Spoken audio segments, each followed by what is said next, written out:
Rich Dad, Poor Dad.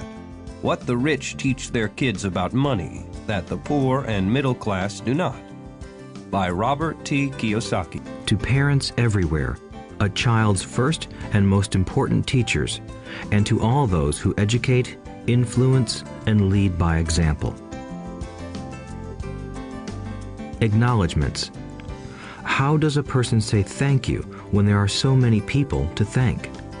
Obviously, this book is a thank you to my two fathers, who were powerful role models, and to my mom, who taught me love and kindness. The person most responsible for this book becoming a reality is my wife, Kim, my partner in marriage, business, and in life. She makes my life complete. Introduction. Rich Dad, Poor Dad. Having two dads offered me the choice of contrasting points of view, one of a rich man and one of a poor man. I had two fathers, a rich one and a poor one.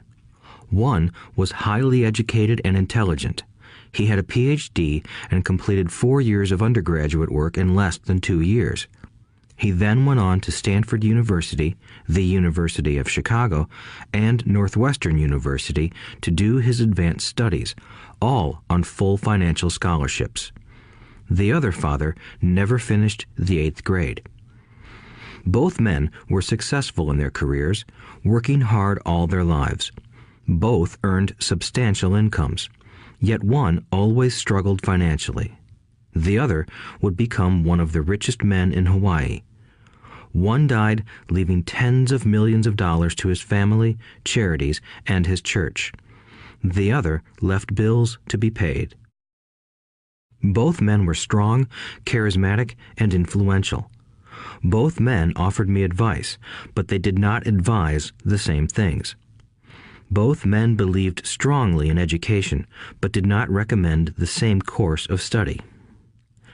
If I had had only one dad, I would have had to accept or reject his advice. Having two dads offered me the choice of contrasting points of view, one of a rich man and one of a poor man. Instead of simply accepting or rejecting one or the other, I found myself thinking more, comparing, and then choosing for myself.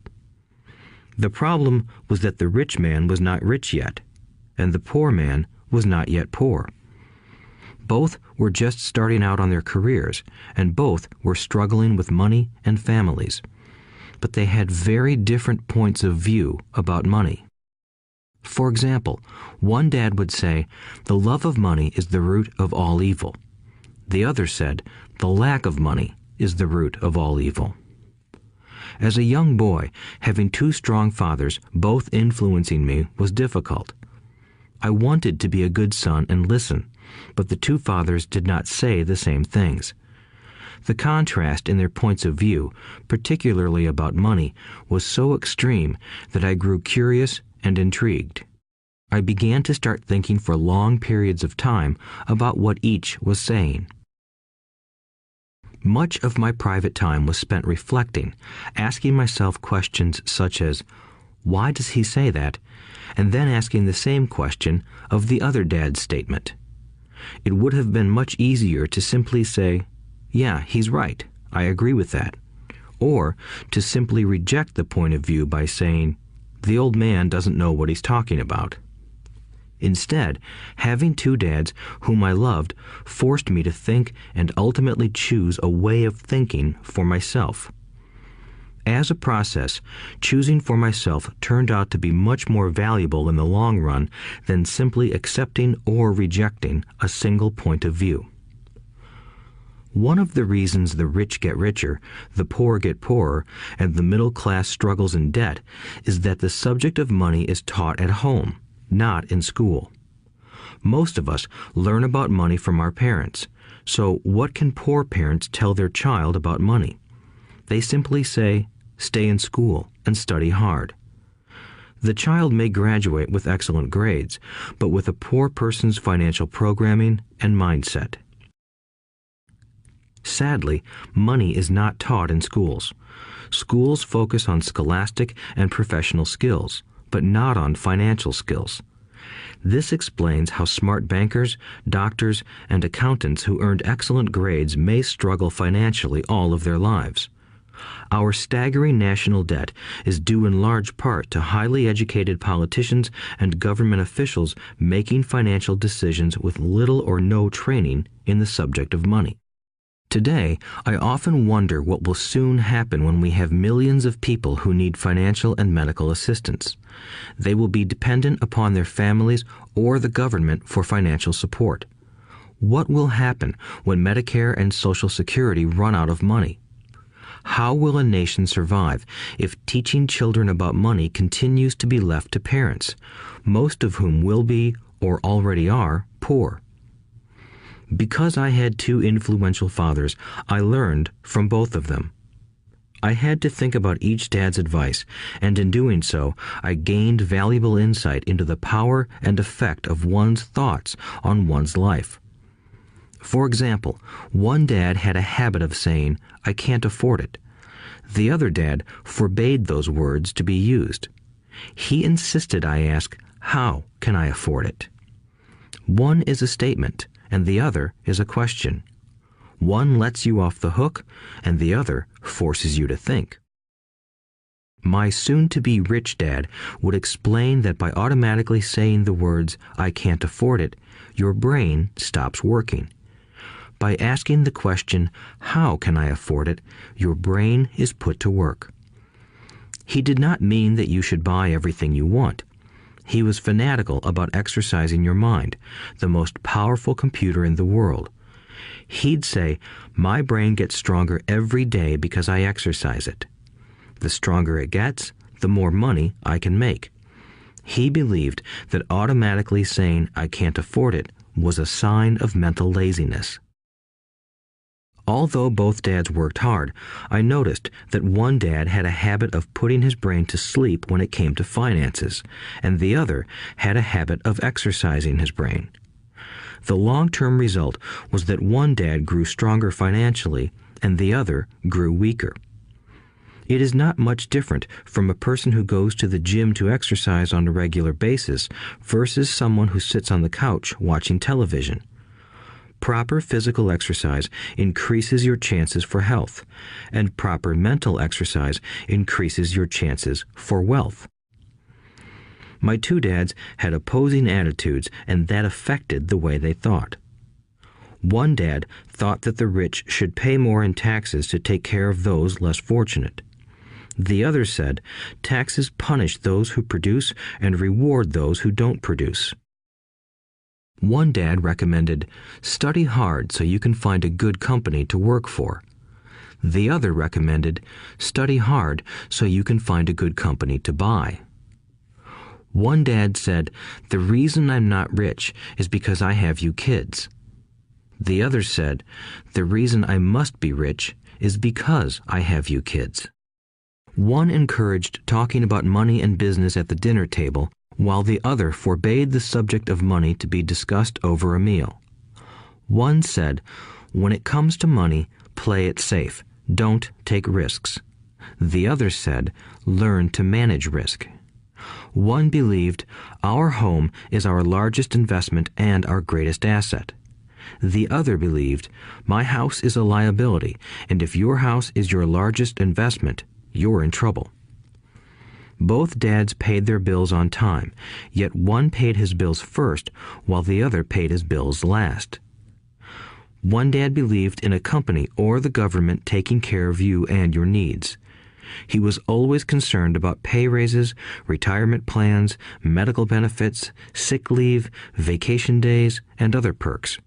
He was impressed with two of his uncles who joined the military and earned a retirement and entitlement package for life after 20 years of active service. He loved the idea of medical benefits and PX privileges the military provided its retirees. He also loved the tenure system available through the university. The idea of job protection for life and job benefits seemed more important at times than the job. He would often say, I've worked hard for the government and I'm entitled to these benefits. The other believed in total financial self-reliance. He spoke out against the entitlement mentality and how it created weak and financially needy people. He was emphatic about being financially competent. One dad struggled to save a few dollars. The other created investments. One dad taught me how to write an impressive resume so I could find a good job. The other taught me how to write strong business and financial plans so I could create jobs. Being a product of two strong dads allowed me the luxury of observing the effects different thoughts have on one's life. I noticed that people really do shape their lives through their thoughts. For example, my poor dad always said, "I'll never be rich," and that prophecy became reality. My rich dad, on the other hand, always referred to himself as rich. He would say things like, "I'm a rich man and rich people don't do this." Even when he was flat broke after a major financial setback, he continued to refer to himself as a rich man. He would cover himself by saying, "There is a difference between being poor and being broke. Broke is temporary. Poor is eternal." My poor dad would say, "I'm not interested in money," or "money doesn't matter." My rich dad always said, "Money is power." The power of our thoughts may never be measured or appreciated, but it became obvious to me as a young boy that it was important to be aware of my thoughts and how I expressed myself. I noticed that my poor dad was poor, not because of the amount of money he earned, which was significant, but because of his thoughts and actions. As a young boy having two fathers, I became acutely aware of being careful about which thoughts I chose to adopt as my own. Should I listen to my rich dad or to my poor dad? Although both men had tremendous respect for education and learning, they disagreed about what they thought was important to learn. One wanted me to study hard, earn a degree, and get a good job to earn money. He wanted me to study to become a professional, an attorney or an accountant, and to go to business school for my MBA. The other encouraged me to study to be rich, to understand how money works, and to learn how to have it work for me. "I don't work for money" were words he would repeat over and over. "Money works for me." At the age of 9, I decided to listen to and learn from my rich dad about money. In doing so, I chose not to listen to my poor dad, even though he was the one with all the college degrees. A lesson from Robert Frost. Robert Frost is my favorite poet. Although I love many of his poems, my favorite is "The Road Not Taken." I use its lesson almost daily. The Road Not Taken. Two roads diverged in a yellow wood, and sorry I could not travel both. And be one traveler long I stood, and looked down one as far as I could, to where it bent in the undergrowth, then took the other as just as fair, and having perhaps the better claim, because it was grassy and wanted wear. Though as for that the passing there had worn them really about the same, and both that morning equally lay in leaves no step had trodden black. Oh, I kept the first for another day, yet knowing how way leads on to way, I doubted if I should ever come back. I shall be telling this with a sigh, somewhere ages and ages hence. Two roads diverged in a wood, and I took the one less traveled by, and that has made all the difference. And that has made all the difference. Over the years, I have often reflected upon Robert Frost's poem. Choosing not to listen to my highly educated dad's advice and attitude about money was a painful decision, but it was a decision that shaped the rest of my life. Once I made up my mind about whom to listen to, my education about money began. My rich dad taught me over a period of 30 years until I was 39 years old. He stopped once he realized that I knew and fully understood what he had been trying to drum into my often thick skull. Money is one form of power, but what is more powerful is financial education. Money comes and goes, but if you have the education about how money works, you gain power over it and can begin building wealth. The reason positive thinking alone does not work is because most people went to school and never learned how money works, so they spend their lives working for money. Because I was only 9 years old when I started, the lessons my rich dad taught me were simple. And when it was all said and done, there were only 6 main lessons, repeated over 30 years. This audiobook is about those 6 lessons, put as simply as possible, just as simply as my rich dad put forth those lessons to me. The lessons are meant not to be answers, but guideposts that will assist you and your children to grow wealthier no matter what happens in a world of increasing change and uncertainty. Chapter 1. Lesson 1. The rich don't work for money. The poor and the middle class work for money. The rich have money work for them. Dad, can you tell me how to get rich? My dad put down the evening paper. Why do you want to get rich, son? Because today Jimmy's mom drove up in their new Cadillac and they were going to their beach house for the weekend. He took 3 of his friends, but Mike and I weren't invited. They told us we weren't invited because we were poor kids. They did? My dad asked incredulously. Yeah, they did, I replied in a hurt tone. My dad silently shook his head, pushed his glasses up the bridge of his nose, and went back to reading the paper. I stood waiting for an answer. The year was 1956. I was 9 years old. By some twist of fate, I attended the same public school where the rich people sent their kids. We were primarily a sugar plantation town. The managers of the plantation and the other affluent people, such as doctors, business owners, and bankers, sent their children to this elementary school. After grade 6, their children were generally sent off to private schools. Because my family lived on one side of the street, I went to this school. Had I lived on the other side of the street, I would have gone to a different school with kids from families more like mine. After grade 6, these kids and I would go on to the public intermediate and high school. There was no private school for them or for me. My dad finally put down the paper. I could tell he was thinking.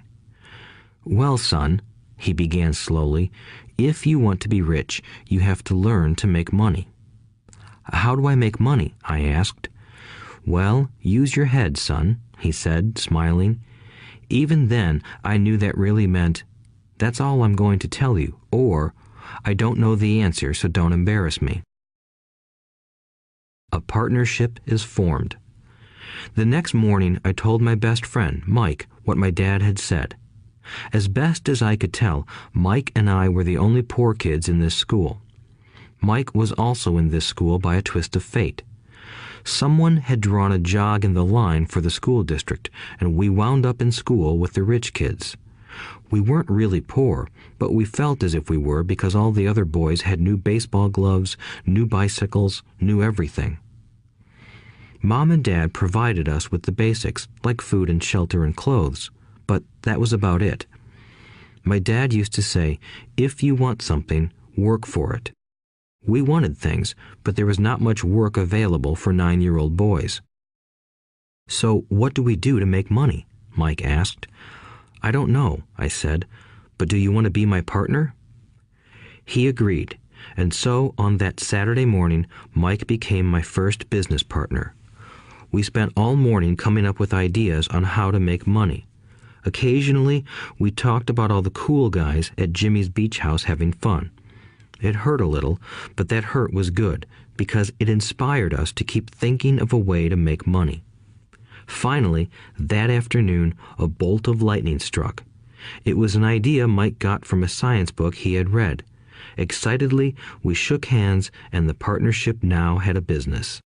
For the next several weeks, Mike and I ran around our neighborhood, knocking on doors and asking our neighbors if they would save their toothpaste tubes for us. With puzzled looks, most adults consented with a smile. Some asked us what we were doing, to which we replied, "We can't tell you. It's a business secret." My mom grew distressed as the weeks wore on. We had selected a site next to her washing machine as the place we would stockpile our raw materials. In a brown cardboard box that at one time held ketchup bottles, our little pile of used toothpaste tubes began to grow. Finally, my mom put her foot down. The sight of her neighbor's messy, crumpled used toothpaste tubes had gotten to her. "What are you boys doing?" she asked, "and I don't want to hear again that it's a business secret. Do something with this mess or I'm going to throw it out." Mike and I pleaded and begged, explaining that we would soon have enough and then we would begin production. We informed her that we were waiting on a couple of neighbors to finish their toothpaste so we could have their tubes. Mom granted us a 1-week extension.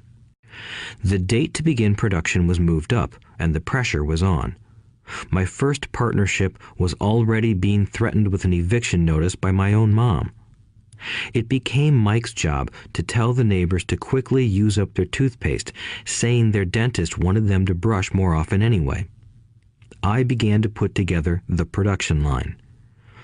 One day, my dad drove up with a friend to see 2 9-year-old boys in the driveway with a production line operating at full speed. There was fine white powder everywhere.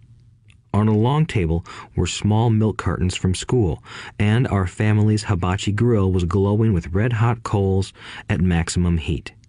Dad walked up cautiously, having to park the car at the base of the driveway since the production line blocked the carport.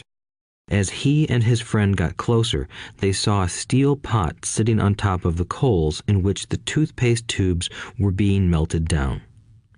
In those days, toothpaste did not come in plastic tubes. The tubes were made of lead, so once the paint was burned off, the tubes were dropped in the small steel pot. They melted until they became liquid, and with my mom's pot holders, we poured the lead through a small hole in the top of the milk cartons. The milk cartons were filled with plaster of Paris. White powder was everywhere.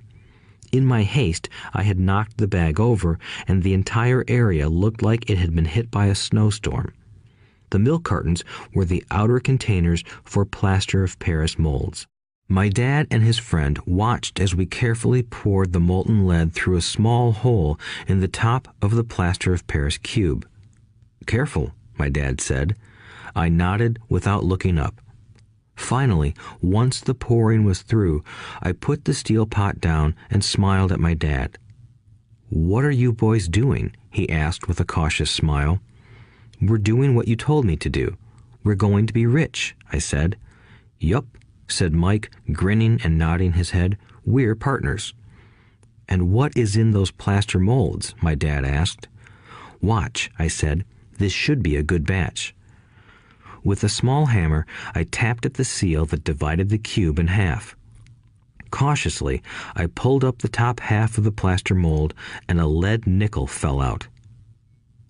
"Oh my God," my dad said, "you're casting nickels out of lead." "That's right," Mike said. "We're doing as you told us to do. We're making money." My dad's friend turned and burst into laughter. My dad smiled and shook his head. Along with a fire and a box of spent toothpaste tubes, in front of him were 2 little boys covered with white dust, smiling from ear to ear. He asked us to put everything down and sit with him on the front step of our house. With a smile, he gently explained what the word counterfeiting meant. Our dreams were dashed. "You mean this is illegal?" asked Mike in a quivering voice. "Let them go," my dad's friend said. "They might be developing a natural talent." My dad glared at him.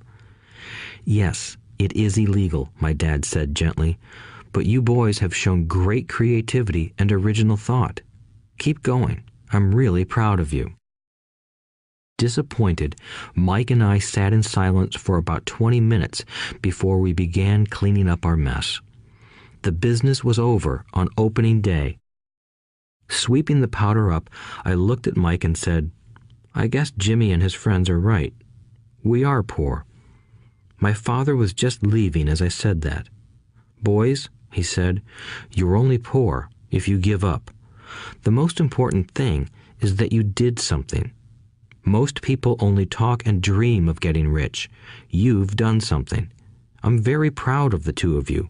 I will say it again. Keep going. Don't quit."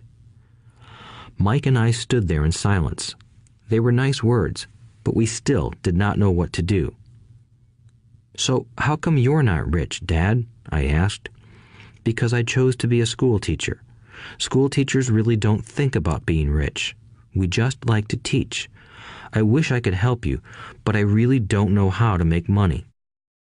Mike and I turned and continued our cleanup. "I know," said my dad. "If you boys want to learn how to be rich, don't ask me. Talk to your dad, Mike." "My dad?" asked Mike with a scrunched-up face. "Yeah, your dad," repeated my dad with a smile. "Your dad and I have the same banker, and he raves about your father. He's told me several times that your father is brilliant when it comes to making money." "My dad?" Mike asked again in disbelief. "Then how come we don't have a nice car and a nice house like the rich kids at school?" "A nice car and a nice house don't necessarily mean you're rich or you know how to make money," my dad replied. "Jimmy's dad works for the sugar plantation.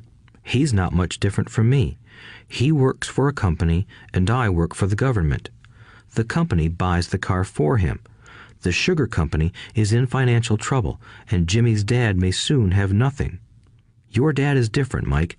He seems to be building an empire, and I suspect in a few years he will be a very rich man." With that, Mike and I got excited again. With new vigor, we began cleaning up the mess caused by our now defunct first business. As we were cleaning, we made plans for how and when to talk to Mike's dad. The problem was that Mike's dad worked long hours and often did not come home until late. His father owned warehouses, a construction company, a chain of stores, and 3 restaurants. It was the restaurants that kept him out late. Mike caught the bus home after we had finished cleaning up. He was going to talk to his dad when he got home that night and ask him if he would teach us how to become rich. Mike promised to call as soon as he had talked to his dad, even if it was late. The phone rang at 8:30 p.m. "Okay," I said, "next Saturday." I put the phone down. Mike's dad had agreed to meet with us. On Saturday, I caught the 7:30 a.m. bus to the poor side of town. The lessons begin. Mike and I met with his dad that morning at 8 o'clock. He was already busy, having been at work for more than an hour. His construction supervisor was just leaving in his pickup truck as I walked up to his simple, small, and tidy home. Mike met me at the door. "Dad's on the phone, and he said to wait on the back porch," Mike said as he opened the door. The old wooden floor creaked as I stepped across the threshold of the aging house. There was a cheap mat just inside the door. The mat was there to hide the years of wear from countless footsteps that the floor had supported. Although clean, it needed to be replaced. I felt claustrophobic as I entered the narrow living room that was filled with old, musty, overstuffed furniture that today would be collector's items. Sitting on the couch were 2 women, both a little older than my mom. Across from the women sat a man in workman's clothes. He wore khaki slacks and a khaki shirt, neatly pressed but without starch, and polished work boots. He was about 10 years older than my dad. They smiled as Mike and I walked past them toward the back porch. I smiled back shyly. "Who are those people?" I asked. "Oh, they work for my dad. The older man runs his warehouses, and the women are the managers of the restaurants. And as you arrived, you saw the construction supervisor who was working on a road project about 50 miles from here. His other supervisor, who was building a track of houses, left before you got here." "Does this go on all the time?" I asked. "Not always, but quite often," said Mike, smiling as he pulled up a chair to sit down next to me. "I asked my dad if he would teach us to make money," Mike said. "Oh, and what did he say to that?" I asked with cautious curiosity. "Well, he had a funny look on his face at first, and then he said he would make us an offer." "Oh," I said, rocking my chair back against the wall. I sat there, perched on two rear legs of the chair. Mike did the same thing. "Do you know what the offer is?" I asked. "No, but we'll soon find out." Suddenly, Mike's dad burst through the rickety screen door and onto the porch. Mike and I jumped to our feet, not out of respect, but because we were startled. "Ready, boys?" he asked as he pulled up a chair to sit down with us. We nodded our heads as we pulled our chairs away from the wall to sit in front of him. He was a big man, about 6 feet tall and 200 pounds. My dad was taller, about the same weight, and 5 years older than Mike's dad. They sort of looked alike, though not of the same ethnic makeup. Maybe their energy was similar. "Mike says you want to learn to make money. Is that correct, Robert?" I nodded my head quickly, but with a little trepidation. He had a lot of power behind his words and smile. "Okay, here's my offer. I'll teach you, but I won't do it classroom style. You work for me, I'll teach you. You don't work for me, I won't teach you. I can teach you faster if you work, and I'm wasting my time if you just want to sit and listen like you do in school. That's my offer. Take it or leave it." May I ask a question first?" I asked. "No, take it or leave it. I've got too much work to do to waste my time. If you can't make up your mind decisively, then you'll never learn to make money anyway. Opportunities come and go. Being able to know when to make quick decisions is an important skill. You have the opportunity that you asked for. School is beginning, or it's over, in 10 seconds, Mike's dad said with a teasing smile. "Take it," I said. "Take it," said Mike. "Good," said Mike's dad. "Mrs. Martin will be by in 10 minutes. After I'm through with her, you'll ride with her to my superette and you can begin working.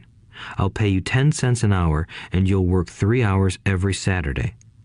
"But I have a softball game today," I said. Mike's dad lowered his voice to a stern tone. "Take it or leave it," he said. "I'll take it," I replied, choosing to work and learn instead of playing. 30 cents later. By 9 a.m. that day, Mike and I were working for Mrs. Martin. She was a kind and patient woman. She always said that Mike and I reminded her of her 2 grown sons. Although kind, she believed in hard work and kept us moving. We spent 3 hours taking canned goods off the shelves, brushing each can with a feather duster to get the dust off, and then restacking them neatly. It was excruciatingly boring work. Mike's dad, whom I called my rich dad, owned 9 of these little superettes, each with a large parking lot. They were the early version of the 7-Eleven convenience stores, little neighborhood grocery stores where people bought items such as milk, bread, butter, and cigarettes. The problem was that this was Hawaii before air conditioning was widely used, and the stores could not close their doors because of the heat. On 2 sides of the store, the doors had to be wide open to the road and parking lot. Every time a car drove by or pulled into the parking lot, dust would swirl and settle in the store. We knew we had a job as long as there was no air conditioning. For 3 weeks, Mike and I reported to Mrs. Martin and worked our 3 hours. By noon, our work was over, and she dropped 3 little dimes in each of our hands. Now, even at the age of 9 in the mid-1950s, 30 cents was not too exciting. Comic books cost 10 cents back then, so I usually spent my money on comic books and went home. By Wednesday of the 4th week, I was ready to quit. I had agreed to work only because I wanted to learn to make money from Mike's dad, and now I was a slave for 10 cents an hour. On top of that, I had not seen Mike's dad since that first Saturday. "I'm quitting," I told Mike at lunchtime. School was boring, and now I did not even have my Saturdays to look forward to. But it was the 30 cents that really got to me. This time, Mike smiled. "What are you laughing at?" I asked with anger and frustration. "Dad said this would happen. He said to meet with him when you were ready to quit." "What?" I said indignantly. "He's been waiting for me to get fed up?" Sort of, Mike said. Dad's kind of different. He doesn't teach like your dad. Your mom and dad lecture a lot. My dad is quiet and a man of few words. You just wait till this Saturday. I'll tell him you're ready. You mean I've been set up? No, not really. But maybe. Dad will explain on Saturday. Waiting in line on Saturday. I was ready to face Mike's dad. Even my real dad was angry with him. My real dad, the one I called the poor one, thought that my rich dad was violating child labor laws and should be investigated. My educated poor dad told me to demand what I deserve, at least 25 cents an hour. My poor dad told me that if I did not get a raise, I was to quit immediately. You don't need that damn job anyway, said my poor dad with indignation. At 8 o'clock Saturday morning, I walked through the door of Mike's house when Mike's dad opened it. Take a seat and wait in line, he said as I entered. He turned and disappeared into his little office next to a bedroom. I looked around the room and didn't see Mike anywhere. Feeling awkward, I cautiously sat down next to the same two women who were there 4 weeks earlier. They smiled and slid down the couch to make room for me. 45 minutes went by, and I was steaming. The two women had met with him and left 30 minutes earlier. An older gentleman was in there for 20 minutes and was also gone. The house was empty, and here I sat in a musty, dark living room on a beautiful, sunny Hawaiian day, waiting to talk to a cheapskate who exploited children. I could hear him rustling around the office, talking on the phone, and ignoring me. I was ready to walk out, but for some reason I stayed. Finally, 15 minutes later, at exactly 9 o'clock, Rich Dad walked out of his office, said nothing, and signaled with his hand for me to enter. I understand you want a raise or you're going to quit, Rich Dad said as he swiveled in his office chair. Well, you're not keeping your end of the bargain, I blurted out, nearly in tears. It was really frightening for me to confront a grown-up. You said that you would teach me if I worked for you. Well, I've worked for you. I've worked hard. I've given up my baseball games to work for you, but you haven't kept your word, and you haven't taught me anything. You are a crook like everyone in town thinks you are. You're greedy. You want all the money and don't take care of your employees. You made me wait and don't show me any respect. I'm only a little boy, but I deserve to be treated better. Rich Dad rocked back in his swivel chair, hands up to his chin, and stared at me. Not bad, he said. In less than a month, you sound like most of my employees. What? I asked. Not understanding what he was saying, I continued with my grievance. I thought you were going to keep your end of the bargain and teach me. Instead, you want to torture me? That's cruel. That's really cruel. I am teaching you, Rich Dad said quietly. What have you taught me? Nothing, I said angrily. You haven't even talked to me once since I agreed to work for peanuts. 10 cents an hour. Ha! I should notify the government about you. We have child labor laws, you know. My dad works for the government, you know. Wow, said Rich Dad. Now you sound just like most of the people who used to work for me. People I've either fired or who have quit. So, what do you have to say? I demanded, feeling pretty brave for a little kid. You lied to me. I've worked for you, and you have not kept your word. You haven't taught me anything. How do you know that I've not taught you anything? Asked Rich Dad calmly. Well, you've never talked to me. I've worked for 3 weeks, and you have not taught me anything, I said with a pout. Does teaching mean talking or a lecture? Rich Dad asked. Well, yes, I replied. That's how they teach you in school, he said, smiling.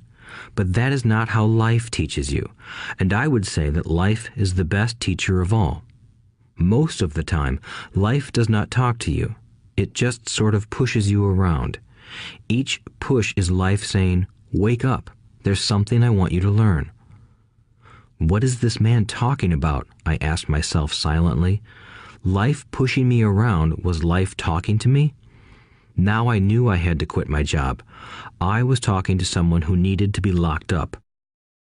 If you learn life's lessons, you will do well. If not, life will just continue to push you around. People do two things. Some just let life push them around. Others get angry and push back. But they push back against their boss, or their job, or their husband or wife. They do not know it's life that's pushing.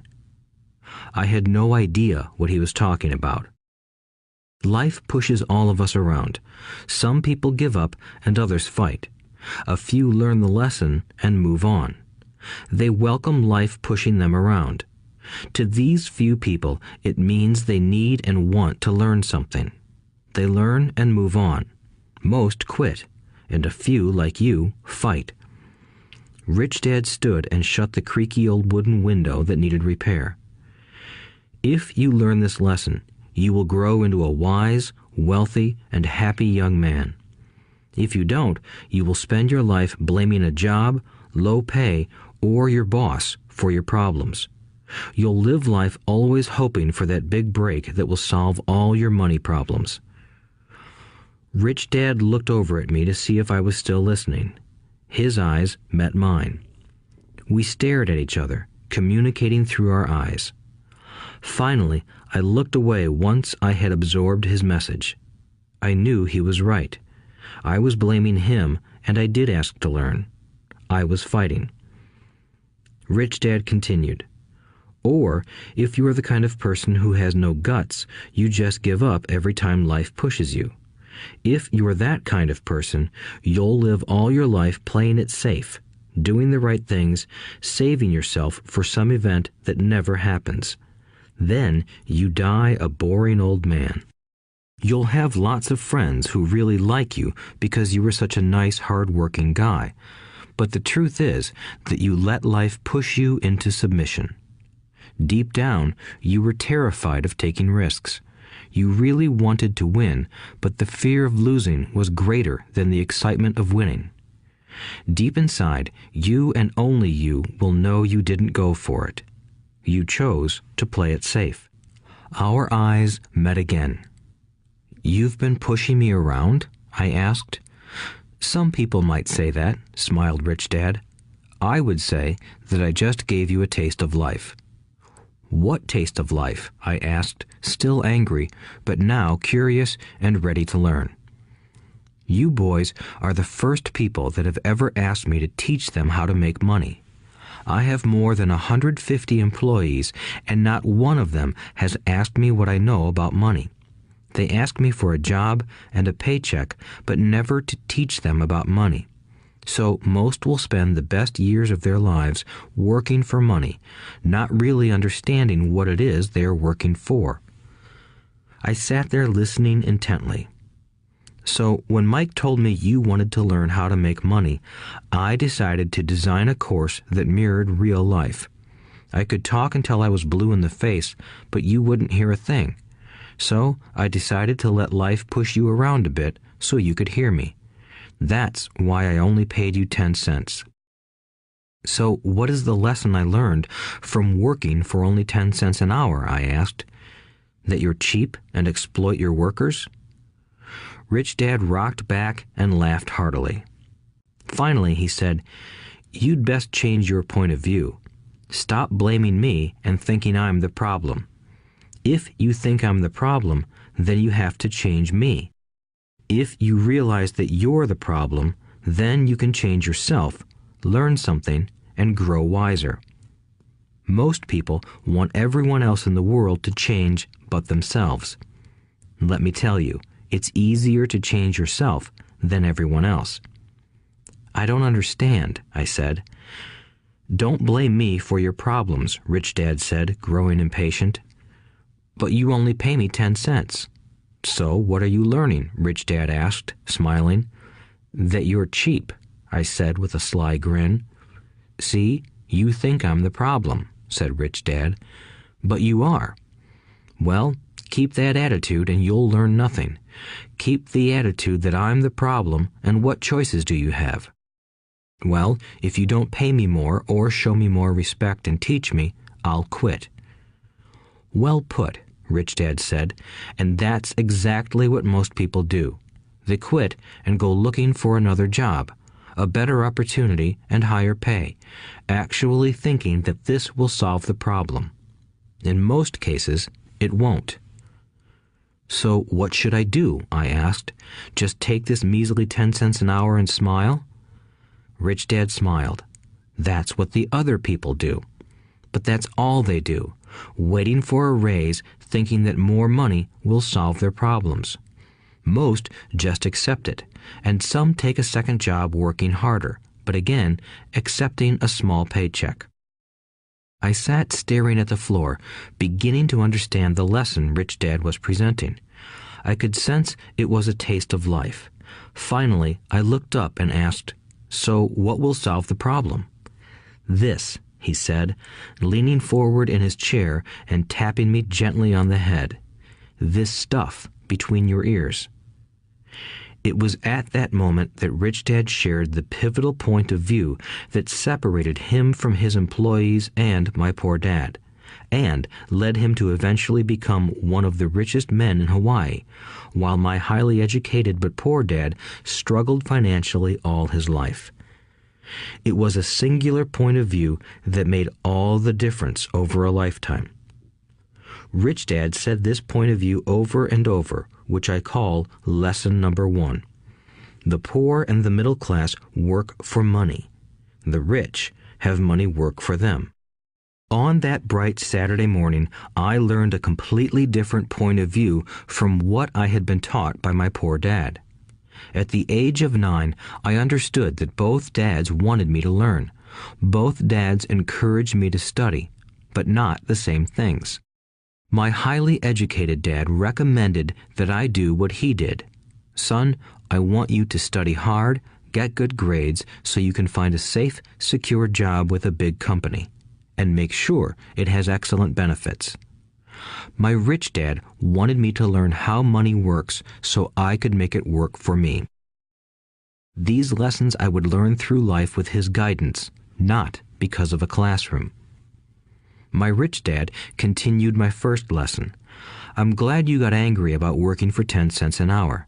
If you hadn't got angry and had simply accepted it, I would have to tell you that I could not teach you. You see, true learning takes energy, passion, and a burning desire. Anger is a big part of that formula, for passion is anger and love combined.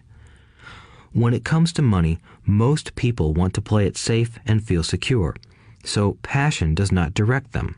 Fear does." "So is that why they'll take jobs with low pay?" I asked. "Yes," said Rich Dad. "Some people say I exploit people because I don't pay as much as the sugar plantation or the government. I say the people exploit themselves. It's their fear, not mine." "But don't you feel you should pay them more?" I asked. "I don't have to. And besides, more money will not solve their problems. Just look at your dad. He makes a lot of money, and he still can't pay his bills. Most people, given more money, only get into more debt."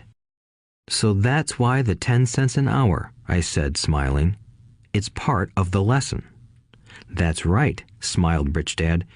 "You see, your dad went to school and got an excellent education so he could get a high-paying job. But he still has money problems because he never learned anything about money in school. On top of that, he believes in working for money." "And you don't?" I asked. "No, not really," said Rich Dad. "If you want to learn to work for money, then stay in school. That is a great place to learn to do that. But if you want to learn how to have money work for you, then I will teach you that. But only if you want to learn." "Wouldn't everyone want to learn that?" I asked.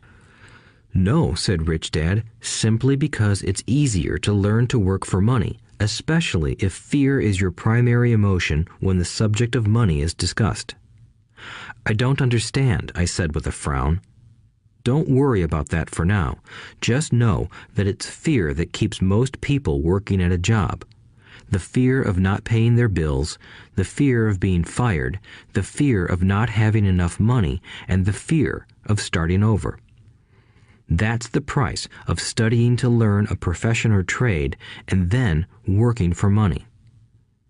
Most people become a slave to money and then get angry at their boss.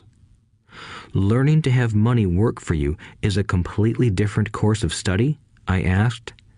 Absolutely, Rich Dad answered. Absolutely. We sat in the silence on that beautiful Hawaiian Saturday morning. My friends had just started their Little League baseball game, but for some reason I was now thankful I had decided to work for 10 cents an hour. I sensed that I was about to learn something my friends wouldn't learn in school.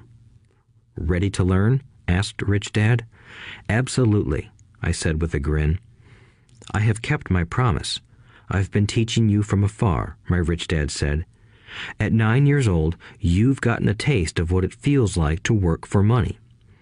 Just multiply your last month by 50 years, and you will have an idea of what most people spend their life doing. I don't understand, I said.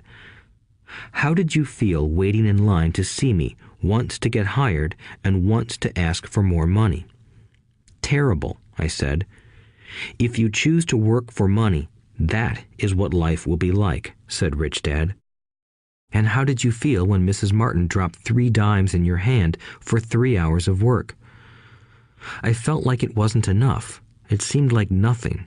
I was disappointed, I said. And that is how most employees feel when they look at their paychecks, especially after all the tax and other deductions are taken out. At least you got 100%. You mean most workers don't get paid everything? I asked with amazement. Heavens no, said Rich Dad. The government always takes its share first. How do they do that? I asked. Taxes, said Rich Dad. You're taxed when you earn. You're taxed when you spend. You're taxed when you save. You're taxed when you die. Why do people let the government do that to them? The rich don't, said Rich Dad with a smile. The poor and the middle class do. I'll bet you that I earn more than your dad, yet he pays more in taxes. How can that be? I asked. At my age, that made no sense to me. Why would someone let the government do that to them? Rich Dad rocked slowly and silently in his chair, just looking at me. Ready to learn? He asked. I nodded my head slowly.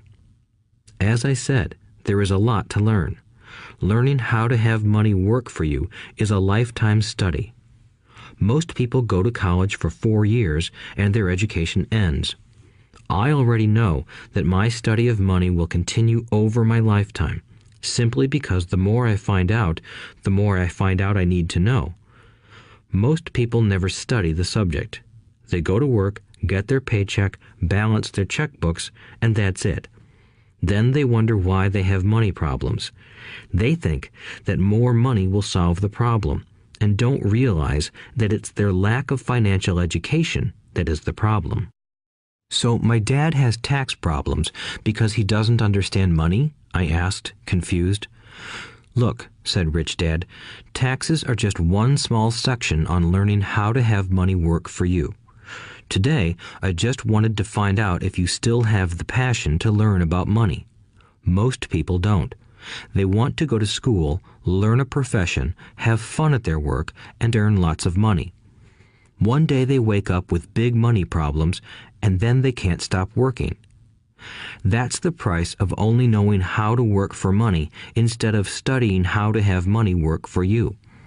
So, do you still have the passion to learn? Asked Rich Dad. I nodded my head. Good, said Rich Dad. Now get back to work. This time, I will pay you nothing. What? I asked in amazement. You heard me. Nothing. You will work the same 3 hours every Saturday, but this time you will not be paid 10 cents per hour. You said you wanted to learn to not work for money, so I'm not going to pay you anything. I couldn't believe what I was hearing. I've already had this conversation with Mike, and he's already working, dusting and stacking canned goods for free. You better hurry and get back there. That's not fair, I shouted. You've got to pay something. You said you wanted to learn. If you don't learn this now, you'll grow up to be like the two women and the older man sitting in my living room, working for money and hoping I don't fire them. Or, like your dad, earning lots of money only to be in debt up to his eyeballs, hoping more money will solve the problem. If that's what you want, I'll go back to our original deal of 10 cents an hour. Or you can do what most adults do. Complain that there is not enough pay, quit, and go looking for another job. But what do I do? I asked. Rich Dad tapped me on the head. Use this, he said. If you use it well, you will soon thank me for giving you an opportunity, and you will grow into a rich man. I stood there, still not believing what a raw deal I was handed. I came to ask for a raise, and somehow I was instead working for nothing. Rich Dad tapped me on the head again and said, "Use this. Now, get out of here and get back to work." Lesson number 1. The rich don't work for money. I didn't tell my poor dad I wasn't being paid. He wouldn't have understood, and I didn't want to try to explain something I didn't understand myself. For 3 more weeks, Mike and I worked 3 hours every Saturday for nothing. The work didn't bother me, and the routine got easier. But it was the missed baseball games and not being able to afford to buy a few comic books that got to me. Rich Dad stopped by at noon on the 3rd week. We heard his truck pull up in the parking lot and sputter when the engine was turned off. He entered the store and greeted Mrs. Martin with a hug.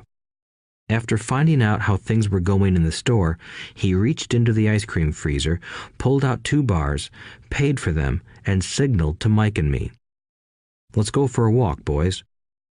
We crossed the street, dodging a few cars, and walked across a large grassy field where a few adults were playing softball. Sitting down at a lone picnic table, he handed Mike and me the treats. "How's it going, boys?" "Okay," Mike said. I nodded in agreement. "Learn anything yet?" Rich Dad asked. Mike and I looked at each other, shrugged our shoulders, and shook our heads in unison. Avoiding one of life's biggest traps. Well, you boys had better start thinking. You're staring at one of life's biggest lessons. If you learn it, you'll enjoy a life of great freedom and security. If you don't, you'll wind up like Mrs. Martin and most of the people playing softball in this park. They work very hard for little money, clinging to the illusion of job security and looking forward to a 3-week vacation each year and maybe a skimpy pension after 45 years of service. If that excites you, I'll give you a raise to 25 cents an hour. But these are good, hard-working people. Are you making fun of them? I demanded. A smile came over Rich Dad's face. Mrs. Martin is like a mother to me. I would never be that cruel. I may sound unkind because I'm doing my best to point something out to the 2 of you. I want to expand your point of view so you can see something most people never have the benefit of seeing because their vision is too narrow. Most people never see the trap they are in. Mike and I sat there, uncertain of his message. He sounded cruel, yet we could sense he was trying to drive home a point. With a smile, Rich Dad said, "Doesn't that 25 cents an hour sound good? Doesn't it make your heart beat a little faster?" I shook my head no, but it really did. 25 cents an hour would be big bucks to me. "Okay, I'll pay you $1 an hour," Rich Dad said, with a sly grin. Now my heart started to race. My brain was screaming, "Take it, take it." I could not believe what I was hearing. Still, I said nothing. "Okay, $2 an hour." My little brain and heart nearly exploded. After all, it was 1956, and being paid $2 an hour would have made me the richest kid in the world. I couldn't imagine earning that kind of money. I wanted to say yes. I wanted the deal. I could picture a new bicycle, new baseball glove, and the adoration of my friends when I flashed some cash. On top of that, Jimmy and his rich friends could never call me poor again. But somehow, my mouth stayed shut. The ice cream had melted and was running down my hand. Rich Dad was looking at two boys staring back at him, eyes wide open and brains empty. He was testing us, and he knew there was a part of our emotions that wanted to take the deal. He understood that every person has a weak and needy part of their soul that can be bought, and he knew that every individual also had a part of their soul that was resilient and could never be bought. It was only a question of which one was stronger. Okay, $5 an hour. Suddenly, I was silent. Something had changed. The offer was too big and ridiculous. Not many grown-ups in 1956 made more than that, but quickly my temptation disappeared and calm set in. Slowly, I turned to my left to look at Mike. He looked back at me. The part of my soul that was weak and needy was silenced. The part of me that had no price took over. I knew Mike had gotten to that point too. "Good," said Rich Dad softly. "Most people have a price, and they have a price because of human emotions named fear and greed. First, the fear of being without money motivates us to work hard, and then, once we get that paycheck, greed or desire starts us thinking about all the wonderful things money can buy. The pattern is then set." "What pattern?" I asked. "The pattern of get up, go to work, pay bills, get up, go to work, pay bills." People's lives are forever controlled by two emotions, fear and greed. Offer them more money, and they continue the cycle by increasing their spending. This is what I call the rat race. "There is another way?" Mike asked. "Yes," said Rich Dad slowly, "but only a few people find it." "And what is that way?" Mike asked. "That's what I hope you boys will learn as you work and study with me. That is why I took away all forms of pay." "Any hints?" Mike asked. "We're kind of tired of working hard, especially for nothing." "Well, the first step is telling the truth," said Rich Dad. "We haven't been lying," I said. "I did not say you were lying. I said to tell the truth," Rich Dad retorted. "The truth about what?" I asked. "How you're feeling," Rich Dad said. "You don't have to say it to anyone else. Just admit it to yourself." "You mean the people in this park, the people who work for you, Mrs. Martin, they don't do that?" I asked. "I doubt it," said Rich Dad. "Instead, they feel the fear of not having money. They don't confront it logically. They react emotionally instead of using their heads," Rich Dad said.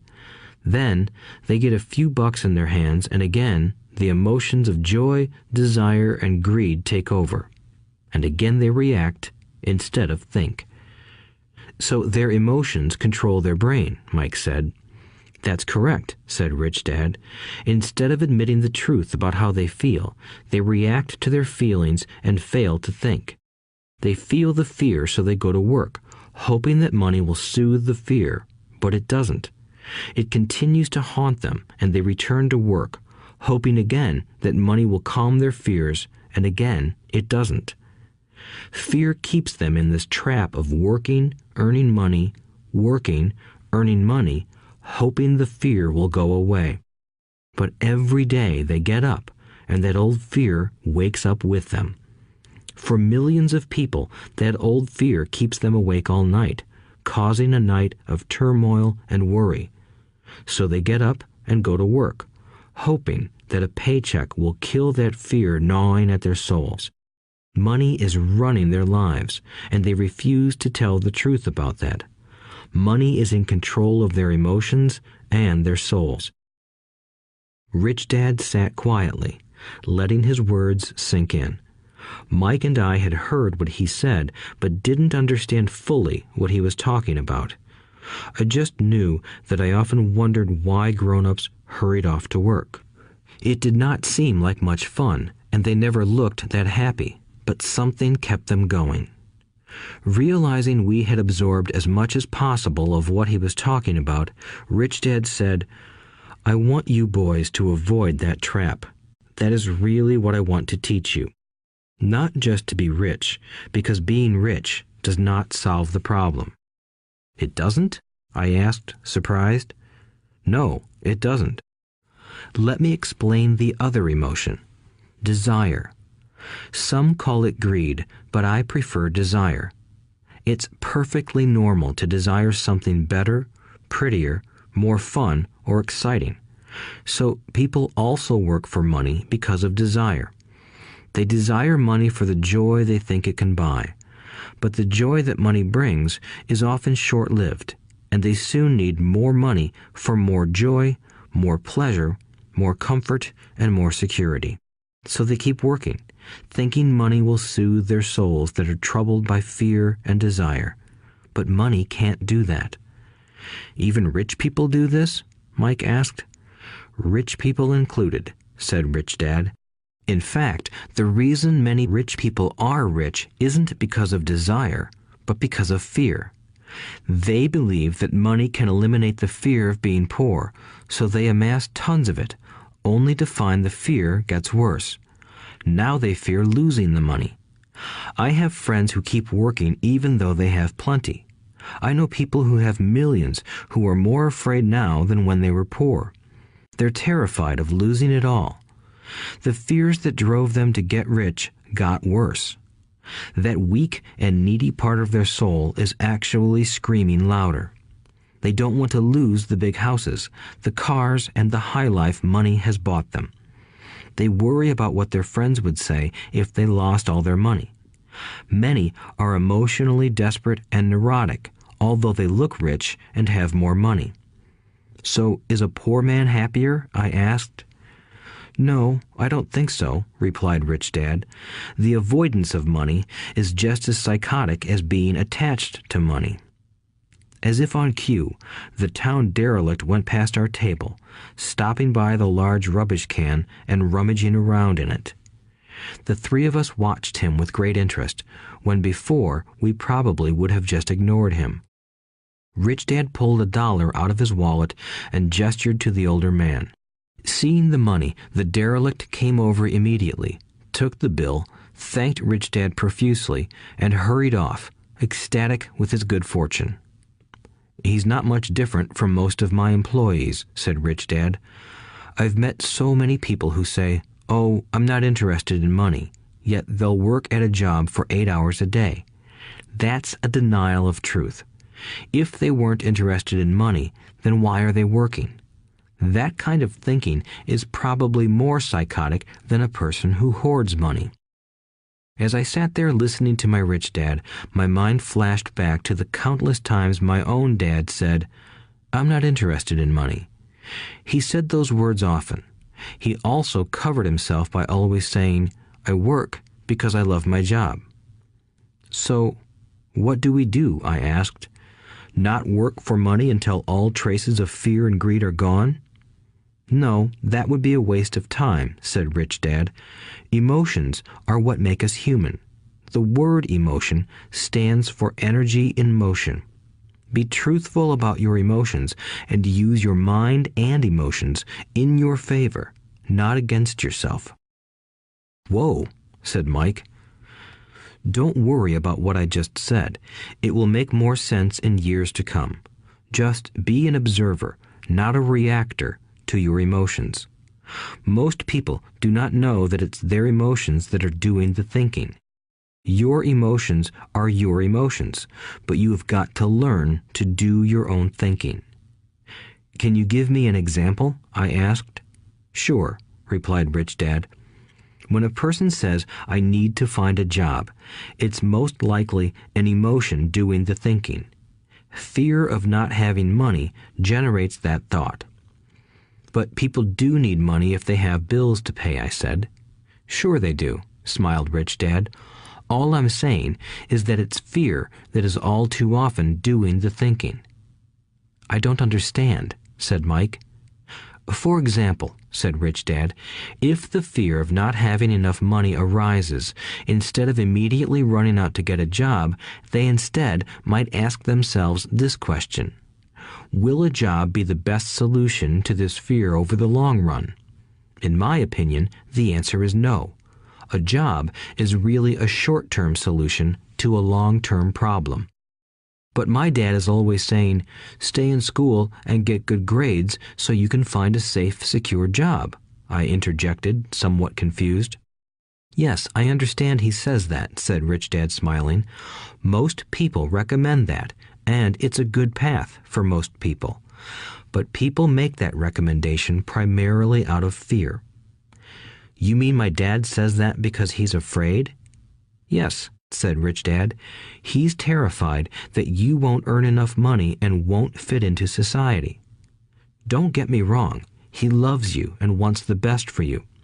I, too, believe an education and a job are important, but it won't handle the fear. You see, that same fear that makes him get up in the morning to earn a few bucks is the fear that is causing him to be so fanatical about your going to school. So what do you recommend? I asked. I want to teach you to master the power of money instead of being afraid of it. They don't teach that in school, and if you don't learn it, you become a slave to money. It was finally making sense. He wanted us to widen our views and to see what the Mrs. Martins of this world couldn't see. He used examples that sounded cruel at the time, but I've never forgotten them. My vision widened that day, and I began to see the trap that lay ahead for most people. You see, we're all employees ultimately. We just work at different levels, said Rich Dad. I just want you boys to have a chance to avoid the trap caused by those two emotions, fear and desire. Use them in your favor, not against you. That's what I want to teach you. I'm not interested in just teaching you to make a pile of money. That won't handle the fear or desire. If you don't first handle fear and desire, and you get rich, you'll only be a highly paid slave. So how do we avoid the trap? I asked. The main cause of poverty or financial struggle is fear and ignorance, not the economy or the government or the rich. It's self-inflicted fear and ignorance that keep people trapped. So you boys go to school and get your college degrees, and I'll teach you how to stay out of the trap.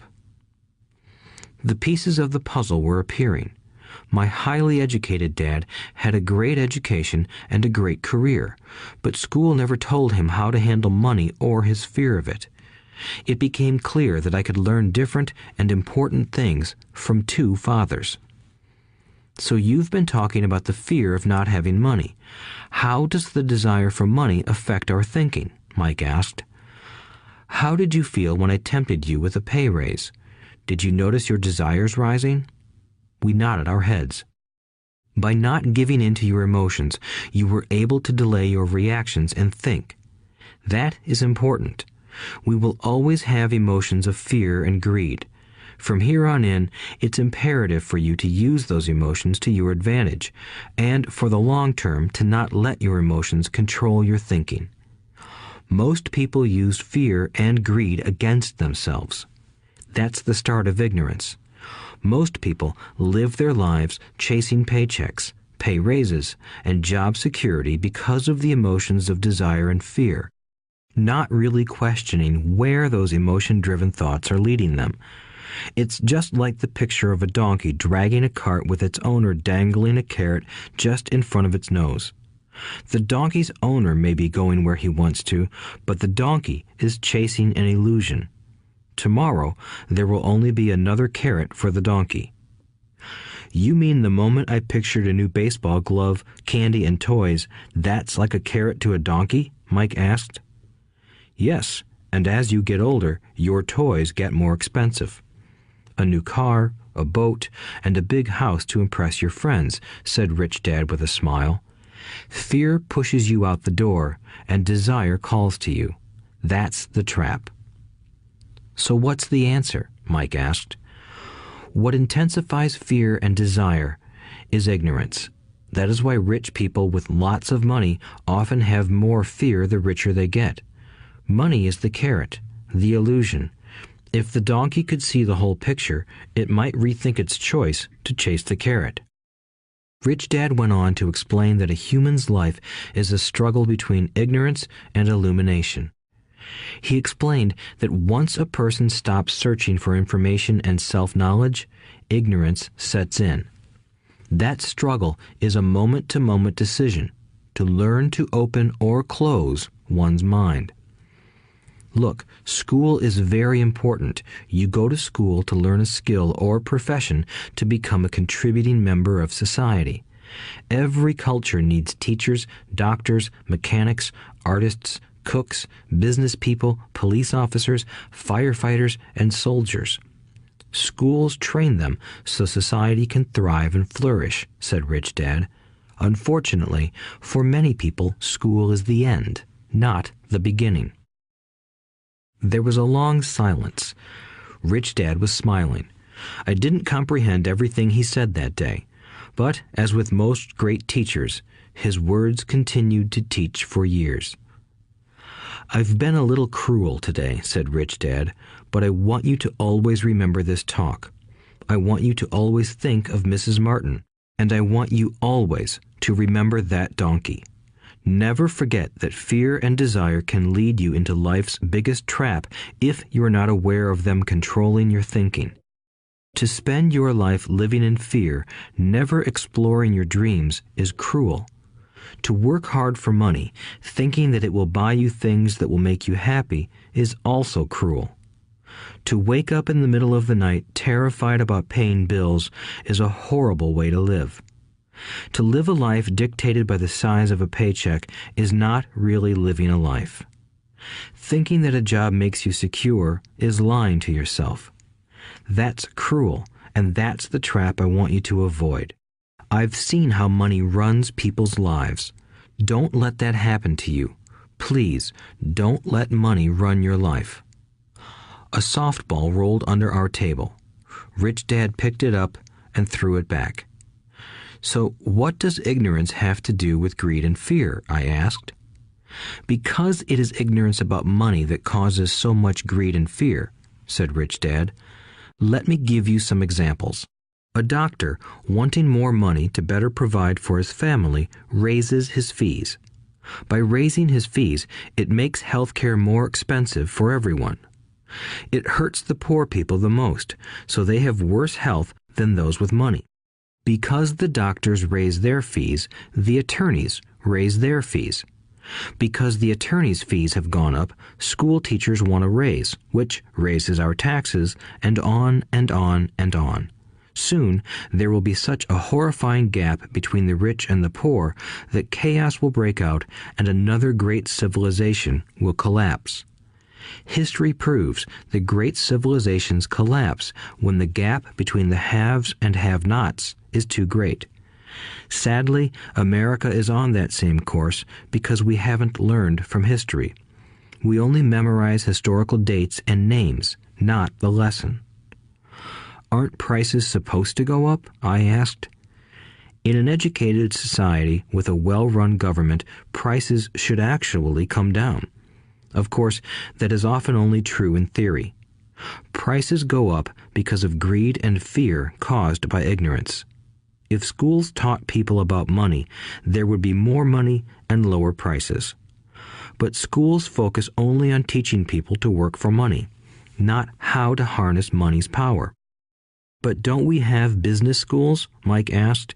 And haven't you encouraged me to go for my MBA? Yes, said Rich Dad, but all too often business schools train employees to become sophisticated bean counters. Heaven forbid a bean counter takes over a business. All they do is look at the numbers, fire people, and kill the business. I know this because I hire bean counters.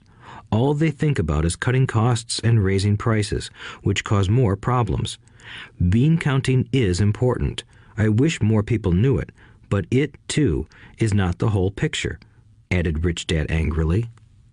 So, is there an answer? Asked Mike. Yes, said Rich Dad. Learn to use your emotions to think, not think with your emotions. When you boys mastered your emotions by agreeing to work for free, I knew there was hope. When you again resisted your emotions when I tempted you with more money, you were again learning to think in spite of being emotionally charged. That's the first step. Why is that step so important? I asked. Well, that's up to you to find out. If you want to learn, I'll take you boys into the briar patch, a place almost everyone else avoids. If you go with me, you'll let go of the idea of working for money and instead learn to have money work for you. And what will we get if we go with you? What if we agree to learn from you? What will we get? I asked. The same thing Brer Rabbit got, said Rich Dad, referring to the classic children's story. Is there a briar patch? I asked. Yes, said Rich Dad. The briar patch is our fear and greed. Confronting fear, weaknesses, and neediness by choosing our own thoughts is the way out. Choosing our thoughts? Mike asked, puzzled. Yes, choosing what we think rather than reacting to our emotions. Instead of just getting up and going to work because not having the money to pay your bills is scaring you, ask yourself, is working harder at this the best solution to this problem? Most people are too afraid to rationally think things through and instead run out the door to a job they hate. The tar baby is in control. That's what I mean by choosing your thoughts. And how do we do that? Mike asked. That's what I will teach you. I'll teach you to have a choice of thoughts rather than a knee-jerk reaction, like gulping down your morning coffee and running out the door. Remember what I said before. A job is only a short-term solution to a long-term problem. Most people have only one problem in mind, and it's short-term. It's the bills at the end of the month, the tar baby. Money controls their lives, or should I say the fear and ignorance about money controls it. So they do as their parents did. They get up every day and go work for money, not taking the time to ask the question, is there another way? Their emotions now control their thinking, not their heads. Can you tell the difference between emotions thinking and the head thinking? Mike asked. Oh yes, I hear it all the time, said Rich Dad. I hear things like, well, everyone has to work, or the rich are crooks, or I'll get another job, I deserve this raise, you can't push me around, or I like this job because it's secure.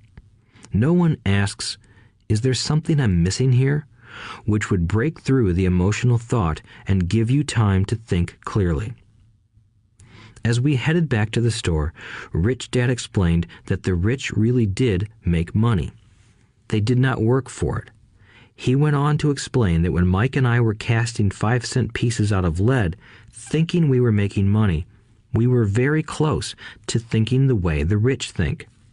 The problem was that creating money is legal for the government and banks to do, but illegal for us to do. There are legal ways to create money from nothing, he told us. Rich Dad went on to explain that the rich know that money is an illusion, truly like the carrot for the donkey. It's only out of fear and greed that the illusion of money is held together by billions of people who believe that money is real. It's not. Money is really made up. It is only because of the illusion of confidence and the ignorance of the masses that this house of cards stands.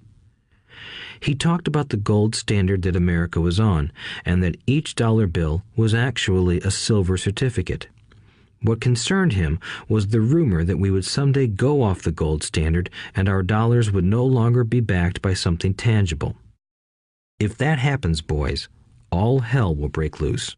The poor, the middle class, and the ignorant will have their lives ruined simply because they will continue to believe that money is real and that the company they work for, or the government, will look after them. We really did not understand what he was saying that day, but over the years, it made more and more sense. Seeing what others miss. As he climbed into his pickup truck outside his convenience store, Rich Dad said, "Keep working, boys, but the sooner you forget about needing a paycheck, the easier your adult life will be. Keep using your brain, work for free, and soon your mind will show you ways of making money far beyond what I could ever pay you.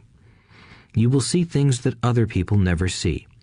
Most people never see these opportunities because they're looking for money and security, so that's all they get. The moment you see one opportunity, you'll see them for the rest of your life. The moment you do that, I'll teach you something else. Learn this, and you'll avoid one of life's biggest traps. Mike and I picked up our things from the store and waved goodbye to Mrs. Martin. We went back to the park, to the same picnic bench, and spent several more hours thinking and talking.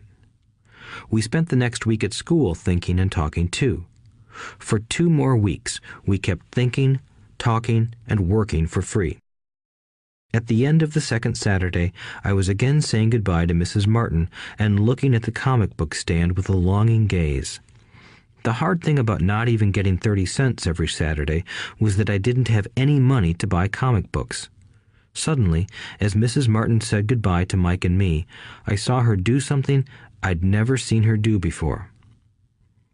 Mrs. Martin was cutting the front page of the comic book in half. She kept the top half of the comic book cover and threw the rest of the book into a large cardboard box. When I asked her what she did with the comic books, she said, "I throw them away. I give the top half of the cover back to the comic book distributor for credit when he brings in the new comics. He's coming in an hour." Mike and I waited for an hour. Soon the distributor arrived, and I asked him if we could have the comic books. To my delight, he said, "You can have them if you work for this store and do not resell them." Remember our old business partnership? Well, Mike and I revived it. Using a spare room in Mike's basement, we began piling hundreds of comic books in that room. Soon, our comic book library was open to the public. We hired Mike's younger sister, who loved to study, to be head librarian. She charged each child 10 cents admission to the library, which was open from 2:30 p.m. to 4:30 p.m. every day after school. The customers, the children of the neighborhood, could read as many comics as they wanted in 2 hours. It was a bargain for them since a comic cost 10 cents each, and they could read 5 or 6 in 2 hours. Mike's sister would check the kids as they left to make sure they weren't borrowing any comic books. She also kept the books, logging in how many kids showed up each day, who they were, and any comments they might have. Mike and I averaged $9.50 per week over a 3-month period. We paid his sister $1 a week and allowed her to read the comics for free, which she rarely did since she was always studying. Mike and I kept our agreement by working in the store every Saturday and collecting all the comic books from the different stores. We kept our agreement to the distributor by not selling any comic books. We burned them once they got too tattered. We tried opening a branch office, but we could never quite find someone as trustworthy and dedicated as Mike's sister. At an early age, we found out how hard it was to find good staff. 3 months after the library first opened, a fight broke out in the room. Some bullies from another neighborhood pushed their way in, and Mike's dad suggested we shut down the business. So our comic book business shut down, and we stopped working on Saturdays at the convenience store. But Rich Dad was excited because he had new things he wanted to teach us. He was happy because we had learned our first lessons so well. We learned to make money work for us. By not getting paid for our work at the store, we were forced to use our imaginations to identify an opportunity to make money. By starting our own business, the comic book library, we were in control of our own finances, not dependent on an employer. The best part was that our business generated money for us even when we weren't physically there.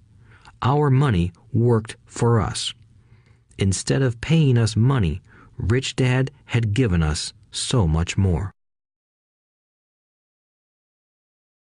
Chapter 2.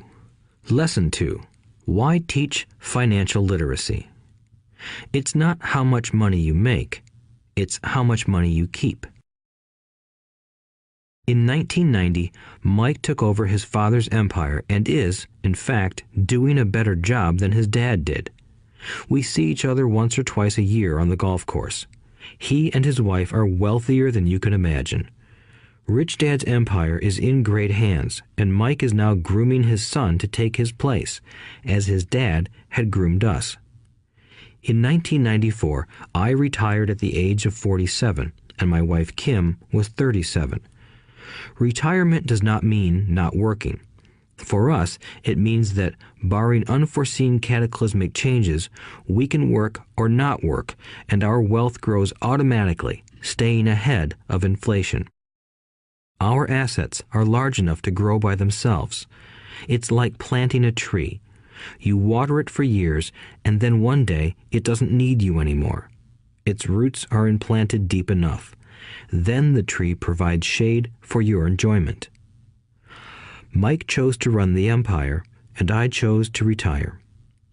Whenever I speak to groups of people, they often ask what I would recommend that they do. How do I get started? Is there a book you would recommend? What should I do to prepare my children? What is your secret to success? How do I make millions? Whenever I hear one of these questions, I'm reminded of the following story. The Richest Businessmen. In 1923, a group of our greatest leaders and richest businessmen held a meeting at the Edgewater Beach Hotel in Chicago. Among them were Charles Schwab, head of the largest independent steel company; Samuel Insull, president of the world's largest utility; Howard Hobson, head of the largest gas company; Ivar Kruger, president of International Match Company, one of the world's largest companies at that time; Leon Fraser, president of the Bank of International Settlements; Richard Whitney, president of the New York Stock Exchange; Arthur Cotton and Jesse Livermore, two of the biggest stock speculators; and Albert Fall, a member of President Harding's cabinet. 25 years later, 9 of these titans ended their lives as follows. Schwab died penniless after living for 5 years on borrowed money. Insull died broke in a foreign land, and Kruger and Cotton also died broke. Hobson went insane. Whitney and Albert Fall were released from prison, and Fraser and Livermore committed suicide. I doubt if anyone can say what really happened to these men. If you look at the date, 1923, it was just before the 1929 market crash and the Great Depression, which I suspect had a great impact on these men and their lives. The point is this. Today, we live in times of greater and faster change than these men did. I suspect there will be many booms and busts in the coming years that will parallel the ups and downs these men faced. I am concerned that too many people are too focused on money and not on their greatest wealth, their education. If people are prepared to be flexible, keep an open mind and learn, they will grow richer and richer despite tough changes. If they think money will solve problems, they will have a rough ride. Intelligence solves problems and produces money. Money without financial intelligence is money soon gone. Most people fail to realize that in life, it's not how much money you make, it's how much money you keep.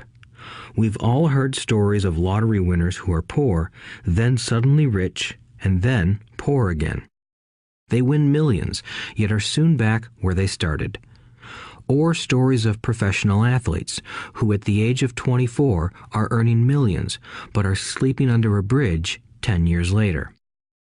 I remember a story of a young basketball player who a year ago had millions. Today, at just 29, he claims his friends, attorney, and accountant took his money and he was forced to work at a car wash for minimum wage. He was fired from the car wash because he refused to take off his championship ring as he was wiping off the cars. His story made national news, and he is appealing his termination, claiming hardship and discrimination. He claims that the ring is all he has left, and if it was stripped away, he'll crumble.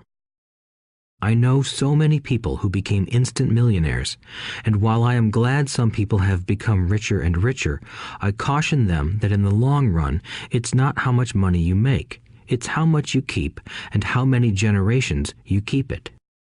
So when people ask, where do I get started, or tell me how to get rich quick, they often are greatly disappointed with my answer.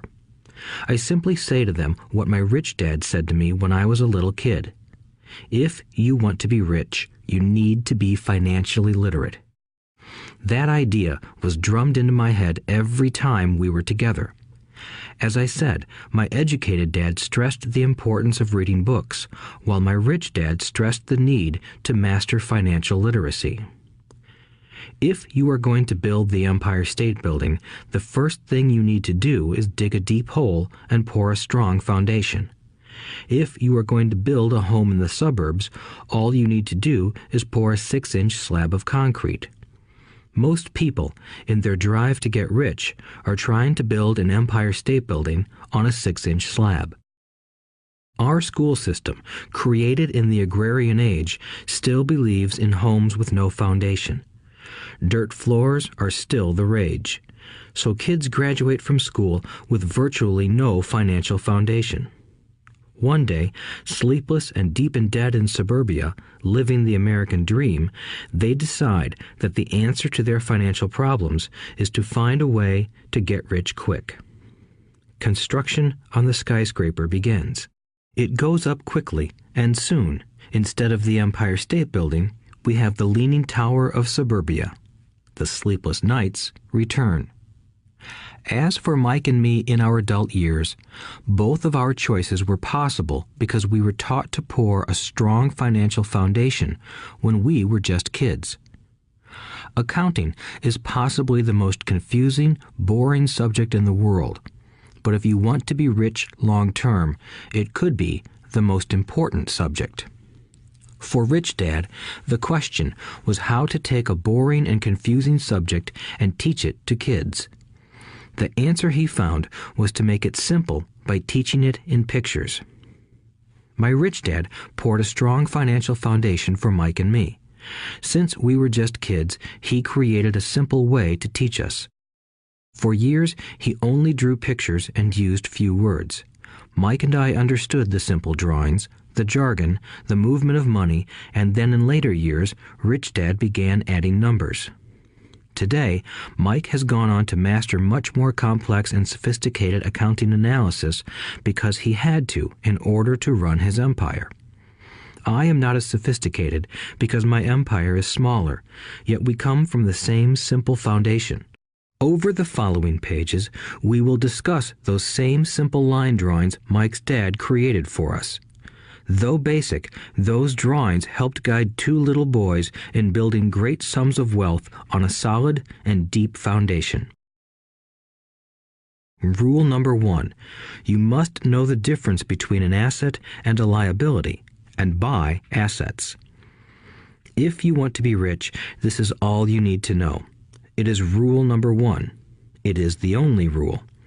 This may sound absurdly simple, but most people have no idea how profound this rule is.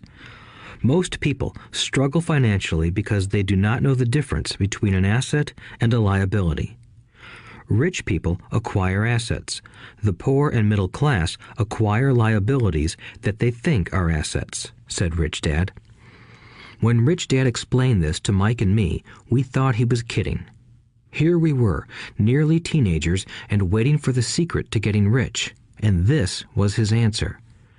It was so simple that we stopped for a long time to think about it. "What is an asset?" asked Mike. "Don't worry right now," said Rich Dad. "Just let the idea sink in. If you can comprehend the simplicity, your life will have a plan and be financially easy. It is simple. That is why the idea is missed." "You mean all we need to know is what an asset is, acquire them, and we'll be rich?" I asked. Rich Dad nodded his head. "It's that simple." "If it's that simple, how come everyone is not rich?" I asked. Rich Dad smiled. "Because people do not know the difference between an asset and a liability." I remember asking, how could adults be so misguided? If it is that simple, if it is that important, why would everyone not want to find out? It took Rich Dad only a few minutes to explain what assets and liabilities were. As an adult, I have difficulty explaining it to other adults. The simplicity of the idea escapes them because they have been educated differently. They were taught by other educated professionals, such as bankers, accountants, real estate agents, financial planners, and so forth.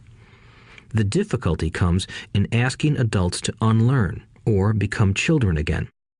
An intelligent adult often feels it is demeaning to pay attention to simplistic definitions.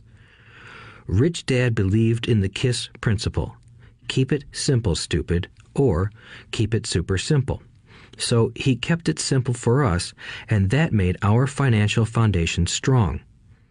So what causes the confusion? How could something so simple be so screwed up? Why would someone buy an asset that was really a liability? The answer is found in basic education. We focus on the word literacy and not financial literacy. What defines something to be an asset or a liability are not words. In fact, if you really want to be confused, look up the words asset and liability in the dictionary. I know the definition may sound good to a trained accountant, but for the average person, it makes no sense. But we adults are often too proud to admit that something does not make sense. To us young boys, Rich Dad said, "What defines an asset are not words, but numbers. And if you can't read the numbers, you can't tell an asset from a hole in the ground." In accounting, Rich Dad would say, it's not the numbers, but what the numbers are telling you. It's just like words. It's not the words, but the story the words are telling you. If you want to be rich, you've got to read and understand numbers. If I heard that once, I heard it 1,000 times from my rich dad. And I also heard the rich acquire assets and the poor and middle class acquire liabilities. Here is how to tell the difference between an asset and a liability. Most accountants and financial professionals do not agree with the definitions, but these simple drawings were the start of strong financial foundations for two young boys. An asset is something that puts money in my pocket. A liability is something that takes money out of my pocket. This is really all you need to know. If you want to be rich, simply spend your life buying assets. If you want to be poor or middle class, spend your life buying liabilities. Illiteracy, both in words and numbers, is the foundation of financial struggle. If people are having difficulties financially, there is something that they don't understand, either in words or numbers. The rich are rich because they are more literate in different areas than people who struggle financially. So if you want to be rich and maintain your wealth, it's important to be financially literate in words as well as numbers.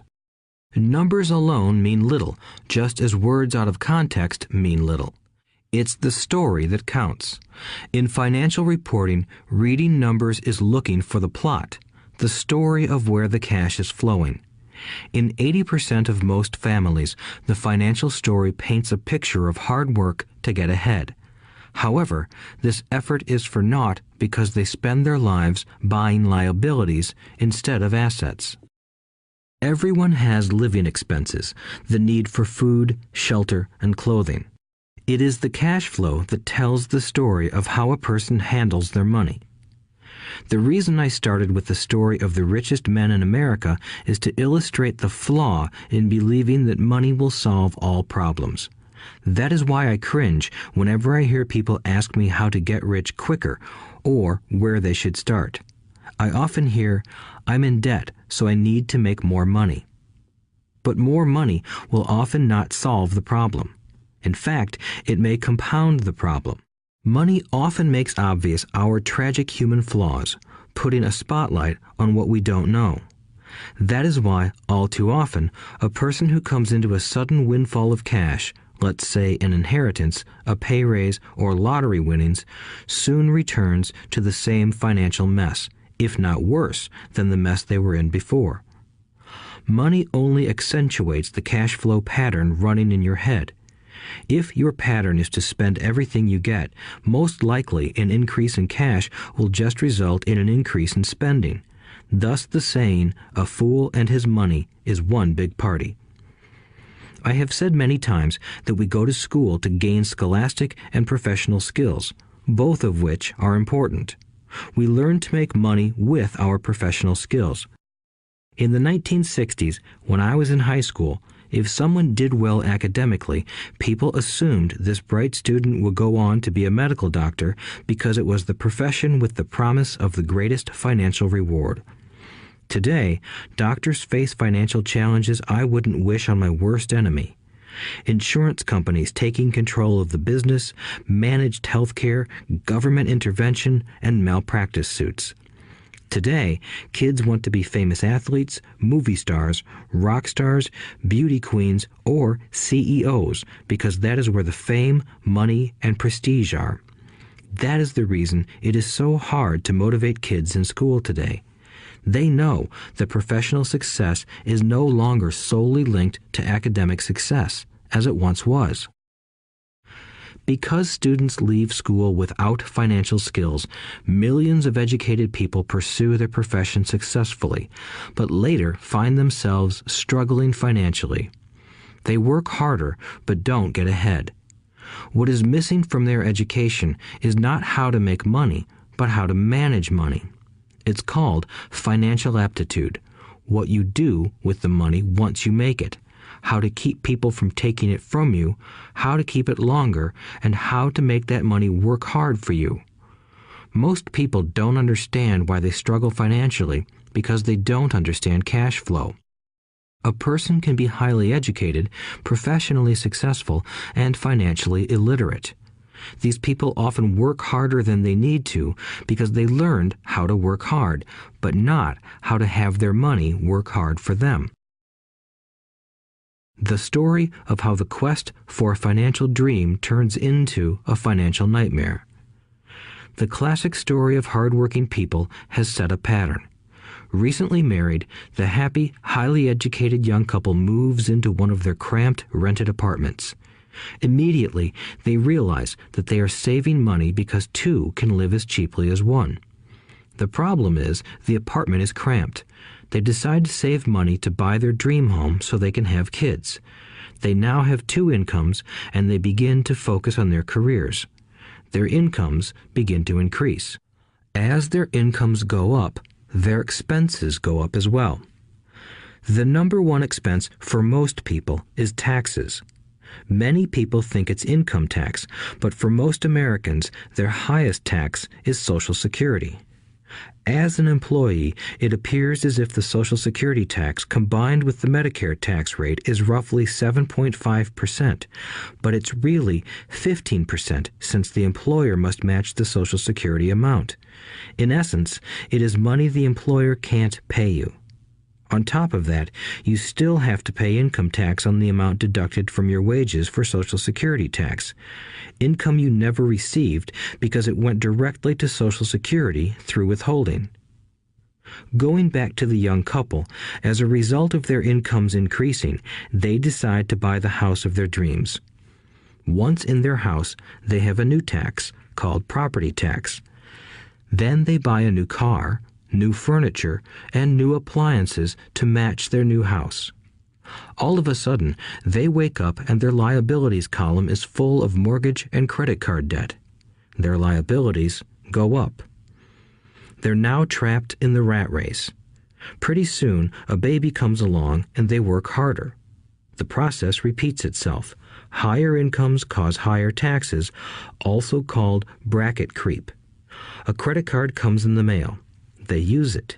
It maxes out. A loan company calls and says their greatest asset, their home, has appreciated in value. Because their credit is so good, the company offers a bill consolidation loan and tells them the intelligent thing to do is clear off the high-interest consumer debt by paying off their credit card. And besides, interest on their home is a tax deduction. They go for it and pay off those high-interest credit cards. They breathe a sigh of relief. Their credit cards are paid off. They've now folded their consumer debt into their home mortgage.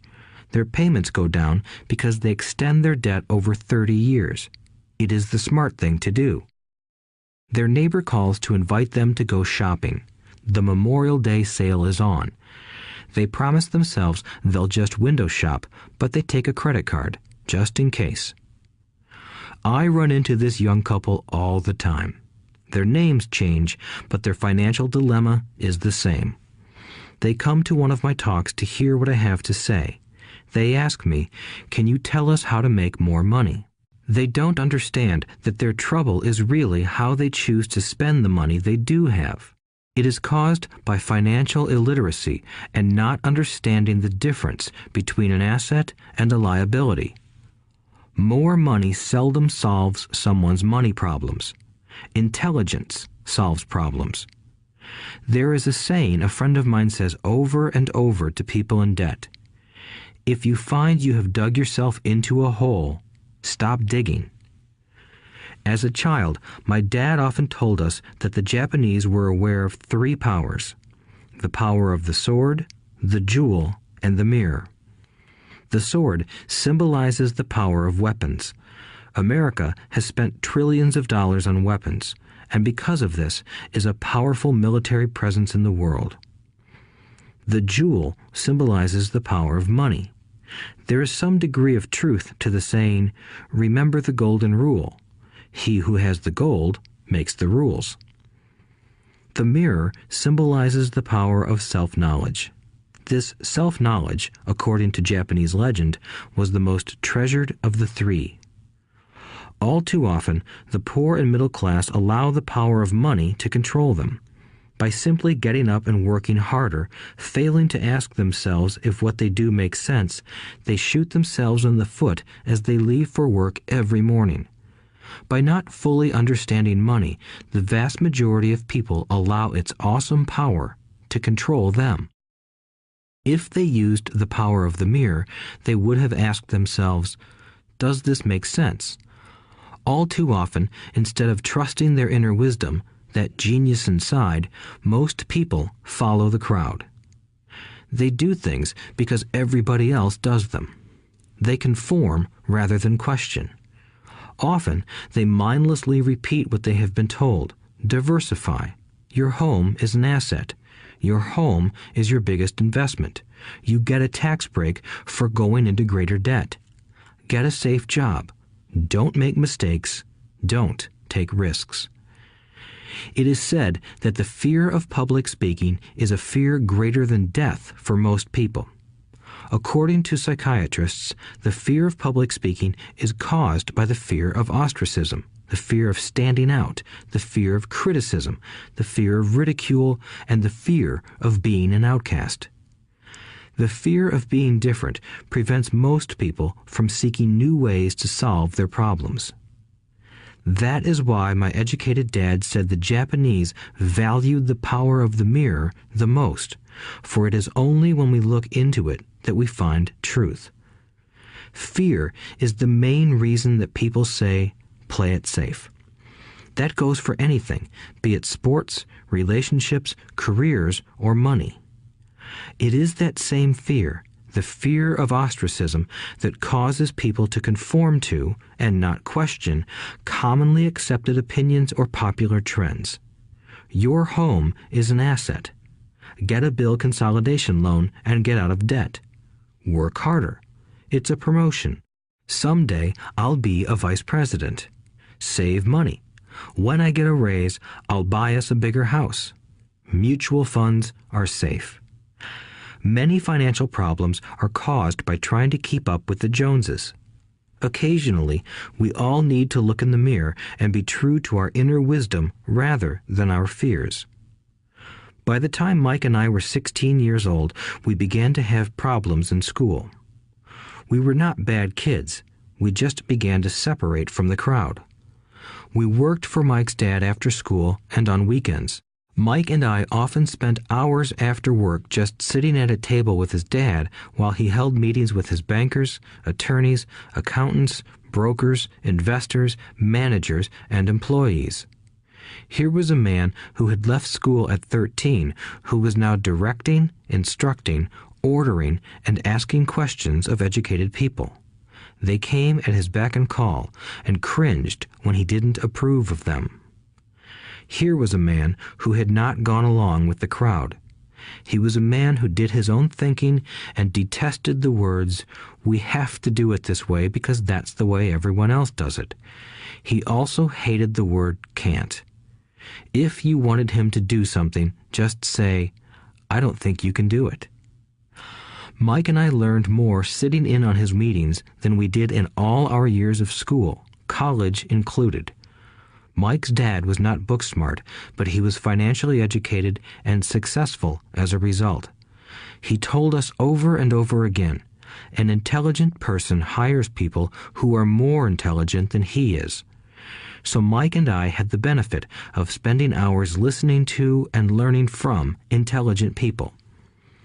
But because of this, Mike and I couldn't go along with the standard dogma our teachers preached, and that caused problems. Whenever the teacher said, "If you don't get good grades, you won't do well in the real world," Mike and I just raised our eyebrows. When we were told to follow set procedures and not deviate from the rules, we could see how school discouraged creativity. We started to understand why our rich dad told us that schools were designed to produce good employees instead of employers. Occasionally, Mike or I would ask our teachers how what we studied was applicable to the real world, or why we never studied money and how it worked. To the latter question, we often got the answer that money was not important, that if we excelled in our education, the money would follow. The more we knew about the power of money, the more distant we grew from the teachers and our classmates. My highly educated dad never pressured me about my grades, but we did begin to argue about money. By the time I was 16, I probably had a far better foundation with money than both my parents. I could keep books, I listened to tax accountants, corporate attorneys, bankers, real estate brokers, investors, and so forth. By contrast, my dad talked to other teachers. One day, my dad told me that our home was his greatest investment. A not too pleasant argument took place when I showed him why I thought a house was not a good investment. I showed him the ancillary expenses that went along with owning the home. A bigger home meant bigger expenses, and the cash flow kept going out through the expense column. Today, people still challenge me on the idea of a house not being an asset. I know that for many people, it is their dream as well as their largest investment. And owning your own home is better than nothing. I simply offer an alternative way of looking at this popular dogma. If my wife and I were to buy a bigger, flashier house, we realize it wouldn't be an asset. It would be a liability since it would take money out of our pocket. So here is the argument I put forth. I really don't expect most people to agree with it because your home is an emotional thing, and when it comes to money, high emotions tend to lower financial intelligence. I know from personal experience that money has a way of making every decision emotional. 1. When it comes to houses, most people work all their lives paying for a home they never own. In other words, most people buy a new house every few years, each time incurring a new 30-year loan to pay off the previous one. 2. Even though people receive a tax deduction for interest on mortgage payments, they pay for all their other expenses with after-tax dollars, even after they pay off their mortgage. 3. My wife's parents were shocked when the property taxes on their home increased to $1,000 a month. This was after they had retired, so the increase put a strain on their retirement budget and they felt forced to move. 4. Houses do not always go up in value. I have friends who owe $1 million for a home that today would sell for far less. 5. The greatest losses of all are those from missed opportunities. If all your money is tied up in your house, you may be forced to work harder because your money continues blowing out of the expense column instead of adding to the asset column, the classic middle-class cash flow pattern. If a young couple would put more money into their asset column early on, their later years would be easier. Their assets would have grown and would be available to help cover expenses. All too often, a house only serves as a vehicle for incurring a home equity loan to pay for mounting expenses. In summary, the end result in making a decision to own a house that is too expensive in lieu of starting an investment portfolio impacts an individual in at least the following 3 ways. 1. Loss of time during which other assets could have grown in value. 2. Loss of additional capital which could have been invested instead of paying for high maintenance expenses related directly to the home. 3. Loss of education. Too often, people count their house and savings and retirement plans as all they have in their asset column. Because they have no money to invest, they simply don't invest. This costs them investment experience. Most never become what the investment world calls a sophisticated investor. And the best investments are usually first sold to sophisticated investors, who then turn around and sell them to the people playing it safe. I am not saying don't buy a house. What I'm saying is that you should understand the difference between an asset and a liability. When I want a bigger house, I first buy assets that will generate the cash flow to pay for the house. My educated dad's personal financial statement best demonstrates the life of someone caught in the rat race. His expenses match his income, never allowing him enough left over to invest in assets. As a result, his liabilities are larger than his assets. Why the rich get richer. A review of my rich dad's financial statement shows why the rich get richer. The asset column generates more than enough income to cover expenses, with the balance reinvested into the asset column. The asset column continues to grow, and therefore the income it produces grows with it. The result is that the rich get richer. Why the middle class struggle.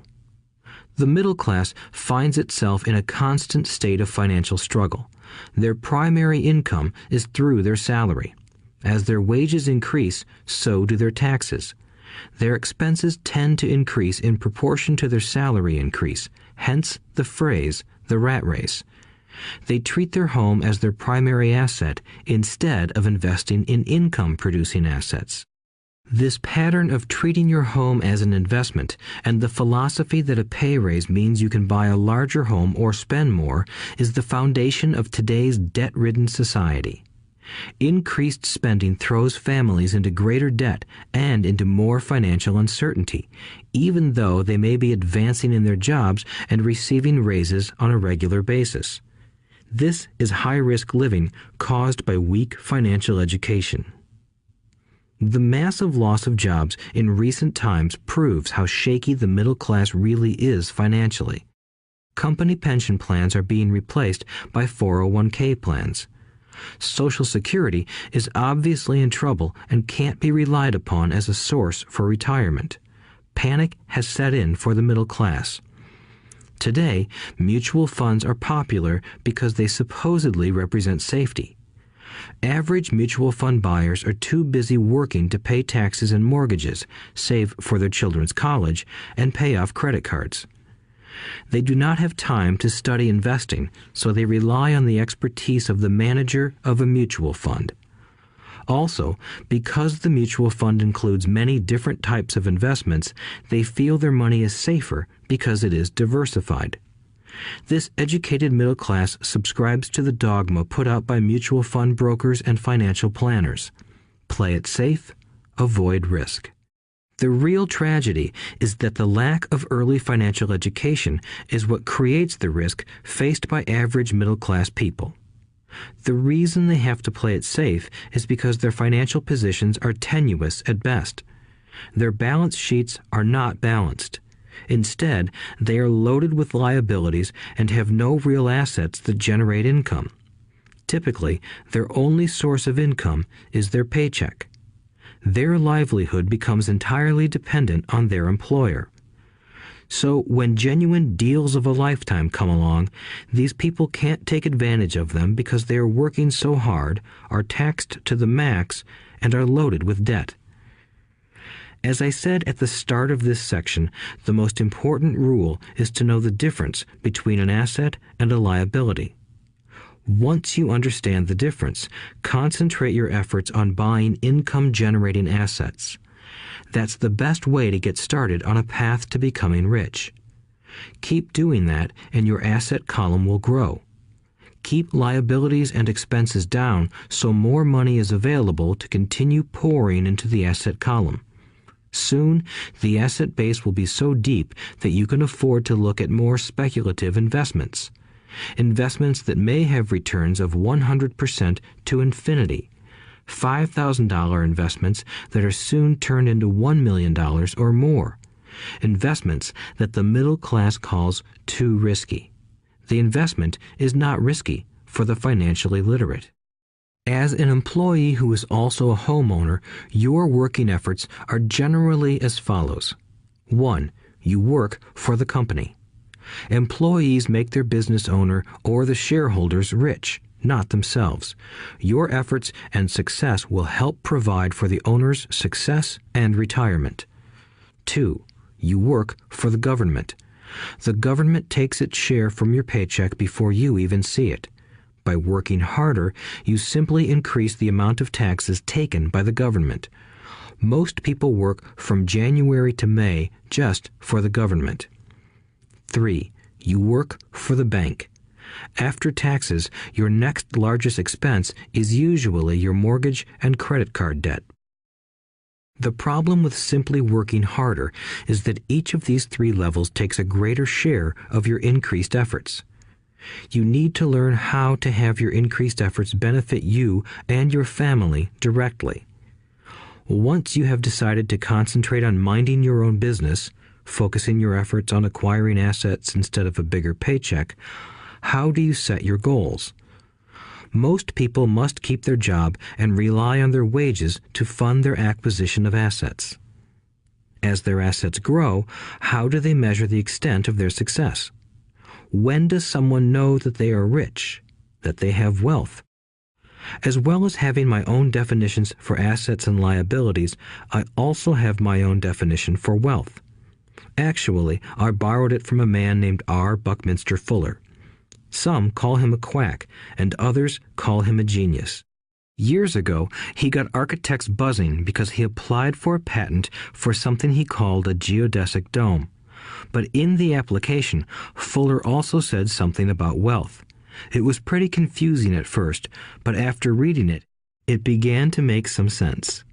Wealth is a person's ability to survive so many number of days forward, or, if I stopped working today, how long could I survive? Unlike net worth, the difference between your assets and liabilities, which is often filled with a person's expensive junk and opinions of what things are worth, this definition creates the possibility for developing a truly accurate measurement. I could now measure and know where I was in terms of my goal to become financially independent. Although net worth often includes non-cash producing assets, like stuff you bought that now sits in your garage, wealth measures how much money your money is making and, therefore, your financial survivability. Wealth is the measure of the cash flow from the asset column compared with the expense column. Let's use an example. Let's say I have cash flow from my asset column of $1,000 a month, and I have monthly expenses of $2,000 a month. What is my wealth? Let's go back to Buckminster Fuller's definition. Using his definition, how many days forward can I survive? Assuming a 30-day month, I have enough cash flow for half a month. When I achieve $2,000 a month cash flow from my assets, then I will be wealthy. So, while I'm not yet rich, I am wealthy. I now have income generated from assets each month that fully cover my monthly expenses. If I want to increase my expenses, I first must increase my cash flow to maintain this level of wealth. Also note that it is at this point that I'm no longer dependent on my wages. I have focused on and been successful in building an asset column that has made me financially independent. If I quit my job today, I would be able to cover my monthly expenses with the cash flow from my assets. My next goal would be to have the excess cash flow from my assets reinvested into the asset column. The more money that goes into my asset column, the more my asset column grows. The more my assets grow, the more my cash flow grows. And as long as I keep my expenses less than the cash flow from these assets, I grow richer with more and more income from sources other than my physical labor. As this reinvestment process continues, I am well on my way to becoming rich. Just remember this simple observation. The rich buy assets. The poor only have expenses. The middle class buy liabilities they think are assets. So how do I start minding my own business? What is the answer? Listen to the founder of McDonald's in the next chapter. Chapter 3. Lesson 3. Mind your own business. The rich focus on their asset columns while everyone else focuses on their income statements. In 1974, Ray Kroc, the founder of McDonald's, was asked to speak to the MBA class at the University of Texas at Austin. A friend of mine was a student in that MBA class. After a powerful and inspiring talk, the class adjourned and the students asked Ray if he would join them at their favorite hangout to have a few beers. Ray graciously accepted. "What business am I in?" Ray asked once the group had all their beers in hand. Everyone laughed, my friend said. Most of the MBA students thought Ray was just fooling around. No one answered, so Ray asked again. "What business do you think I'm in?" The students laughed again, and finally one brave soul yelled out, "Ray, who in the world doesn't know that you're in the hamburger business?" Ray chuckled. "That's what I thought you would say." He paused and then quickly added, "Ladies and gentlemen, I'm not in the hamburger business. My business is real estate." As my friend tells the story, Ray spent a good amount of time explaining his viewpoint. In his business plan, Ray knew that the primary business focus was to sell hamburger franchises, but what he never lost sight of was the location of each franchise. He knew that the land and its location were the most significant factors in the success of each franchise. Basically, the person who bought the franchise was also buying the real estate under the franchise for Ray Kroc's organization. Today, McDonald's is the largest single owner of real estate in the world, owning even more than the Catholic Church. McDonald's owns some of the most valuable intersections and street corners in America and around the globe. My friend considers this as one of the most important lessons in his life. Today, he owns car washes, but his business is the real estate under those car washes. The previous chapter presented that most people work for everyone but themselves. They work first for the owners of the company, then for the government through taxes, and finally for the bank that owns their mortgage. When I was a young boy, we did not have a McDonald's nearby. Yet my rich dad was responsible for teaching Mike and me the same lesson that Ray Kroc talked about at the University of Texas. It is secret number 3 of the rich. The secret is mind your own business. Financial struggle is often directly the result of people working all their lives for someone else.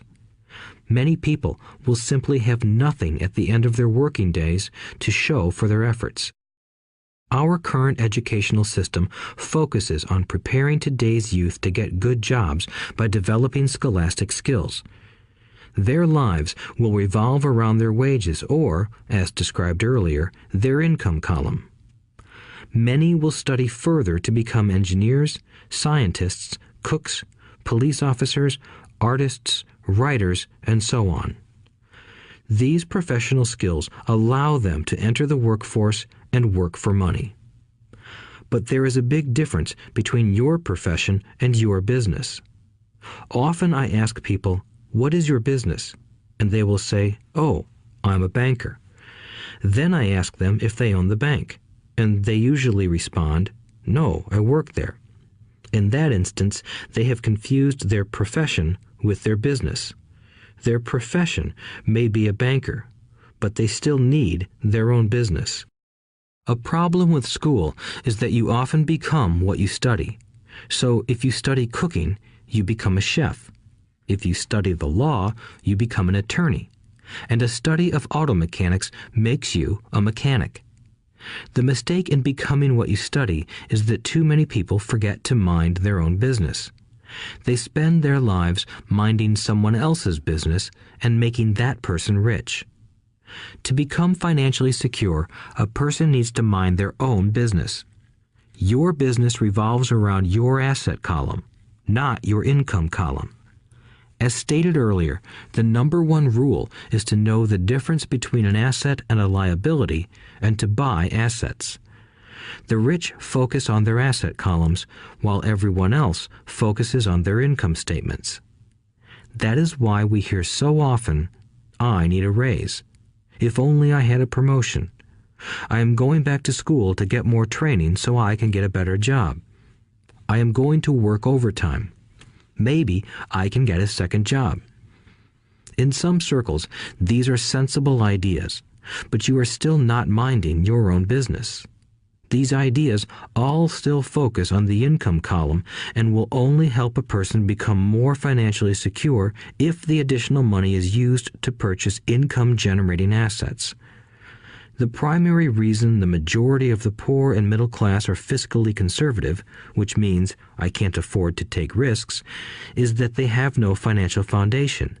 They have to cling to their jobs and play it safe. When downsizing became the in thing to do, millions of workers found out their largest so-called asset, their home, was eating them alive. Their asset was costing them money every month. Their car, another asset, was eating them alive. The golf clubs in the garage that cost $1,000 were not worth $1,000 anymore. Without job security, they had nothing to fall back on. What they thought were assets could not help them survive in a time of financial crisis. I assume most of us have filled out a credit application to buy a house or a car. It's always interesting to look at the net worth section because of what accepted banking and accounting practices allow a person to count as assets. One day when I wanted a loan, my financial position did not look too good. So I added my new golf clubs, my art collection, books, electronics, Armani suits, wristwatches, shoes, and other personal effects to boost the number in the asset column. But I was turned down because I had too much investment real estate. The loan committee didn't like that I made so much money from rent. They wanted to know why I did not have a normal job with a salary. They did not question the Armani suits, golf clubs, or art collection. Life is sometimes tough when you do not fit the standard profile. I cringe every time I hear someone say to me that their net worth is $1 million or $100,000 or whatever. One of the main reasons net worth is not accurate is simply because the moment you begin selling your assets, you are taxed for any gains. So many people have put themselves in deep financial trouble when they run short of income. To raise cash, they sell their assets, but their personal assets can generally be sold for only a fraction of the value that is listed on their personal balance sheet. Or, if there is a gain on the sale of the assets, they are taxed on the gain. So again, the government takes its share, thus reducing the amount available to help them out of debt. That is why I say someone's net worth is often worth less than they think. Start minding your own business. Keep your daytime job, but start buying real assets, not liabilities or personal effects that have no real value once you get them home. A new car loses nearly 25% of the price you pay for it the moment you drive it off the lot. It is not a true asset even if your banker lets you list it as one. My $400 new titanium driver was worth $150 the moment I teed off. Keep expenses low, reduce liabilities, and diligently build a base of solid assets. For young people who have not yet left home, it is important for parents to teach them the difference between an asset and a liability. Get them to start building a solid asset column before they leave home, get married, buy a house, have kids, and get stuck in a risky financial position, clinging to a job and buying everything on credit. I see so many young couples who get married and trap themselves into a lifestyle that will not let them get out of debt for most of their working years. For many people, just as the last child leaves home, the parents realize they have not adequately prepared for retirement and they begin to scramble to put some money away. Then their own parents become ill and they find themselves with new responsibilities. So what kind of assets am I suggesting that you or your children acquire? In my world, real assets fall into the following categories. Businesses that do not require my presence.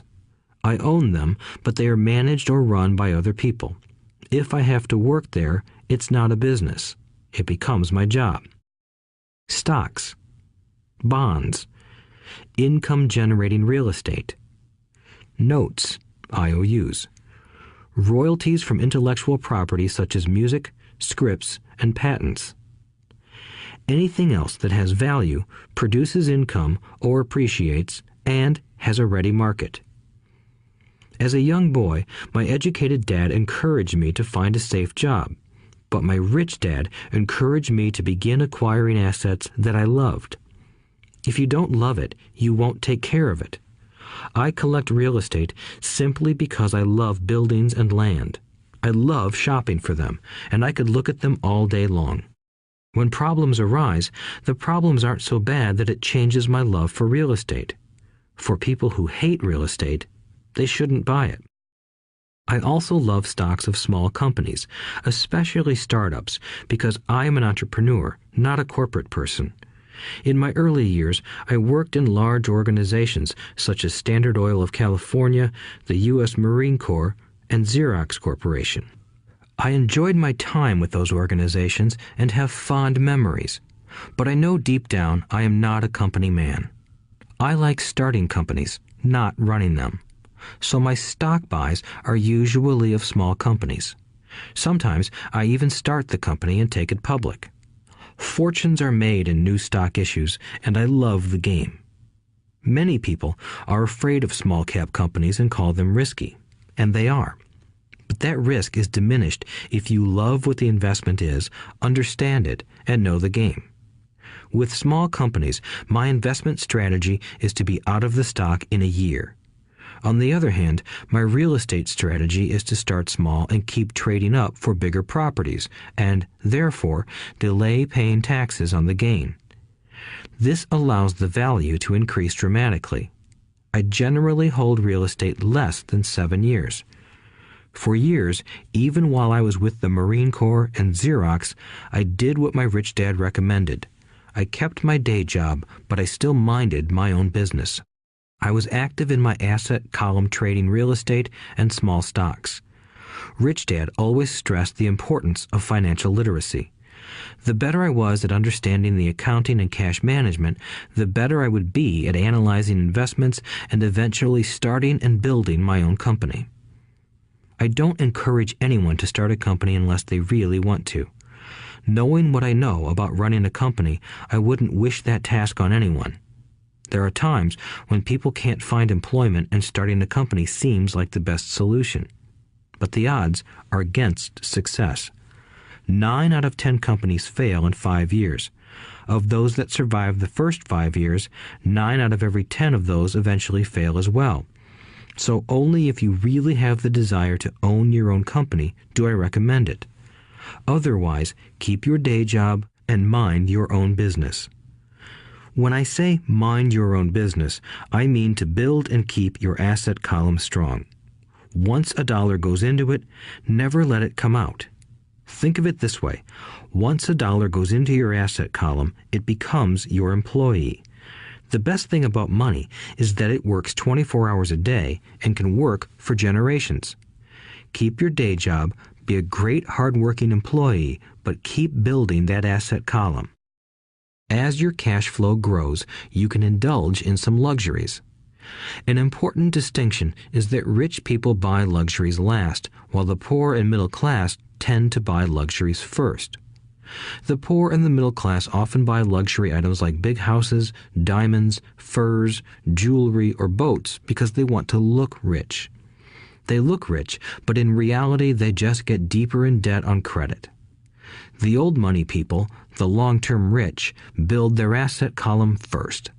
Then the income generated from the asset column buys their luxuries. The poor and middle class buy luxuries with their own sweat, blood, and children's inheritance. A true luxury is a reward for investing in and developing a real asset. For example, when my wife Kim and I had extra money coming from our apartment houses, she went out and bought her Mercedes. It didn't take any extra work or risk on her part because the apartment house bought the car. She did, however, have to wait 4 years while the real estate investment portfolio grew and began generating enough extra cash flow to pay for the car. But the luxury, the Mercedes, was a true reward because she proved she knew how to grow her asset column. That car now means a lot more to her than simply another pretty car. It means she used her financial intelligence to afford it. Instead, most people impulsively go out and buy a new car or some other luxury on credit. They may feel bored and just want a new toy. Buying a luxury on credit often causes a person to eventually resent that luxury because the debt becomes a financial burden. After you've taken the time and invested in and built your own business, you are now ready to learn the biggest secret of the rich, the secret that puts the rich way ahead of the pack. Chapter 4. Lesson 4. The History of Taxes and the Power of Corporations. My rich dad just played the game smart, and he did it through corporations, the biggest secret of the rich. I remember in school being told the story of Robin Hood and his merry men. My teacher thought it was a wonderful story of a romantic hero who robbed from the rich and gave to the poor. My rich dad did not see Robin Hood as a hero. He called Robin Hood a crook. Robin Hood may be long gone, but his followers live on. I often still hear people say, "Why don't the rich pay for it?" Or, "The rich should pay more in taxes and give it to the poor." It is this Robin Hood fantasy, or taking from the rich to give to the poor, that has caused the most pain for the poor and the middle class. The reason the middle class is so heavily taxed is because of the Robin Hood ideal. The reality is that the rich are not taxed. It's the middle class who pays for the poor, especially the educated, upper-income middle class. Again, to understand fully how things happen, we need to look at the history of taxes. Although my highly educated dad was an expert on the history of education, my rich dad fashioned himself an expert on the history of taxes. Rich Dad explained to Mike and me that originally in England and America, there were no taxes. Occasionally, there were temporary taxes levied in order to pay for wars. The king or the president would put the word out and ask everyone to chip in. Taxes were levied in Britain for the fight against Napoleon from 1799 to 1816, and in America to pay for the Civil War from 1861 to 1865. In 1874, England made income tax a permanent levy on its citizens. In 1913, an income tax became permanent in the United States with the adoption of the 16th Amendment to the U.S. Constitution. At one time, Americans were anti-tax. It had been the tax on tea that led to the famous Tea Party in Boston Harbor, an incident that helped ignite the Revolutionary War. It took approximately 50 years in both England and the United States to sell the idea of a regular income tax. What these historical dates fail to reveal is that both of these taxes were initially levied against only the rich. It was this point that Rich Dad wanted Mike and me to understand. He explained that the idea of taxes was made popular and accepted by the majority by telling the poor and the middle class that taxes were created only to punish the rich. This is how the masses voted for the law, and it became constitutionally legal. Although it was intended to punish the rich, in reality it wound up punishing the very people who voted for it, the poor and middle class. Once government got a taste of money, its appetite grew, said Rich Dad. Your dad and I are exactly opposite. He's a government bureaucrat, and I am a capitalist. We get paid, and our success is measured on opposite behaviors. He gets paid to spend money and hire people. The more he spends and the more people he hires, the larger his organization becomes. In the government, a large organization is a respected organization. On the other hand, within my organization, the fewer people I hire and the less money I spend, the more I am respected by my investors. That's why I don't like government people. They have different objectives than most business people. As the government grows, more and more tax dollars are needed to support it. My educated dad sincerely believed that government should help people. He loved John F. Kennedy and especially the idea of the Peace Corps. He loved the idea so much that both he and my mom worked for the Peace Corps, training volunteers to go to Malaysia, Thailand, and the Philippines. He always strived for additional grants and budget increases so he could hire more people, both in his job with the Education Department and in the Peace Corps. From the time I was about 10 years old, I would hear from my rich dad that government workers were a pack of lazy thieves, and from my poor dad I would hear how the rich were greedy crooks who should be made to pay more taxes. Both sides had valid points. It was difficult to go to work for one of the biggest capitalists in town and come home to a father who was a prominent government leader. It was not easy to know which dad to believe. Yet, when you study the history of taxes, an interesting perspective emerges. As I said, the passage of taxes was only possible because the masses believed in the Robin Hood theory of economics. Take from the rich and give to everyone else. The problem was that the government's appetite for money was so great that taxes soon needed to be levied on the middle class, and from there it kept trickling down. However, the rich saw an opportunity because they don't play by the same set of rules. The rich knew about corporations, which became popular in the days of sailing ships. The rich created the corporation as a vehicle to limit their risk to the assets of each voyage. The rich put their money into a corporation to finance the voyage. The corporation would then hire a crew to sail to the New World to look for treasure. If the ship was lost, the crew lost their lives, but the loss to the rich would be limited only to the money they invested for that particular voyage. It is the knowledge of the legal corporate structure that really gives the rich a vast advantage over the poor and middle class. Having two fathers teaching me, one a socialist and the other a capitalist, I quickly began to realize that the philosophy of the capitalist made more financial sense to me. It seemed to me that the socialists ultimately penalized themselves due to their lack of financial education. No matter what the take from the rich crowd came up with, the rich always found a way to outsmart them. That is how taxes were eventually levied on the middle class. The rich outsmarted the intellectuals solely because they understood the power of money, a subject not taught in schools. How did the rich outsmart the intellectuals? Once the take from the rich tax was passed, cash started flowing into government coffers. Initially, people were happy. Money was handed out to government workers and the rich. It went to government workers in the form of jobs and pensions, and it went to the rich via their factories receiving government contracts. The government received a large pool of money, but the problem was the fiscal management of that money. The government ideal is to avoid having excess money.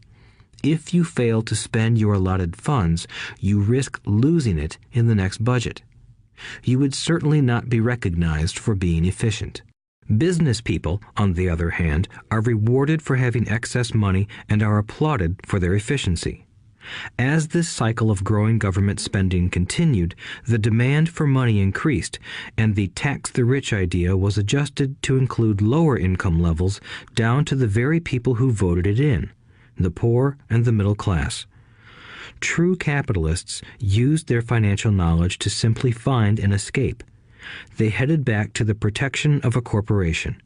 But what many people who have never formed a corporation don't know is that a corporation is not really a thing. A corporation is merely a file folder with some legal documents in it, sitting in some attorney's office and registered with a state government agency. It's not a big building or a factory or a group of people. A corporation is merely a legal document that creates a legal body without a soul. Using it, the wealth of the rich was once again protected. It was popular because the income tax rate of a corporation is less than the individual income tax rates.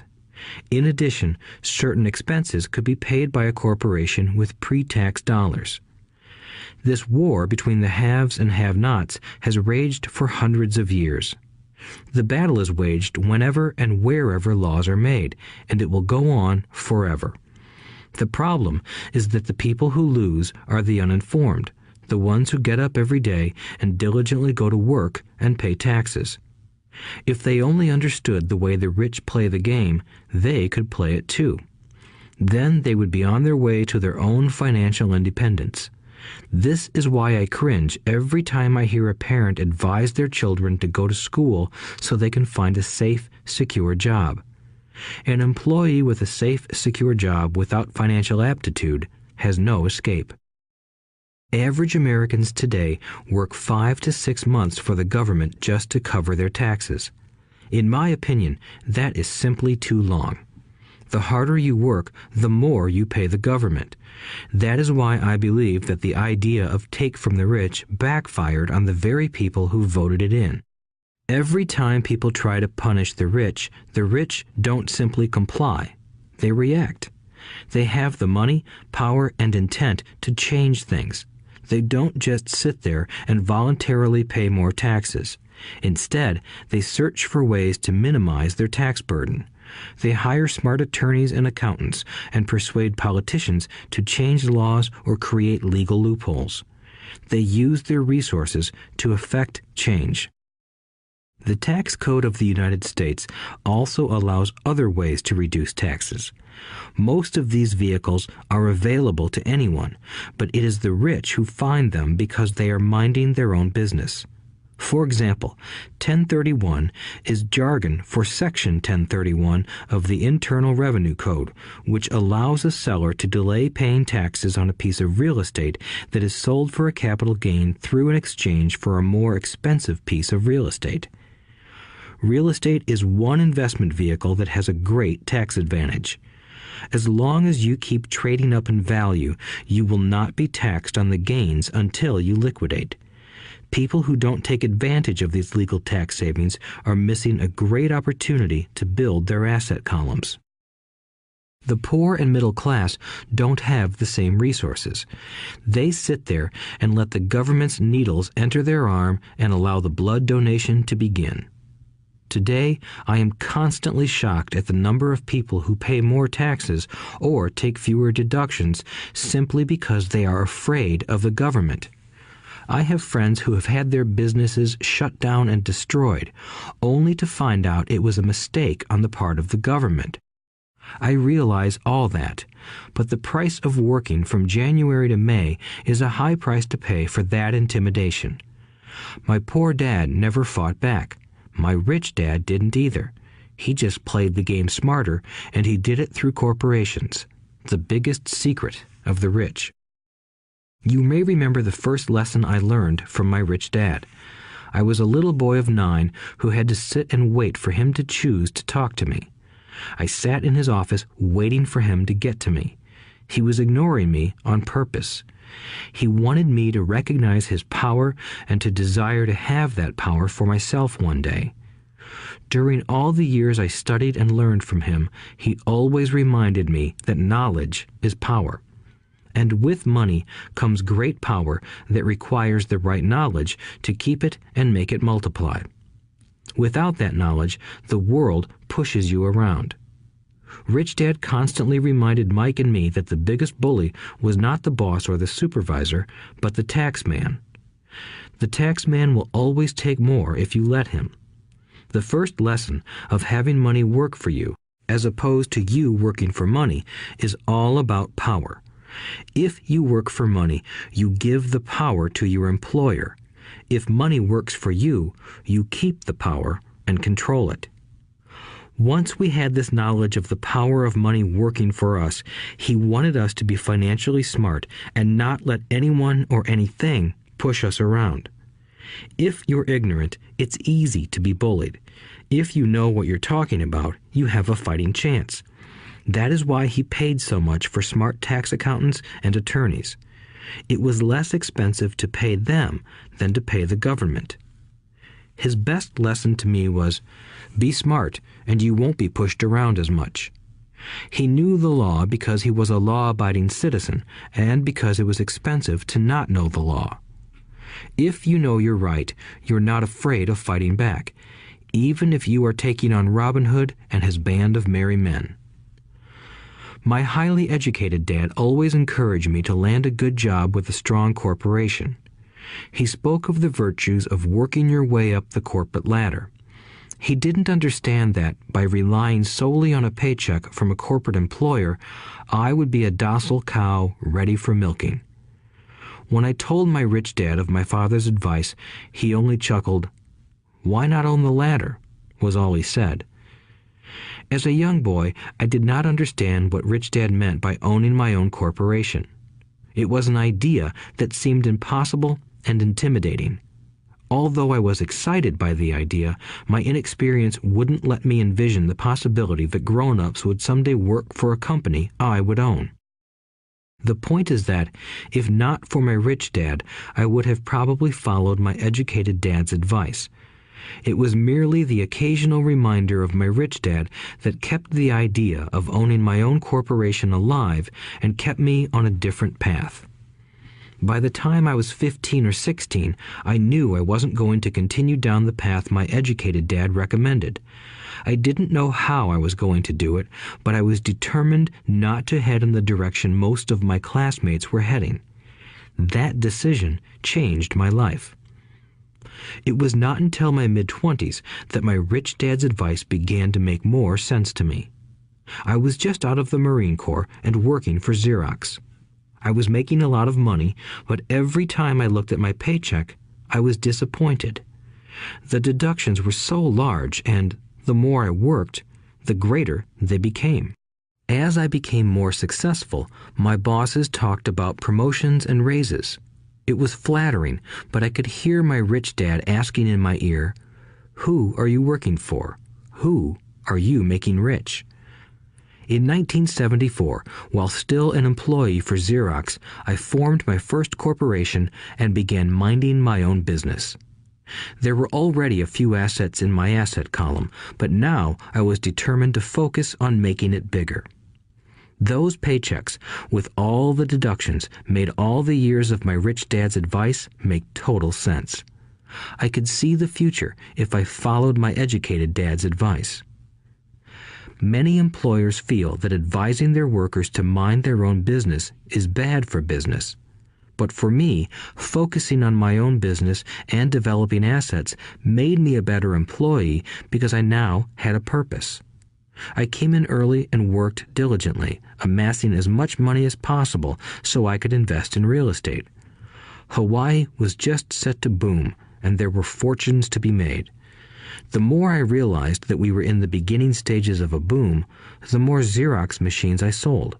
The more I sold, the more money I made, and, of course, the more deductions came out of my paycheck. It was inspiring. I wanted out of the employee trap so badly that I worked even harder so I could invest more. By 1978, I was consistently one of the top 5 salespeople at the company. I badly wanted out of the rat race. In less than 3 years, I was making more in my real estate holding corporation than I was making at Xerox, and the money I was making in my asset column in my own corporation was money working for me, not me pounding on doors selling copiers. My rich dad's advice made much more sense. Soon, the cash flow from my properties were so strong that my company bought me my first Porsche. My fellow Xerox salespeople thought I was spending my commissions. I wasn't. I was investing my commissions in assets. My money was working hard to make more money. Each dollar in my asset column was a great employee, working hard to make more employees and buy the boss a new Porsche with before-tax dollars. I began to work harder for Xerox. The plan was working, and my Porsche was the proof. By using the lessons I learned from my rich dad, I was able to get out of the proverbial rat race at an early age. It was made possible because of the strong financial knowledge I had acquired through Rich Dad's lessons. Without this financial knowledge, which I call financial intelligence or financial IQ, my road to financial independence would have been much more difficult. I now teach others in the hope that I may share my knowledge with them. I remind people that financial IQ is made up of knowledge from 4 broad areas of expertise. 1. Accounting. Accounting is financial literacy or the ability to read numbers. This is a vital skill if you want to build an empire. The more money you are responsible for, the more accuracy is required, or the house comes tumbling down. This is the left brain side, or the details.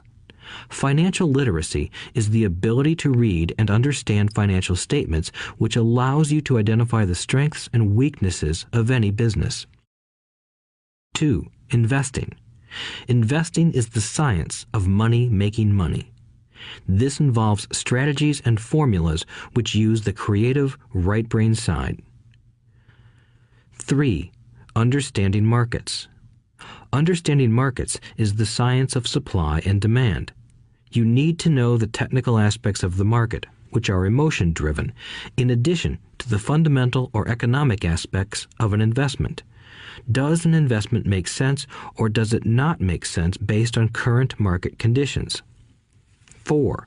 The law. A corporation wrapped around the technical skills of accounting, investing, and markets can contribute to explosive growth. A person who understands the tax advantages and protections provided by a corporation can get rich so much faster than someone who is an employee or a small business sole proprietor. It's like the difference between someone walking and someone flying. The difference is profound when it comes to long-term wealth.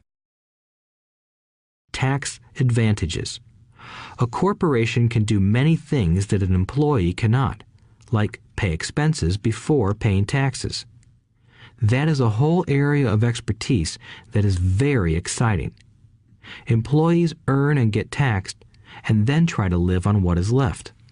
A corporation earns, spends everything it can, and is taxed on anything that is left. It's one of the biggest legal tax loopholes that the rich use. They're easy to set up and are not expensive if you own investments that are producing good cash flow. For example, by owning your own corporation, your vacations can be board meetings in Hawaii. Car payments, insurance, repairs, and health club memberships are company expenses.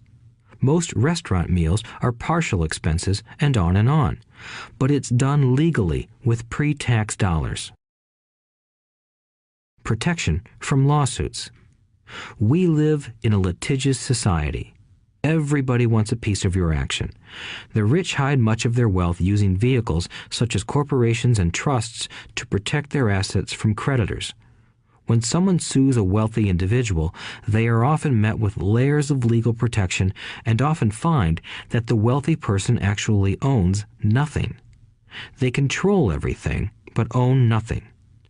The poor and middle class try to own everything and lose it to the government or to fellow citizens who like to sue the rich. They learned it from the Robin Hood story. Take from the rich and give it to the poor. It is not the purpose of this audiobook to go into the specifics of owning a corporation. But I will say that if you own any kind of legitimate assets, I would consider finding out more about the benefits and protection offered by a corporation as soon as possible. There are many books written on the subject that will detail the benefits and even walk you through the steps necessary to set up a corporation. Garrett Sutton's books on corporations provide wonderful insight into the power of personal corporations. Financial IQ is actually the synergy of many skills and talents.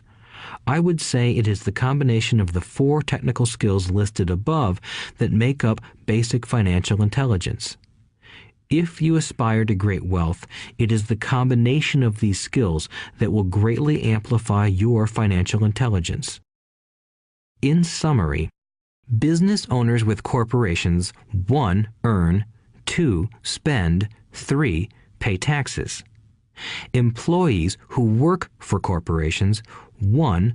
Earn, 2. Pay taxes, 3. Spend. As part of your overall financial strategy, I recommend that you learn about the protection that legal entities can provide for businesses and assets. Chapter 5. Lesson 5. The rich invent money. Often in the real world, it's not the smart who get ahead, but the bold. Last night, I took a break from writing and watched a TV program on the history of a young man named Alexander Graham Bell. Bell had just patented his telephone and was having growing pains because the demand for his new invention was so strong. Needing a bigger company, he then went to the giant at that time, Western Union, and asked them if they would buy his patent and his tiny company.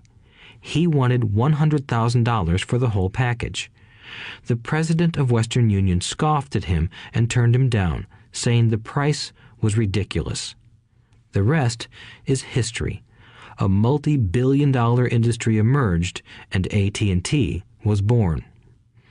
The evening news came on right after the story of Alexander Graham Bell. On the news was a story of another downsizing at a local company. The workers were angry and complained that the company ownership was unfair. A terminated manager of about 45 years of age had his wife and 2 babies at the plant and was begging the guards to let him talk to the owners to ask if they would reconsider his termination. He had just bought a house and was afraid of losing it. The camera focused in on his pleading for all the world to see. Needless to say, it held my attention. I have been teaching professionally since 1984. It has been a great experience and a rewarding one. It is also a disturbing profession, for I have taught thousands of individuals, and I see one thing in common in all of us, myself included. We all have tremendous potential, and we all are blessed with gifts. Yet the one thing that holds all of us back is some degree of self-doubt. It is not so much the lack of technical information that holds us back, but more the lack of self-confidence. Some are more affected than others. Once we leave school, most of us know that it is not so much a matter of college degrees or good grades that count. In the real world, outside of academics, something more than just grades is required. I have heard it called many things: guts, chutzpah, balls, audacity, bravado, cunning, daring, tenacity, and brilliance. This factor, whatever it is labeled, ultimately decides one's future much more than school grades do. Inside each of us is one of these brave, brilliant, and daring characters. There is also the flip side of that character, people who could get down on their knees and beg if necessary. After a year in Vietnam as a Marine Corps pilot, I got to know both of those characters inside of me intimately. One is not better than the other.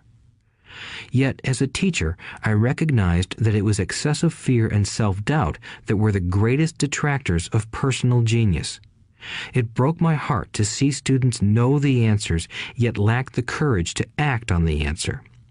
Often in the real world, it's not the smart who get ahead, but the bold. In my personal experience, your financial genius requires both technical knowledge as well as courage. If fear is too strong, the genius is suppressed. In my classes, I strongly urge students to learn to take risks, to be bold, and to let their genius convert that fear into power and brilliance. It works for some and just terrifies others. I have come to realize that for most people, when it comes to the subject of money, they would rather play it safe. I have had to field questions such as, why take risks? Why should I bother developing my financial IQ? Why should I become financially literate? And I answer, just to have more options. There are huge changes up ahead. In the coming years, there will be more people just like the young inventor Alexander Graham Bell. There will be 100 people like Bill Gates and hugely successful companies like Microsoft created every year all over the world. And there will also be many more bankruptcies, layoffs, and downsizings. So why bother developing your financial IQ? No one can answer that but you. Yet I can tell you why I myself do it. I do it because it is the most exciting time to be alive. I'd rather be welcoming change than dreading change. I'd rather be excited about making millions than worrying about not getting a raise. This period we are in now is a most exciting time, unprecedented in our world's history. Generations from now, people will look back at this period of time and remark at what an exciting era it must have been. It was the death of the old and birth of the new. It was full of turmoil, and it was exciting. So why bother developing your financial IQ? Because if you do, you will prosper greatly. And if you don't, this period of time will be a frightening one. It will be a time of watching some people move boldly forward while others cling to worn-out life preservers.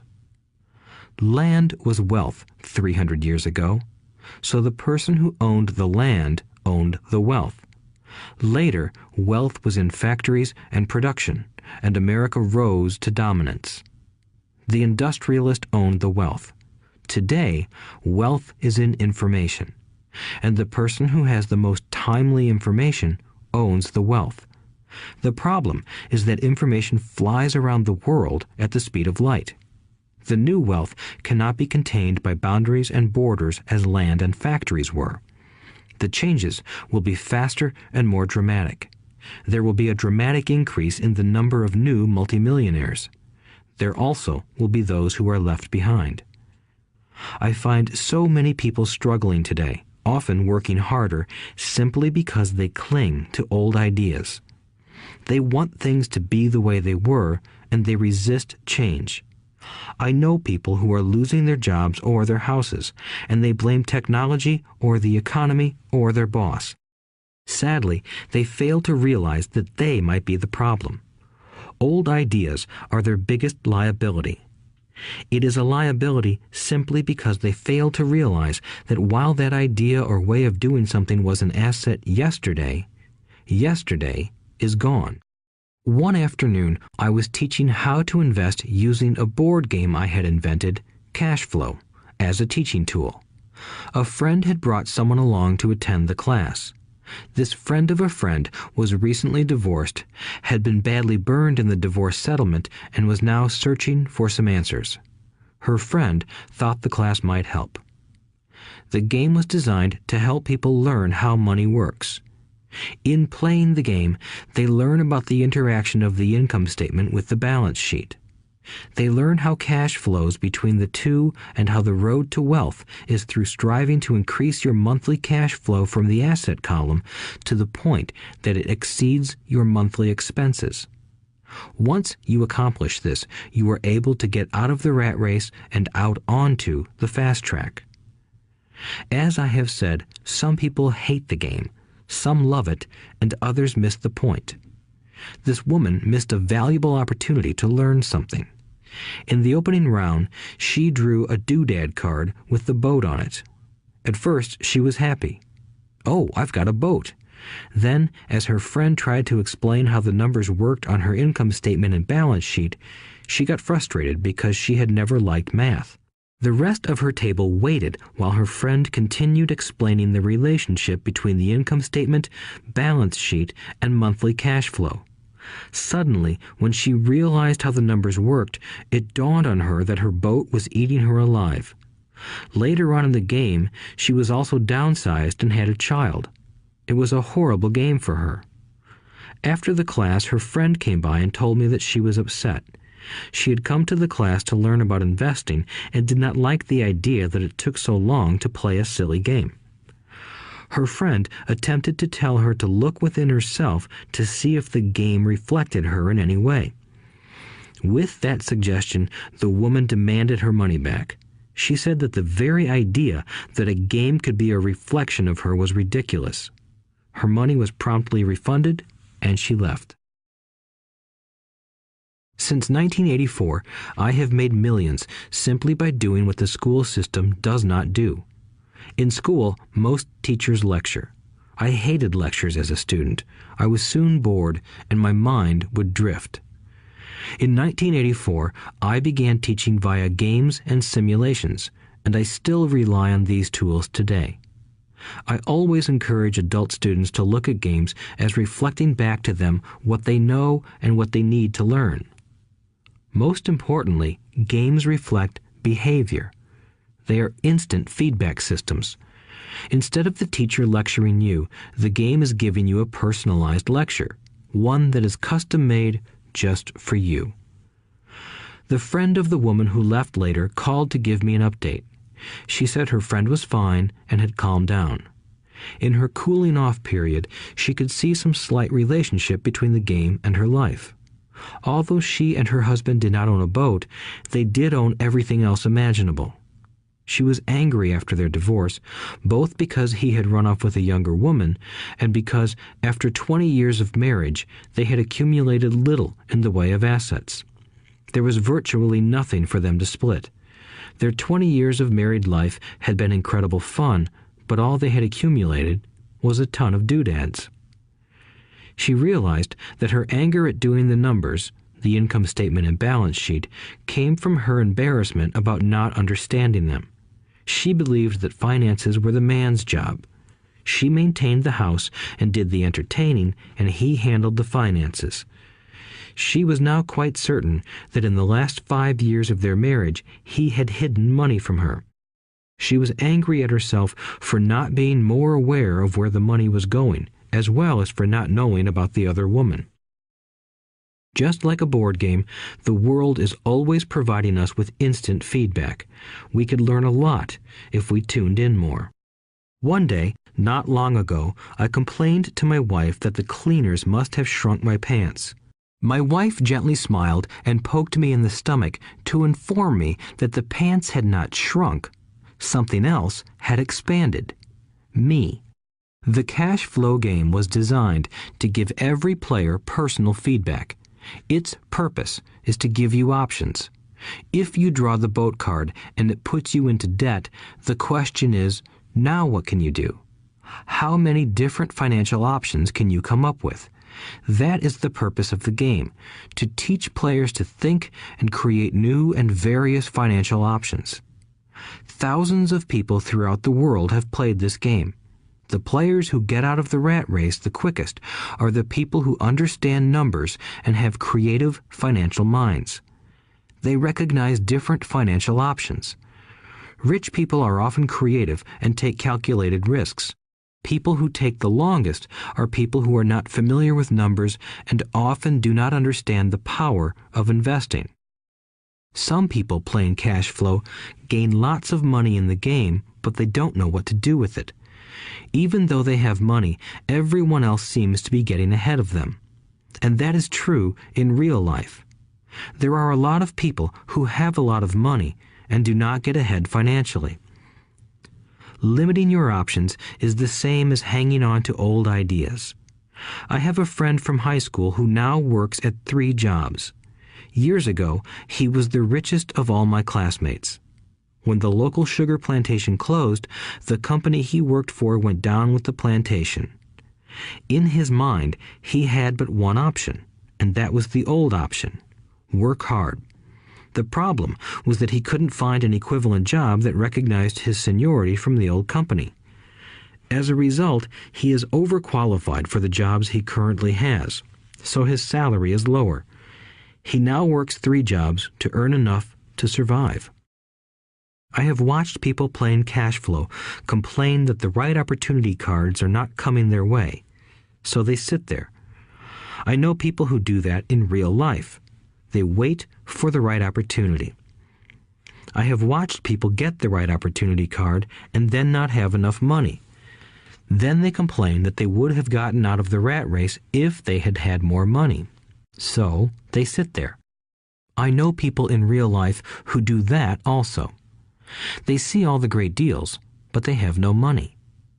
And I have seen people pull a great opportunity card, read it out loud, and have no idea that it is a great opportunity. They have the money, the time is right, they have the card, but they can't see the opportunity staring them in the face. They fail to see how it fits into their financial plan for escaping the rat race. And I know more people like that than all the others combined. Most people have an opportunity of a lifetime flash right in front of them, and they fail to see it. A year later, they find out about it, after everyone else got rich. Financial intelligence is simply having more options. If the opportunities aren't coming your way, what else can you do to improve your financial position?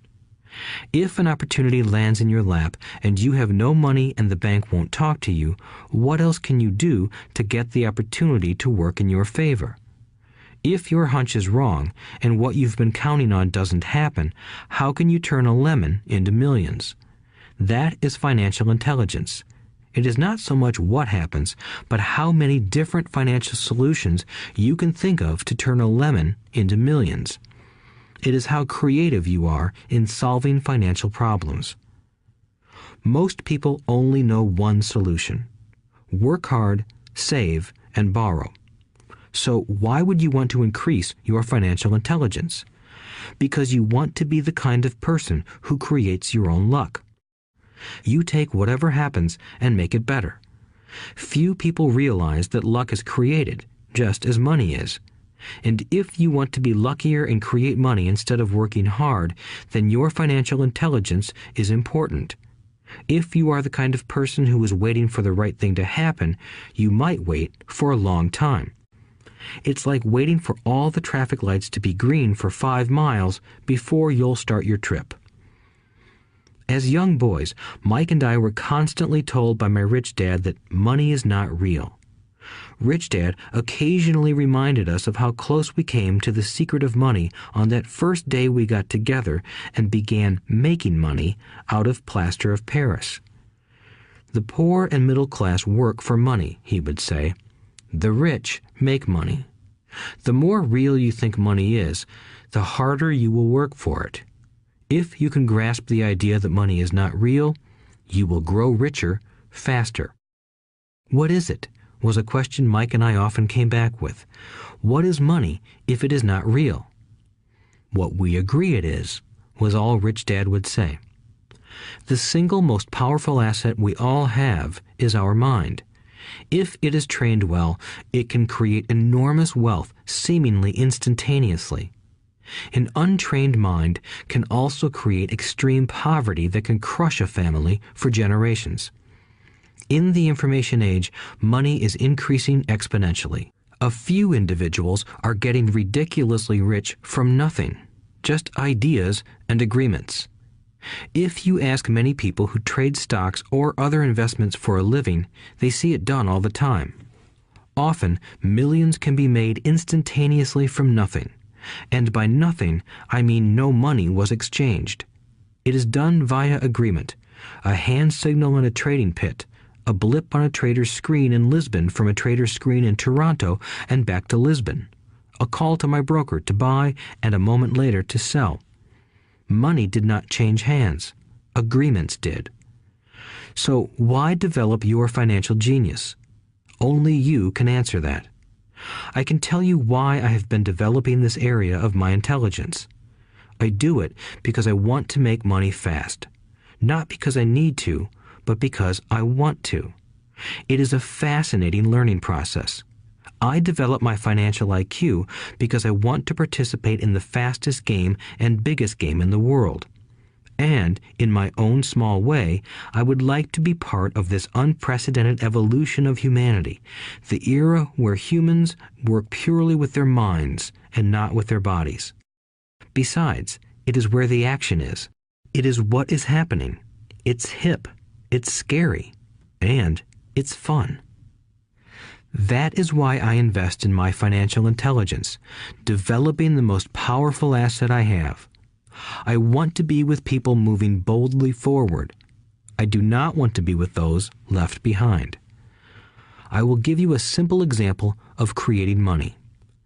In the early 1990s, the economy of Phoenix, Arizona was horrible.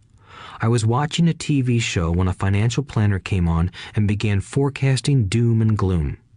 His advice was to save money. Put $100 away every month, he said. In 40 years, you will be a multimillionaire. Well, putting money away every month is a sound idea. It is one option, the option most people subscribe to. The problem is this. It blinds the person to what is really going on. It causes them to miss major opportunities for much more significant growth of their money. The world is passing them by. As I said, the economy was terrible at that time. For investors, this is the perfect market condition. A chunk of my money was in the stock market and in apartment houses. I was short of cash. Because people were giving properties away, I was buying. I was not saving money. I was investing. Kim and I had more than $1 million in cash working in a market that was rising fast. It was the best opportunity to invest. The economy was terrible. I just could not pass up these small deals. Houses that were once $100,000 were now $75,000. But instead of shopping with local real estate agents, I began shopping at the bankruptcy attorney's office or the courthouse steps.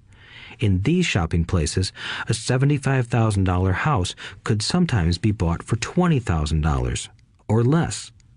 For $2,000, which was loaned to me from a friend for 90 days for $200, I gave an attorney a cashier's check as a down payment.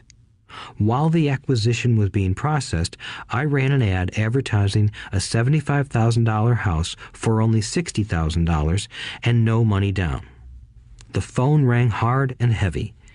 Prospective buyers were screened, and once the property was legally mine, all the prospective buyers were allowed to look at the house. It was a feeding frenzy. The house sold in a few minutes. I asked for a $2,500 processing fee, which they gladly handed over, and the escrow and title company took over from there.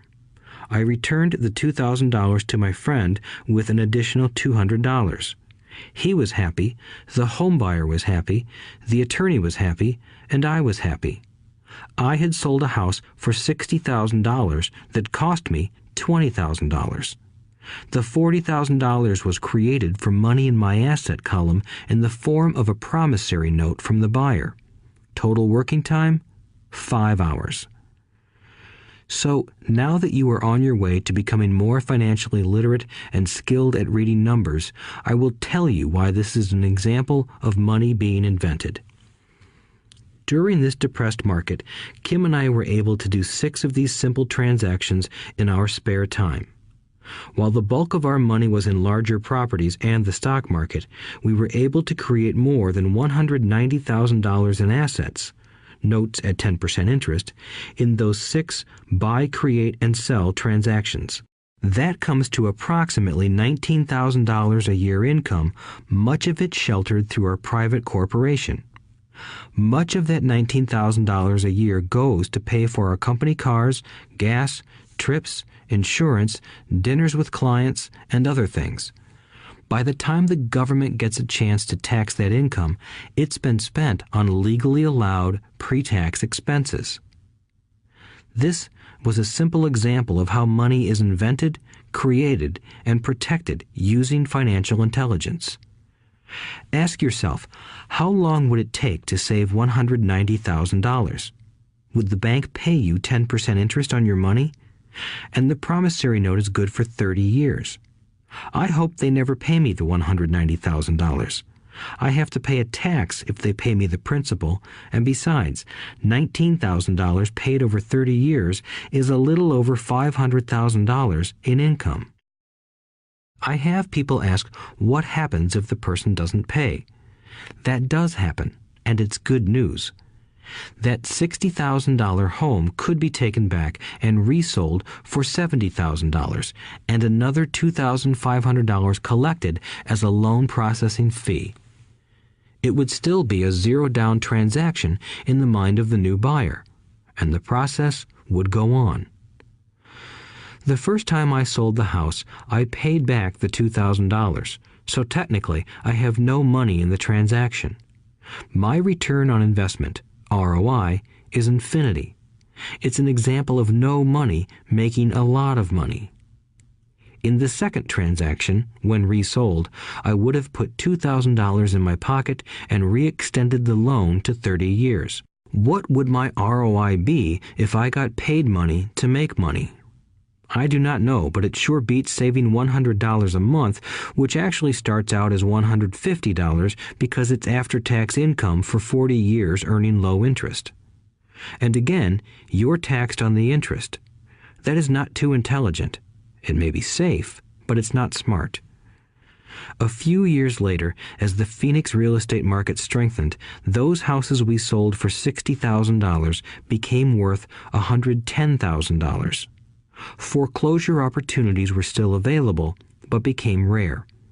It cost a valuable asset, my time, to go out looking for them. Thousands of buyers were looking for the few available deals. The market had changed. It was time to move on and look for other opportunities to put in the asset column. You cannot do that here. That is against the law. You're lying. I hear those comments much more often than, "Can you show me how to do that?" The math is simple. You do not need algebra or calculus, and the escrow company handles the legal transaction and the servicing of the payments. I have no roofs to fix or toilets to unplug because the owners do that. It's their house.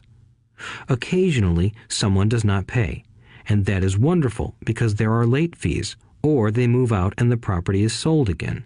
The court system handles that. And it may not work in your area. The market conditions may be different, but the example illustrates how a simple financial process can create hundreds of thousands of dollars with little money and low risk. It is an example of money being only an agreement. Anyone with a high school education can do it. Yet most people won't. Most people listen to the standard advice of work hard and save money. For about 30 hours of work, approximately $190,000 was created in the asset column, and no taxes were paid. Which one sounds harder to you? 1. Work hard, pay 50% in taxes, save what is left, your savings, then earn 5%, which is also taxed. Or 2. Take the time to develop your financial intelligence, harness the power of your brain and the asset column. If you use option number 1, be sure to factor in how much time it takes you to save $190,000. Time is one of your greatest assets. Now, you may understand why I silently shake my head when I hear parents say, "My child is doing well in school and receiving a good education." It may be good, but is it adequate? I know the above investment strategy is a small one. It is used to illustrate how small can grow into big. Again, my success reflects the importance of a strong financial foundation, which starts with a strong financial education. I have said it before, but it's worth repeating. Financial intelligence is made up of these 4 main technical skills. 1. Accounting. Accounting is financial literacy, or the ability to read numbers. This is a vital skill if you want to build businesses or investments. 2. Investing. Investing is the science of money making money. 3. Understanding markets. Understanding markets is the science of supply and demand. Alexander Graham Bell gave the market what it wanted. So did Bill Gates. A $75,000 house offered for $60,000 that cost $20,000 was also the result of seizing an opportunity created by the market. Somebody was buying, and someone was selling. 4. The law. The law is the awareness of accounting, corporate, state, and federal regulations.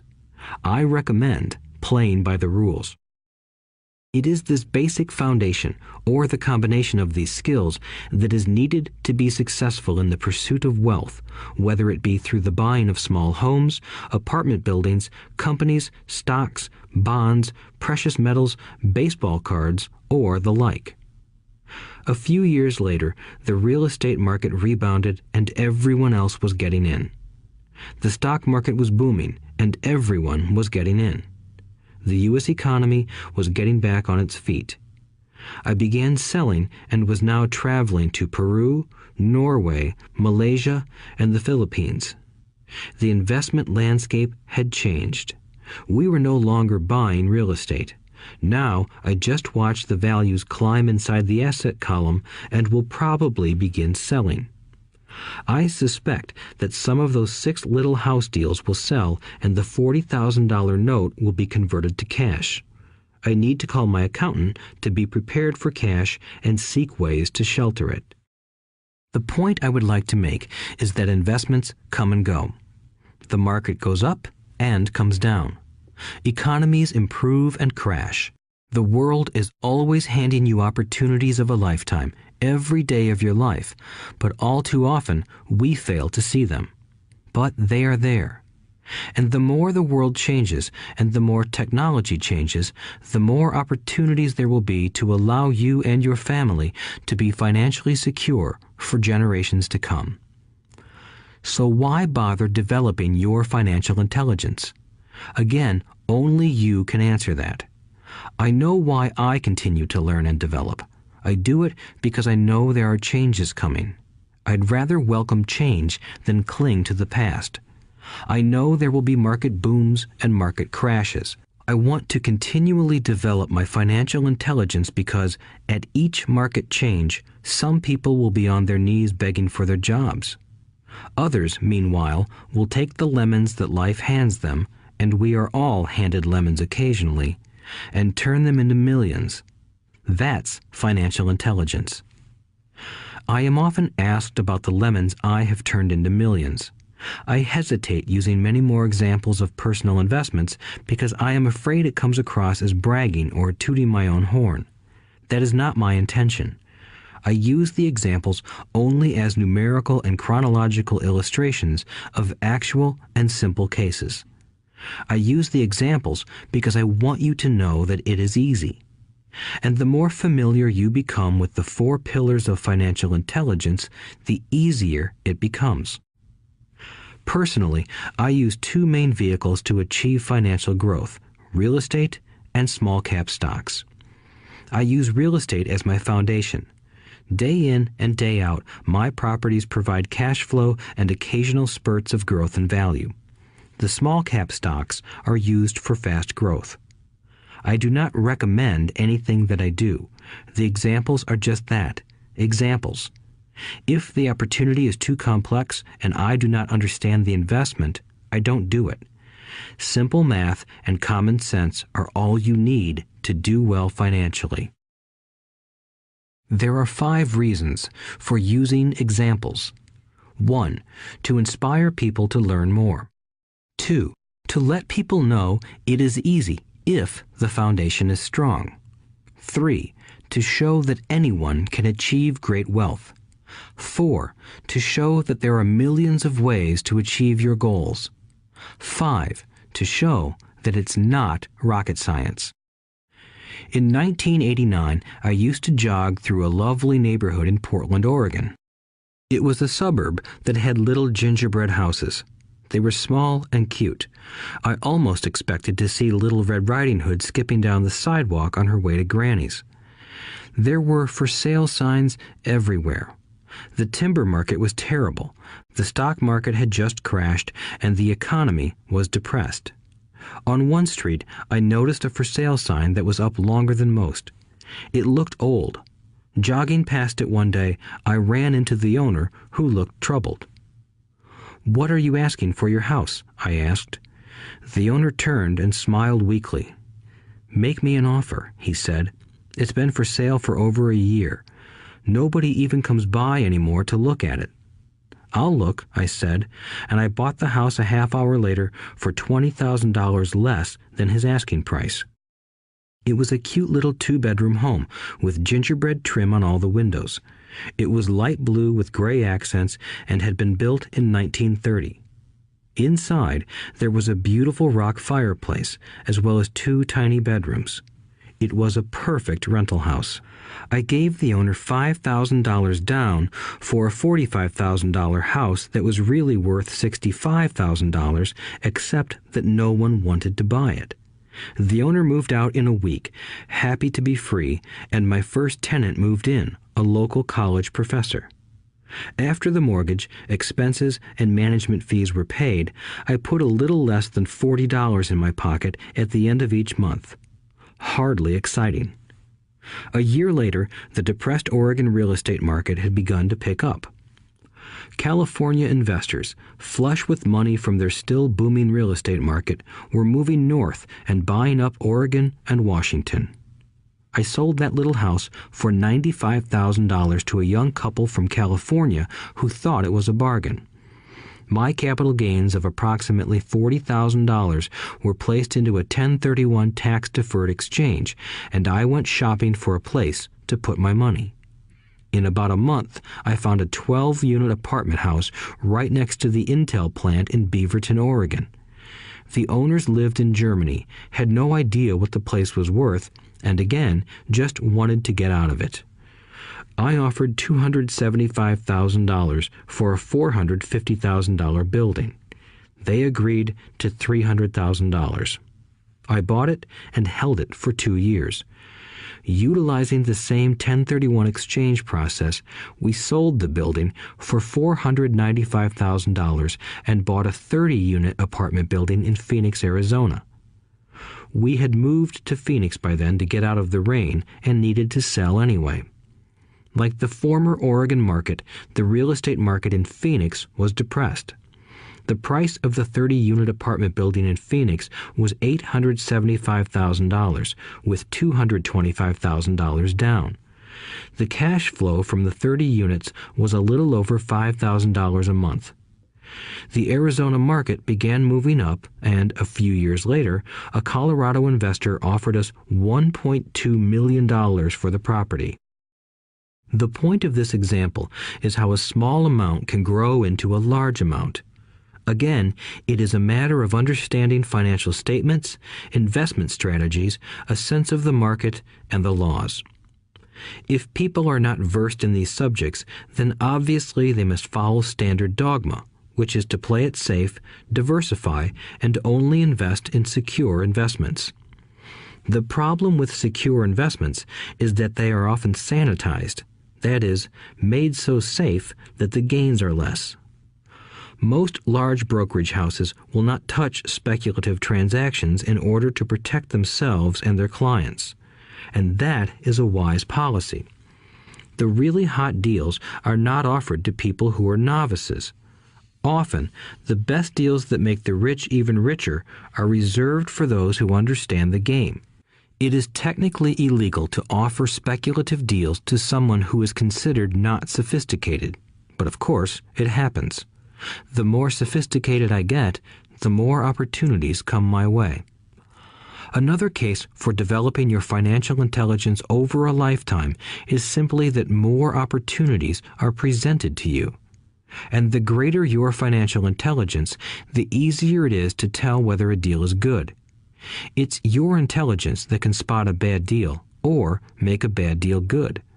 The more I learn, and there is a lot to learn, the more money I make simply because I gain experience and wisdom as the years go on.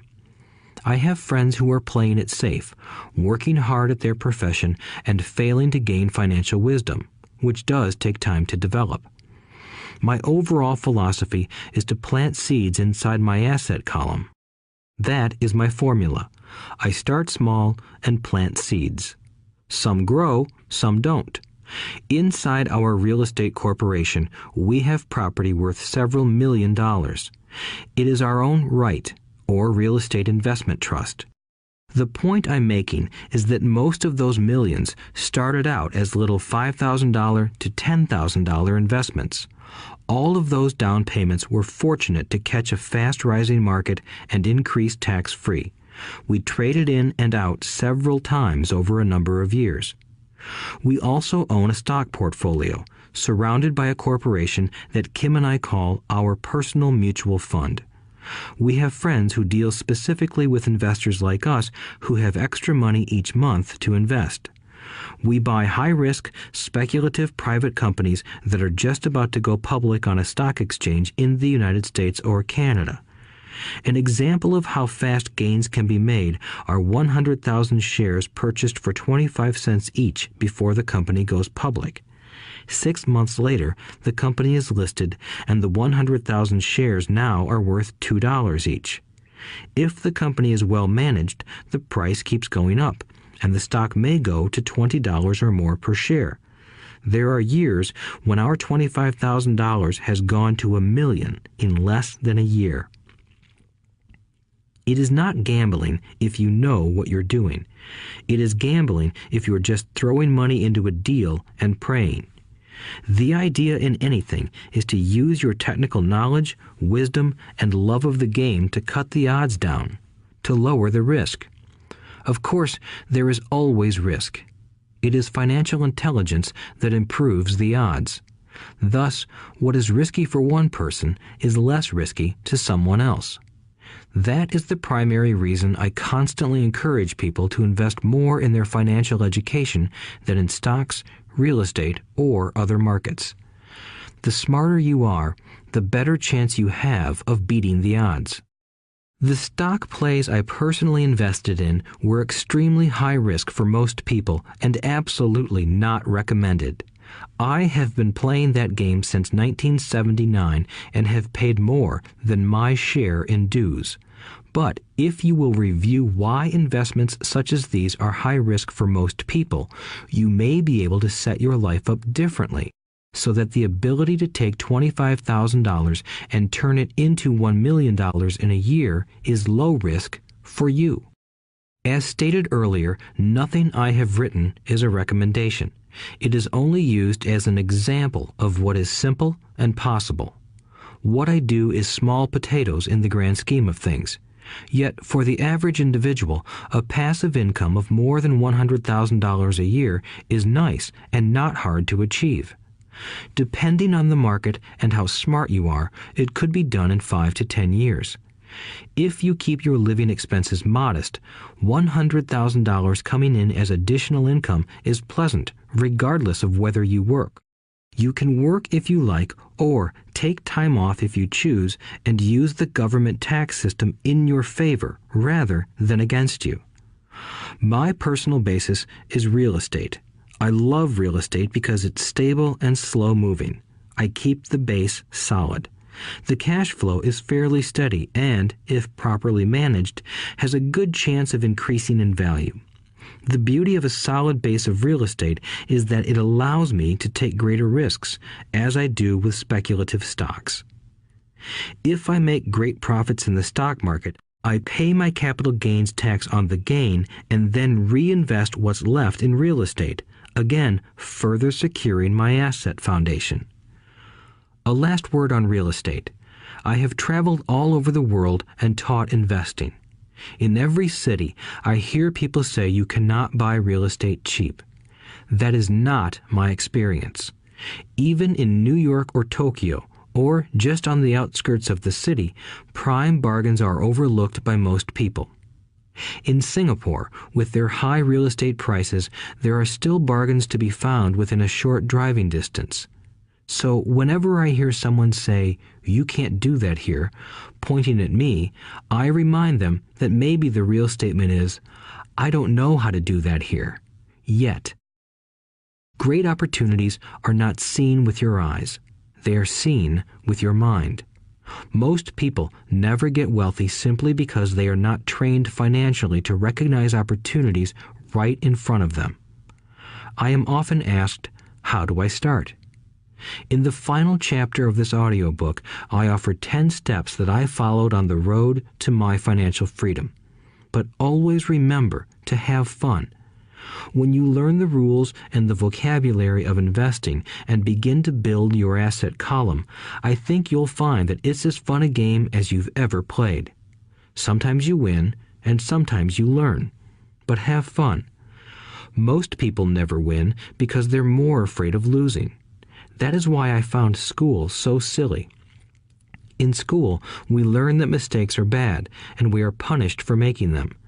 Yet if you look at the way humans are designed to learn, we learn by making mistakes. We learn to walk by falling down. If we never fell down, we would never walk. The same is true for learning to ride a bike. I still have scars on my knees, but today I can ride a bike without thinking. The same is true for getting rich. Unfortunately, the main reason most people are not rich is because they are terrified of losing. Winners are not afraid of losing, but losers are. Failure is part of the process of success. People who avoid failure also avoid success. I look at money much like my game of tennis. I play hard, make mistakes, correct, make more mistakes, correct, and I get better. If I lose the game, I reach across the net, shake my opponent's hand, smile, and say, "See you next Saturday." There are two kinds of investors. One, the first and most common type is a person who buys a packaged investment. They call a retail outlet, such as a real estate company, a stockbroker, or a financial planner, and they buy something. It could be a mutual fund, a right, a stock, or bond. It is a clean and simple way of investing. An analogy would be a shopper who goes to a computer store and buys a computer right off the shelf. 2. The second type is an investor who creates investments. This investor usually assembles a deal in the same way a person who buys components builds a computer. I do not know the first thing about putting components of a computer together, but I do know how to put pieces of opportunities together, or know people who know how. It is this second type of investor who is the more professional investor. Sometimes it may take years for all the pieces to come together, and sometimes they never do. It is this second type of investor that my rich dad encouraged me to be. It is important to learn how to put the pieces together, because that is where the huge wins reside, and sometimes some huge losses if the tide goes against you. If you want to be the second type of investor, you need to develop 3 main skills. These skills are in addition to those required to become financially intelligent. 1. Find an opportunity that everyone else missed. You see with your mind what others miss with their eyes. For example, a friend bought this run-down old house. It was spooky to look at. Everyone wondered why he bought it. What he saw that we did not was that the house came with 4 extra empty lots. He discovered that after going to the title company. After buying the house, he tore the house down and sold the 5 lots to a builder for 3 times what he paid for the entire package. He made $75,000 for 2 months of work. It's not a lot of money, but it sure beats minimum wage, and it's not technically difficult. 2. Raise money. The average person only goes to the bank. This second type of investor needs to know how to raise capital, and there are many ways that don't require a bank. To get started, I learned how to buy houses without a bank. It was the learned skill of raising money more than the houses themselves that was priceless. All too often, I hear people say, "The bank won't lend me money," or "I don't have the money to buy it." If you want to be a Type 2 investor, you need to learn how to do that which stops most people. In other words, a majority of people let their lack of money stop them from making a deal. If you can avoid that obstacle, you will be millions ahead of those who don't learn those skills. There have been many times I have bought a house, a stock, or an apartment building without a penny in the bank. I once bought an apartment house for $1.2 million. I did what is called tying it up with a written contract between seller and buyer. I then raised the $100,000 deposit, which bought me 90 days to raise the rest of the money. Why did I do it? Simply because I knew it was worth $2 million. I never raised the money. Instead, the person who put up the $100,000 gave me $50,000 for finding the deal, took over my position, and I walked away. Total working time? 3 days. Again, it's what you know more than what you buy. Investing is not buying. It's more a case of knowing. 3. Organize smart people. Intelligent people are those who work with or hire a person who is more intelligent than they are. When you need advice, make sure you choose your advisor wisely. There is a lot to learn, but the rewards can be astronomical. If you do not want to learn those skills, then being a Type 1 investor is highly recommended. It is what you know that is your greatest wealth. It is what you do not know that is your greatest risk. There is always risk, so learn to manage risk instead of avoiding it. Chapter 6. Lesson 6. Work to learn, don't work for money. Job security meant everything to my educated dad. Learning meant everything to my rich dad.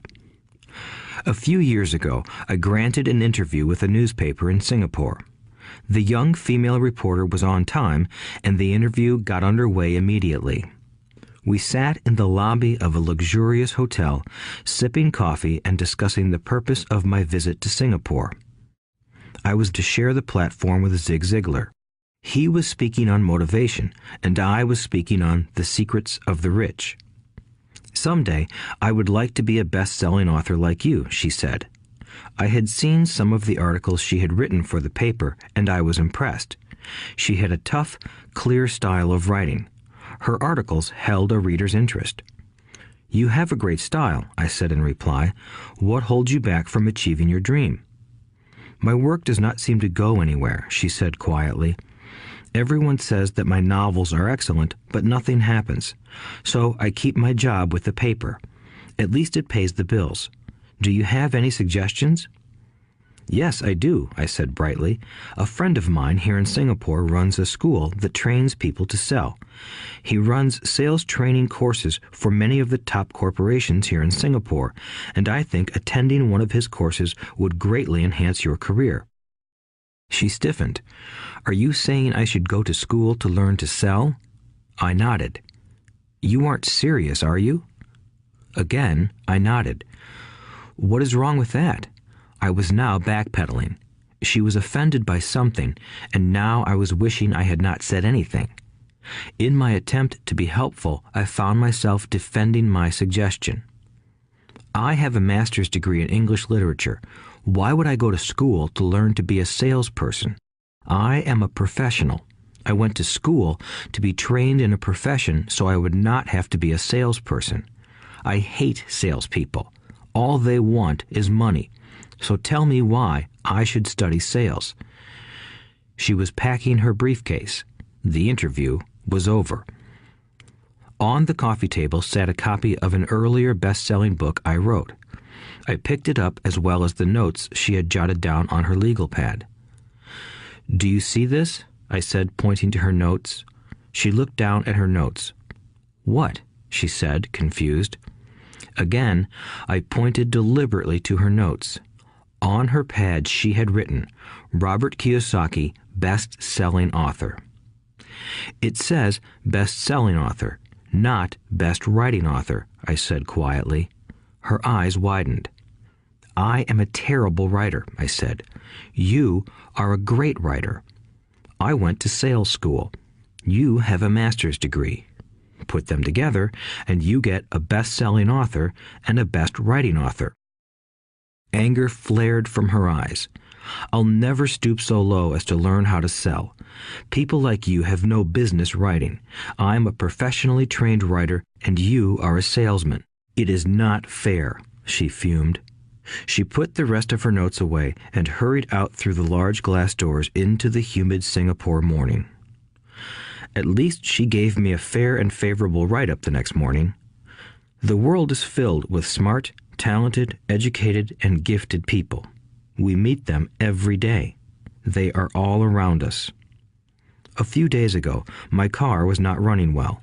I pulled into a garage, and the young mechanic had it fixed in just a few minutes. He knew what was wrong by simply listening to the engine. I was amazed. I am constantly shocked at how little talented people earn. I have met brilliant, highly educated people who earn less than $20,000 a year. A business consultant who specializes in the medical trade was telling me how many doctors, dentists, and chiropractors struggle financially. All this time, I thought that when they graduated, the dollars would pour in. It was this business consultant who gave me the phrase, "They are one skill away from great wealth." What this phrase means is that most people need only to learn and master one more skill, and their income would jump exponentially. I have mentioned before that financial intelligence is a synergy of accounting, investing, marketing, and law. Combine those 4 technical skills, and making money with money is easier than most people would believe. When it comes to money, the only skill most people know is to work hard. The classic example of a synergy of skills was that young writer for the newspaper. If she diligently learned the skills of sales and marketing, her income would jump dramatically. If I were her, I would take some courses in advertising copywriting as well as sales. Then, instead of working at the newspaper, I would seek a job at an advertising agency. Even if it were a cut in pay, she would learn how to communicate in shortcuts that are used in successful advertising. She also would spend time learning public relations, an important skill. She would learn how to get millions in free publicity. Then, at night and on weekends, she could be writing her great novel. When it was finished, she would be better able to sell her book. Then, in a short while, she could be a best-selling author. When I came out with my first book, If You Want to Be Rich and Happy, Don't Go to School, a publisher suggested I change the title to The Economics of Education. I told the publisher that, with a title like that, I would sell 2 books, one to my family and one to my best friend. The problem is that they would expect it for free. The obnoxious title, If You Want to Be Rich and Happy, Don't Go to School, was chosen because we knew it would get tons of publicity. I am pro-education and believe in education reform. If I were not pro-education, why would I continue to press for changing our antiquated educational system? So I chose a title that would get me on more TV and radio shows simply because I was willing to be controversial. Many people thought I was a fruitcake, but the book sold and sold. When I graduated from the U.S. Merchant Marine Academy in 1969, my educated dad was happy. Standard Oil of California had hired me for its oil tanker fleet as a third mate. The pay was low compared with my classmates, but it was okay for a first real job after college. My starting pay was about $42,000 a year, including overtime, and I only had to work for 7 months. I had 5 months of vacation. If I had wanted to, I could have taken the run to Vietnam with a subsidiary shipping company and easily doubled my pay instead of taking 5 months of vacation. I had a great career ahead of me, yet I resigned after 6 months with the company and joined the Marine Corps to learn how to fly. My educated dad was devastated. Rich Dad congratulated me. In school and in the workplace, the popular opinion is the idea of specialization. That is, in order to make more money or get promoted, you need to specialize. That is why medical doctors immediately begin to seek a specialty such as orthopedics or pediatrics. The same is true for accountants, architects, lawyers, pilots, and others. My educated dad believed in the same dogma. That is why he was thrilled when he eventually achieved his doctorate. He often admitted that schools reward people who study more and more about less and less. Rich Dad encouraged me to do exactly the opposite. You want to know a little about a lot, was his suggestion.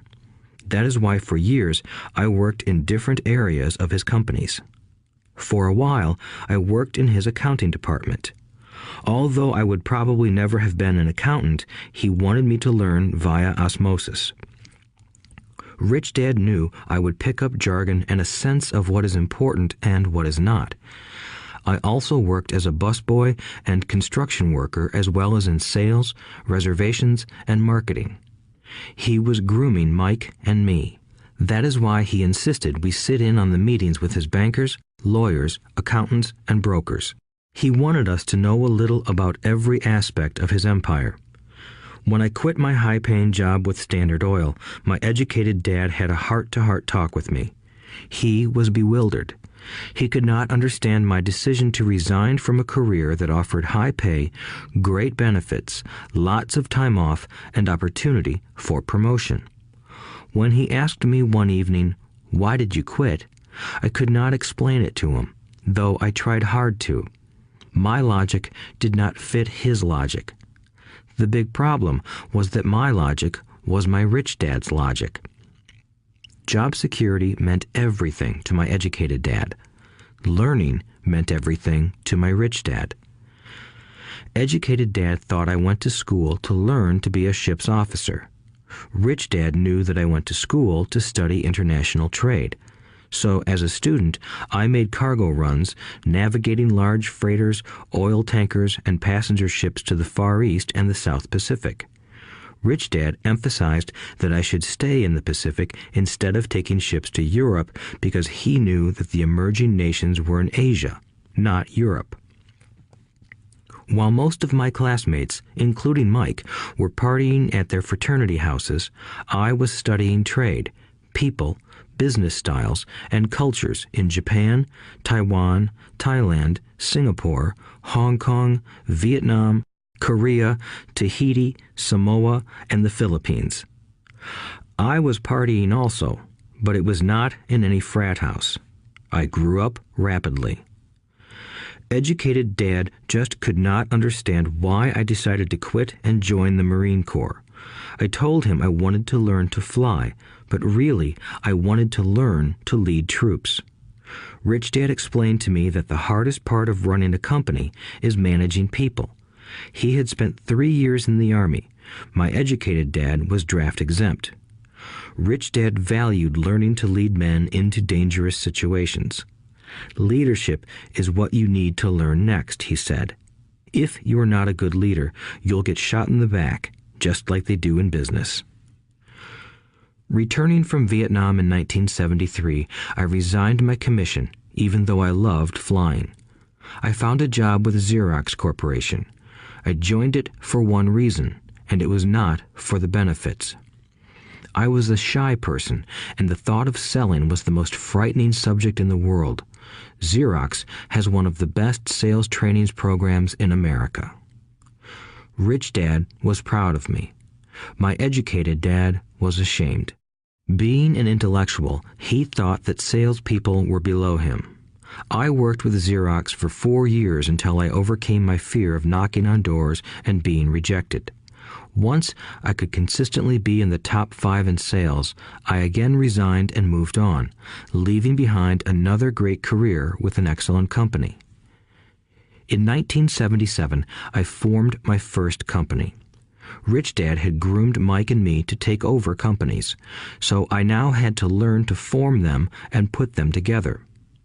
My first product, the nylon and Velcro wallet, was manufactured in the Far East and shipped to a warehouse in New York, near where I had gone to school.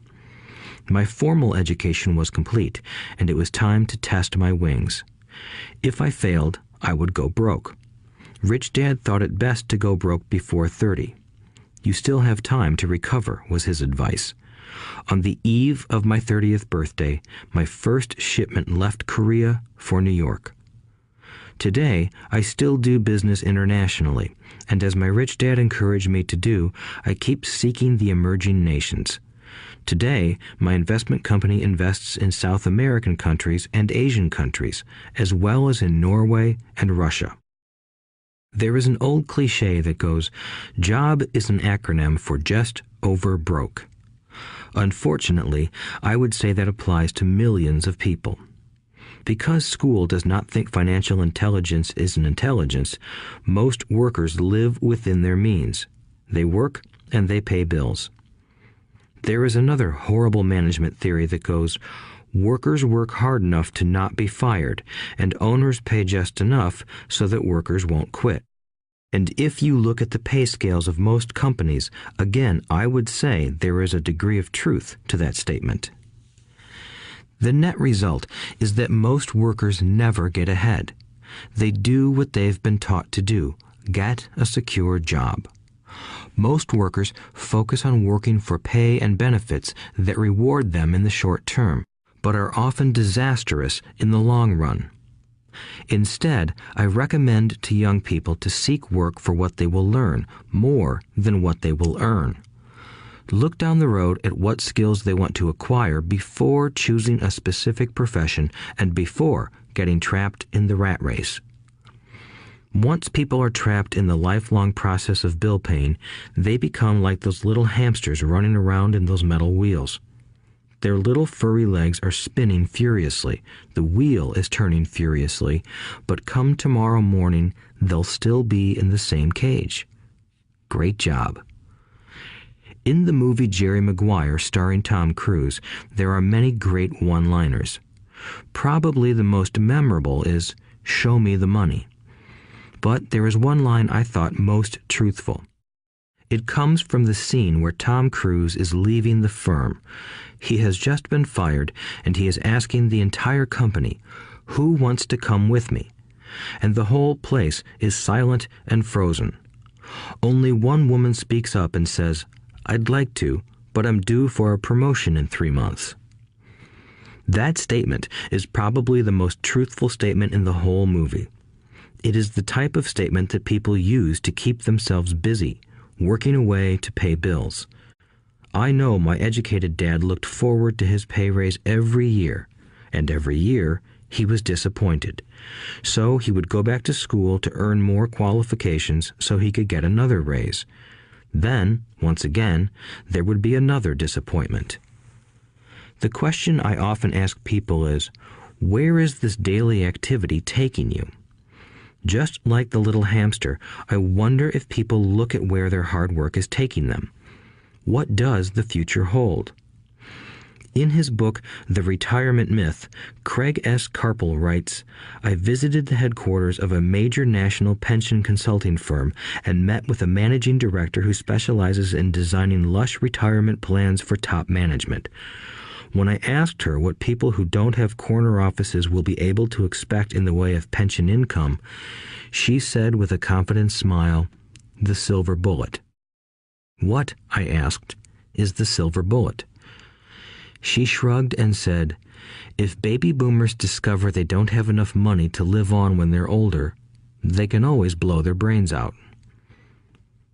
Carpel goes on to explain the difference between the old defined benefit retirement plans and the new 401k plans that are riskier. It is not a pretty picture for most people working today, and that is just for retirement. Add medical fees and long-term nursing home care, and the picture is frightening. Already, many hospitals in countries with socialized medicine need to make tough decisions such as who will live and who will die. They make those decisions purely on how much money they have and how old the patients are. If the patient is old, they often will give the medical care to someone younger. The older, poor patient gets put to the back of the line. Just as the rich can afford better education, the rich will be able to keep themselves alive, while those who have little wealth will die. So I wonder, are workers looking into the future or just until their next paycheck, never questioning where they are headed? When I speak to adults who want to earn more money, I always recommend the same thing. I suggest taking a long view of their life. Instead of simply working for the money and security, which I admit are important, I suggest they take a second job that will teach them a second skill. Often I recommend joining a network marketing company, also called multi-level marketing, if they want to learn sales skills. Some of these companies have excellent training programs that help people get over their fear of failure and rejection, which are the main reasons people are unsuccessful. Education is more valuable than money in the long run. When I offer this suggestion, I often hear in response, "Oh, that is too much hassle," or "I only want to do what I am interested in." If they say it's too much of a hassle, I ask, so you would rather work all your life giving 50% of what you earn to the government? If they tell me, I only do what I am interested in, I say, I'm not interested in going to the gym, but I go because I want to feel better and live longer. Unfortunately, there is some truth to the old statement, you can't teach an old dog new tricks. Unless a person is used to changing, it's hard to change. But for those of you who might be on the fence when it comes to the idea of working to learn something new, I offer this word of encouragement. Life is much like going to the gym.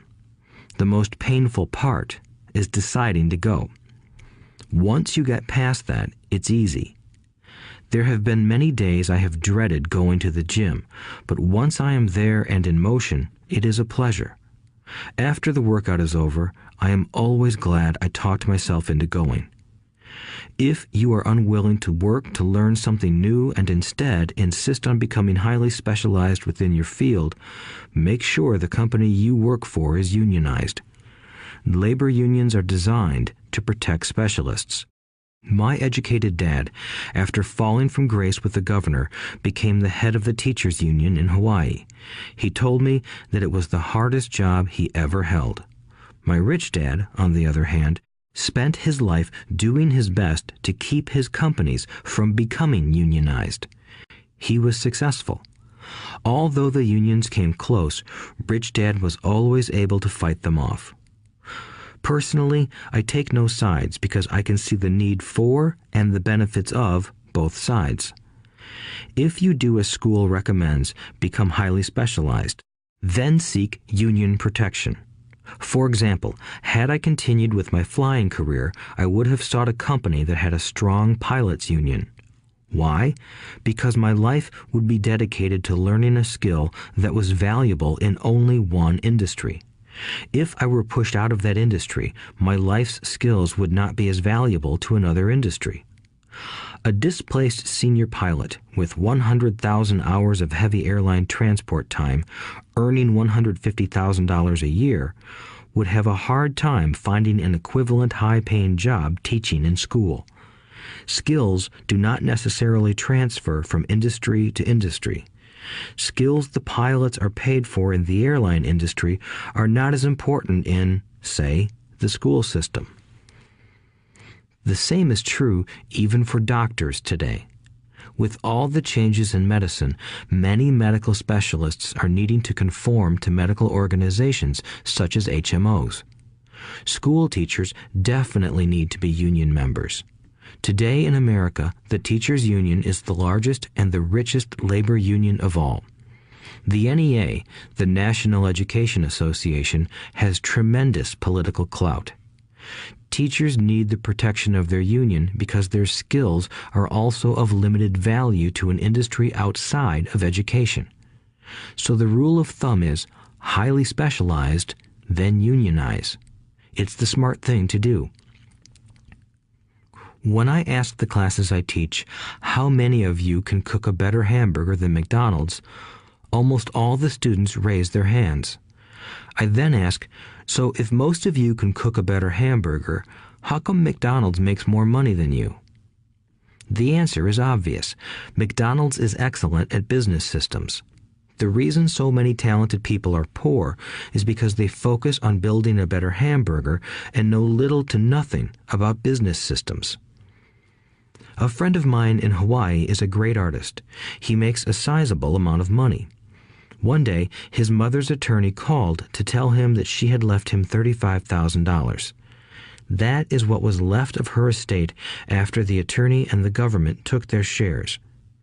Immediately, he saw an opportunity to increase his business by using some of this money to advertise. 2 months later, his first 4-color full-page ad appeared in an expensive magazine that targeted the very rich. The ad ran for 3 months. He received no replies from the ad, and all of his inheritance is now gone. He now wants to sue the magazine for misrepresentation. This is a common case of someone who can build a beautiful hamburger but knows little about business. When I asked him what he learned, his only reply was, "Advertising salespeople are crooks." I then asked him if he would be willing to take a course in sales and a course in direct marketing. His reply, "I don't have the time, and I don't want to waste my money." The world is filled with talented poor people. All too often, they're poor or struggle financially or earn less than they are capable of, not because of what they know, but because of what they do not know. They focus on perfecting their skills at building a better hamburger rather than the skills of selling and delivering the hamburger. Maybe McDonald's does not make the best hamburger, but they are the best at selling and delivering a basic average burger. Poor Dad wanted me to specialize. That was his view on how to be paid more. Even after being told by the governor of Hawaii that he could no longer work in state government, my educated dad continued to encourage me to get specialized. Educated Dad then took up the cause of the teachers' union, campaigning for further protection and benefits for these highly skilled and educated professionals. We argued often, but I know he never agreed that over-specialization is what caused the need for union protection. He never understood that the more specialized you become, the more you are trapped and dependent on that specialty. Rich Dad advised that Mike and I groom ourselves. Many corporations do the same thing. They find a young, bright student just out of business school and begin grooming that person to someday take over the company. So these bright young employees do not specialize in one department. They are moved from department to department to learn all the aspects of business systems. The rich often groom their children or the children of others. By doing so, their children gain an overall knowledge of the operations of the business and how the various departments interrelate. For the World War II generation, it was considered bad to skip from company to company. Today, it is considered smart. Since people will skip from company to company rather than seek greater specialization in skills, why not seek to learn more than to earn? In the short term, it may earn you less, but it will pay dividends in the long term. The main management skills needed for success are 1. Management of cash flow, 2. Management of systems, 3. Management of people. The most important specialized skills are sales and marketing. The ability to sell, to communicate to another human being, be it a customer, employee, boss, spouse, or child, is the base skill of personal success.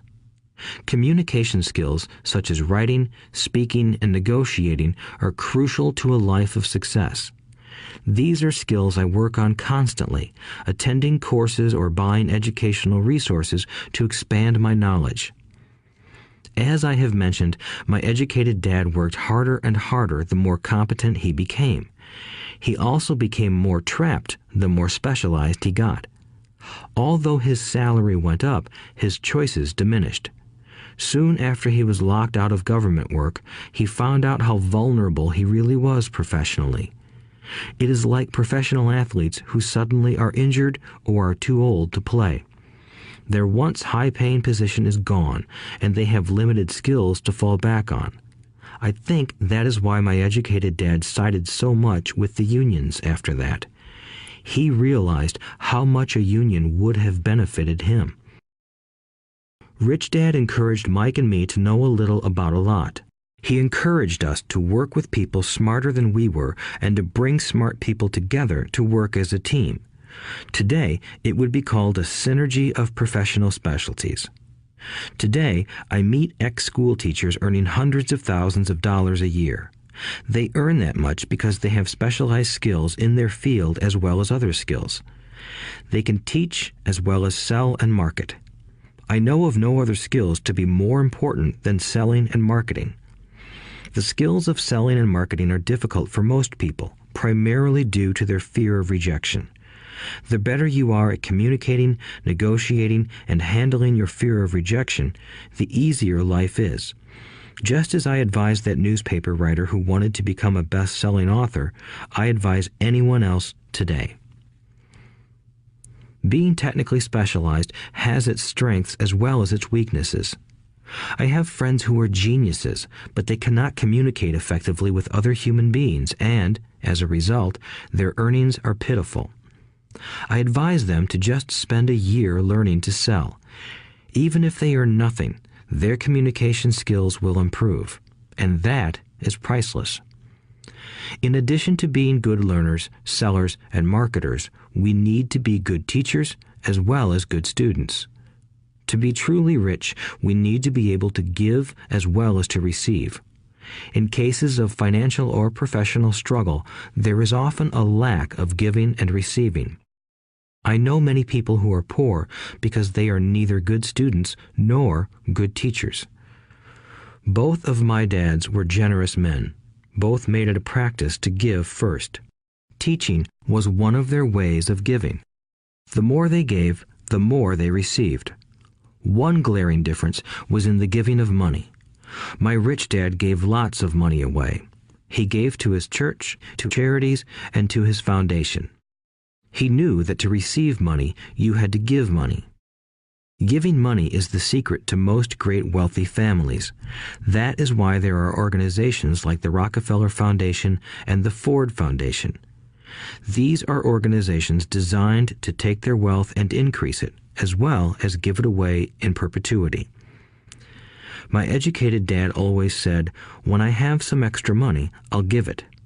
The problem was that there was never any extra.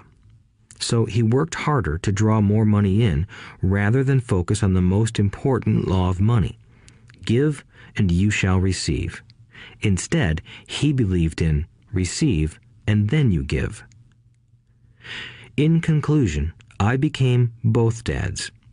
One part of me is a hardcore capitalist who loves the game of money making money. The other part is a socially responsible teacher who is deeply concerned with this ever-widening gap between the haves and have-nots. I personally hold the archaic educational system primarily responsible for this growing gap. Chapter 7. Overcoming Obstacles. The primary difference between a rich person and a poor person is how they manage fear. Once people have studied and become financially literate, they may still face roadblocks to becoming financially independent. There are 5 main reasons why financially literate people may still not develop abundant asset columns that could produce a large cash flow. The 5 reasons are: 1. Fear. 2. Cynicism. 3. Laziness. 4. Bad habits. 5. Arrogance. Overcoming fear. I have never met anyone who really likes losing money. And in all my years, I have never met a rich person who has never lost money. But I have met a lot of poor people who have never lost a dime. Investing, that is. The fear of losing money is real. Everyone has it, even the rich. But it's not having fear that is the problem. It's how you handle fear. It's how you handle losing. It's how you handle failure that makes the difference in one's life. The primary difference between a rich person and a poor person is how they manage that fear. It's okay to be fearful. It's okay to be a coward when it comes to money. You can still be rich. We're all heroes at something and cowards at something else. My friend's wife is an emergency room nurse. When she sees blood, she flies into action. When I mention investing, she runs away. When I see blood, I don't run. I pass out. My rich dad understood phobias about money. Some people are terrified of snakes. Some people are terrified about losing money. Both are phobias, he would say. So his solution to the phobia of losing money was this little rhyme. If you hate risk and worry, start early. If you start young, it's easier to be rich. I won't go into it here, but there is a staggering difference between a person who starts investing at age 20 versus age 30. The purchase of Manhattan Island is said to be one of the greatest bargains of all time. New York was purchased for $24 in trinkets and beads. Yet if that $24 had been invested at 8% annually, that $24 would have been worth more than $28 trillion by 1995.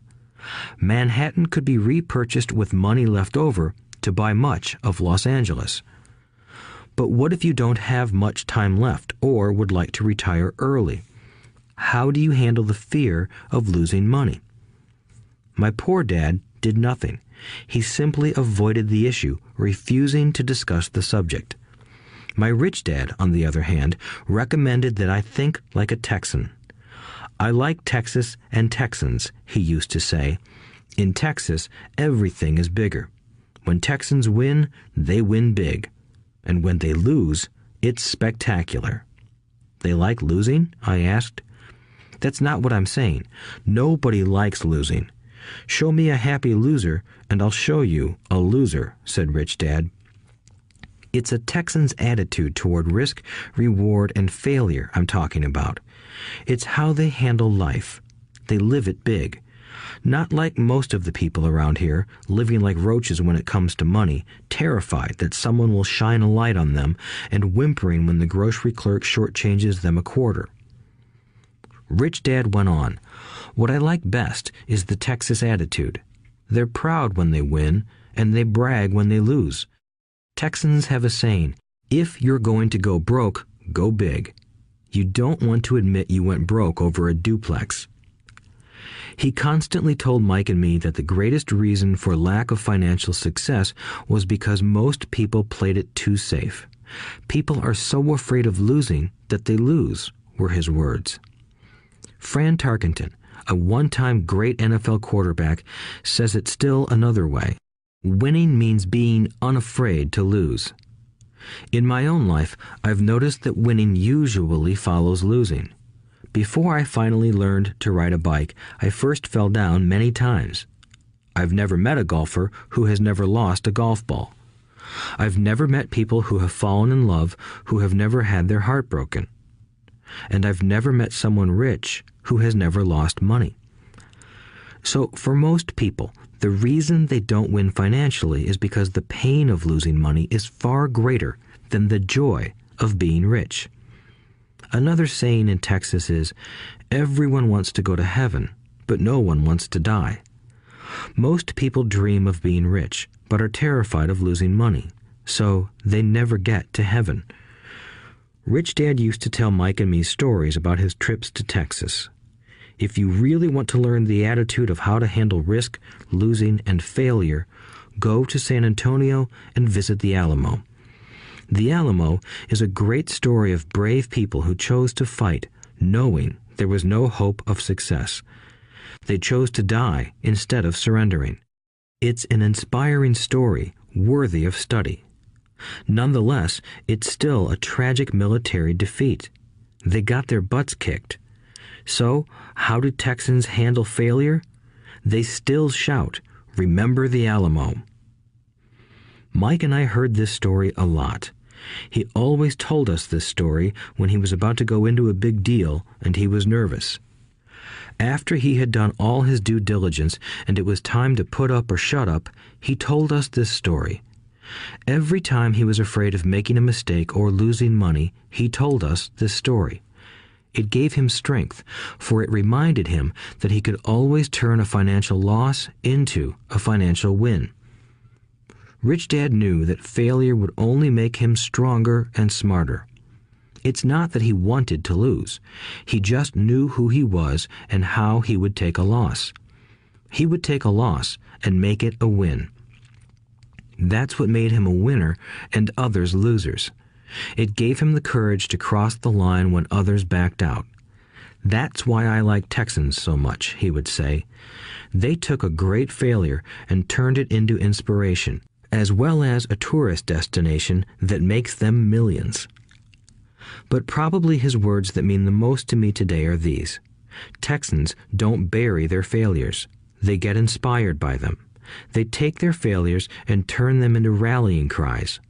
Failure inspires Texans to become winners. But that formula is not just the formula for Texans. It is the formula for all winners. I've said that falling off my bike was part of learning to ride. I remember falling off only made me more determined to learn to ride, not less. I also said that I have never met a golfer who has never lost a ball. For top professional golfers, losing a ball or a tournament provides the inspiration to be better, to practice harder, to study more. That's what makes them better. For winners, losing inspires them. For losers, losing defeats them. I like to quote John D. Rockefeller, who said, "I always tried to turn every disaster into an opportunity." And being Japanese American, I can say this. Many people say that Pearl Harbor was an American mistake. I say it was a Japanese mistake. From the movie Tora, Tora, Tora, a somber Japanese admiral says to his cheering subordinates, "I am afraid we have awakened a sleeping giant." Remember Pearl Harbor became a rallying cry. It turned one of America's greatest losses into the reason to win. This great defeat gave America strength, and America soon emerged as a world power.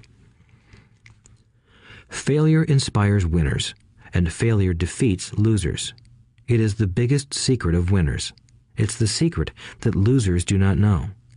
The greatest secret of winners is that failure inspires winning. Thus, they're not afraid of losing. Repeating Fran Tarkenton's quote, "Winning means being unafraid to lose." People like Fran Tarkenton are not afraid of losing because they know who they are.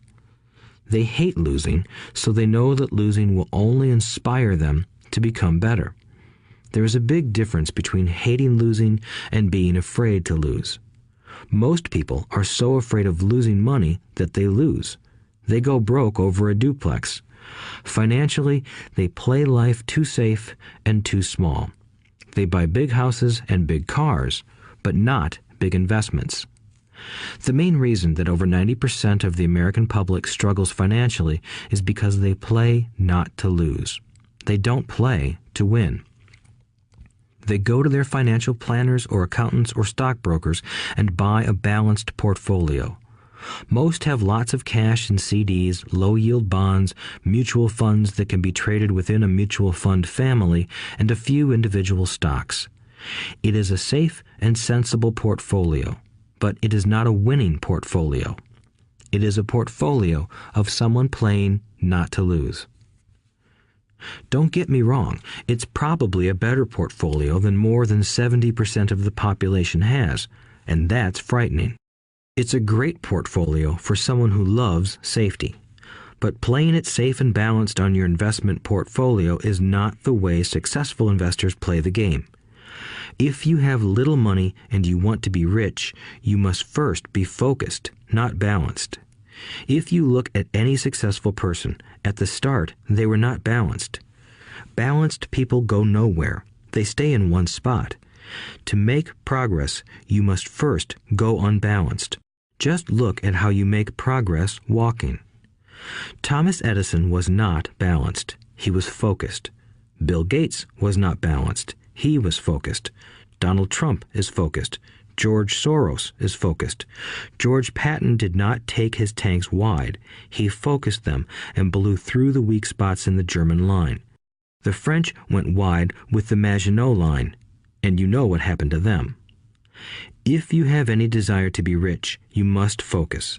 Do not do what poor and middle-class people do, put their few eggs in many baskets. Put a lot of your eggs in a few baskets and focus. Follow one course until successful. If you hate losing, play it safe. If losing makes you weak, play it safe. Go with balanced investments. If you're over 25 years old and are terrified of taking risks, don't change. Play it safe, but start early. Start accumulating your nest egg early because it will take time. But if you have dreams of freedom, of getting out of the rat race, the first question to ask yourself is, how do I respond to failure? If failure inspires you to win, maybe you should go for it, but only maybe. If failure makes you weak or causes you to throw temper tantrums, like spoiled brats who call attorneys to file lawsuits every time something doesn't go their way, then play it safe. Keep your daytime job, or buy bonds or mutual funds. But remember, there is risk in those financial instruments also, even though they may appear safe. I say all this, mentioning Texas and Fran Tarkenton, because stacking the asset column is easy. It's really a low aptitude game. It doesn't take much education. 5th grade math will do. But building your asset column is a game in which attitude plays a major role. It takes guts, patience, and a great attitude toward failure. Losers avoid failing, and failure turns losers into winners. Just remember the Alamo. Overcoming cynicism. The sky is falling. The sky is falling. Most of us know the story of Chicken Little, who ran around warning the barnyard of impending doom. We all know people who are that way. There's a Chicken Little inside each of us. As I stated earlier, the cynic is really a little chicken. We all get a little chicken when fear and doubt cloud our thoughts. All of us have doubts. I'm not smart. I'm not good enough. So-and-so is better than me. Our doubts often paralyze us. We play the what-if game. What if the economy crashes right after I invest? What if I lose control and I can't pay the money back? What if things don't go as I planned? Or we have friends or loved ones who will remind us of our shortcomings. They often say, "What makes you think you can do that?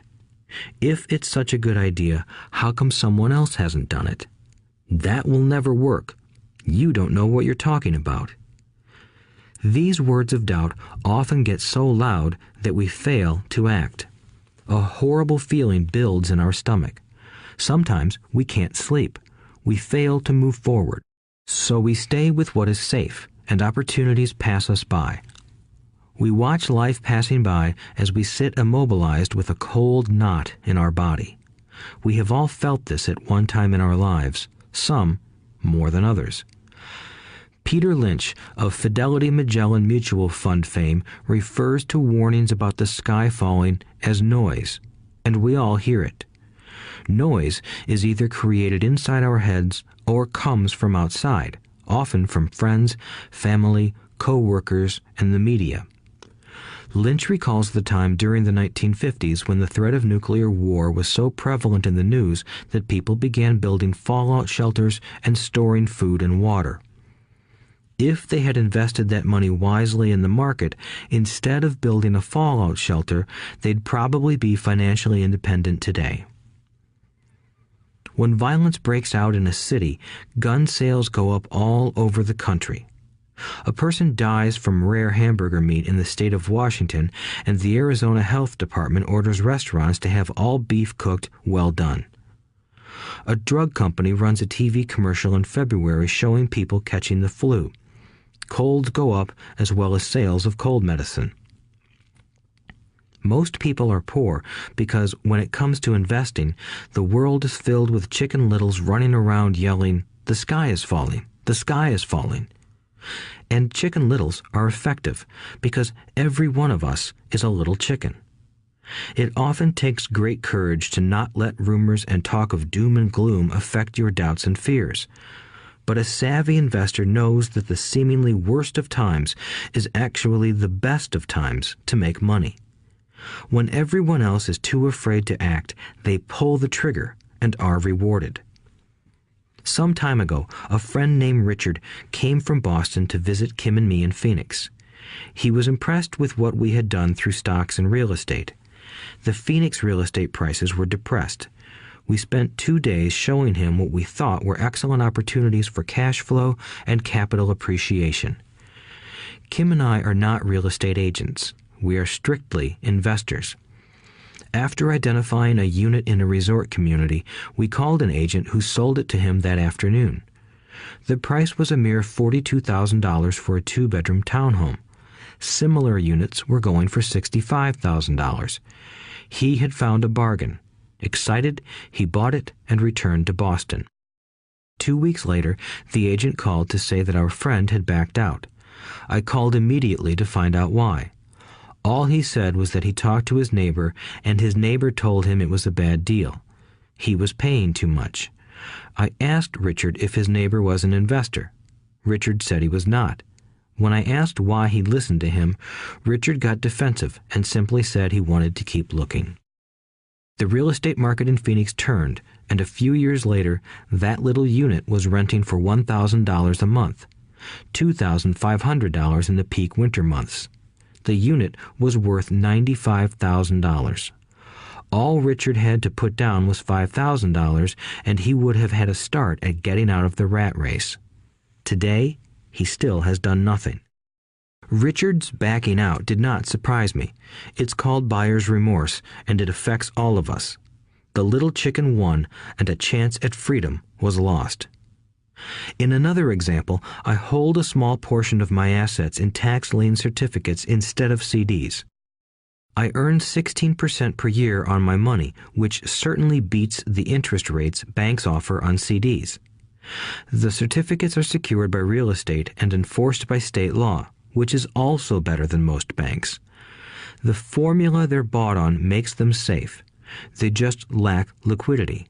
So I look at them as 2 to 7 year CDs. Almost every time I tell someone that I hold my money this way, especially if they have money in CDs, they will tell me it's risky. They tell me why I should not do it.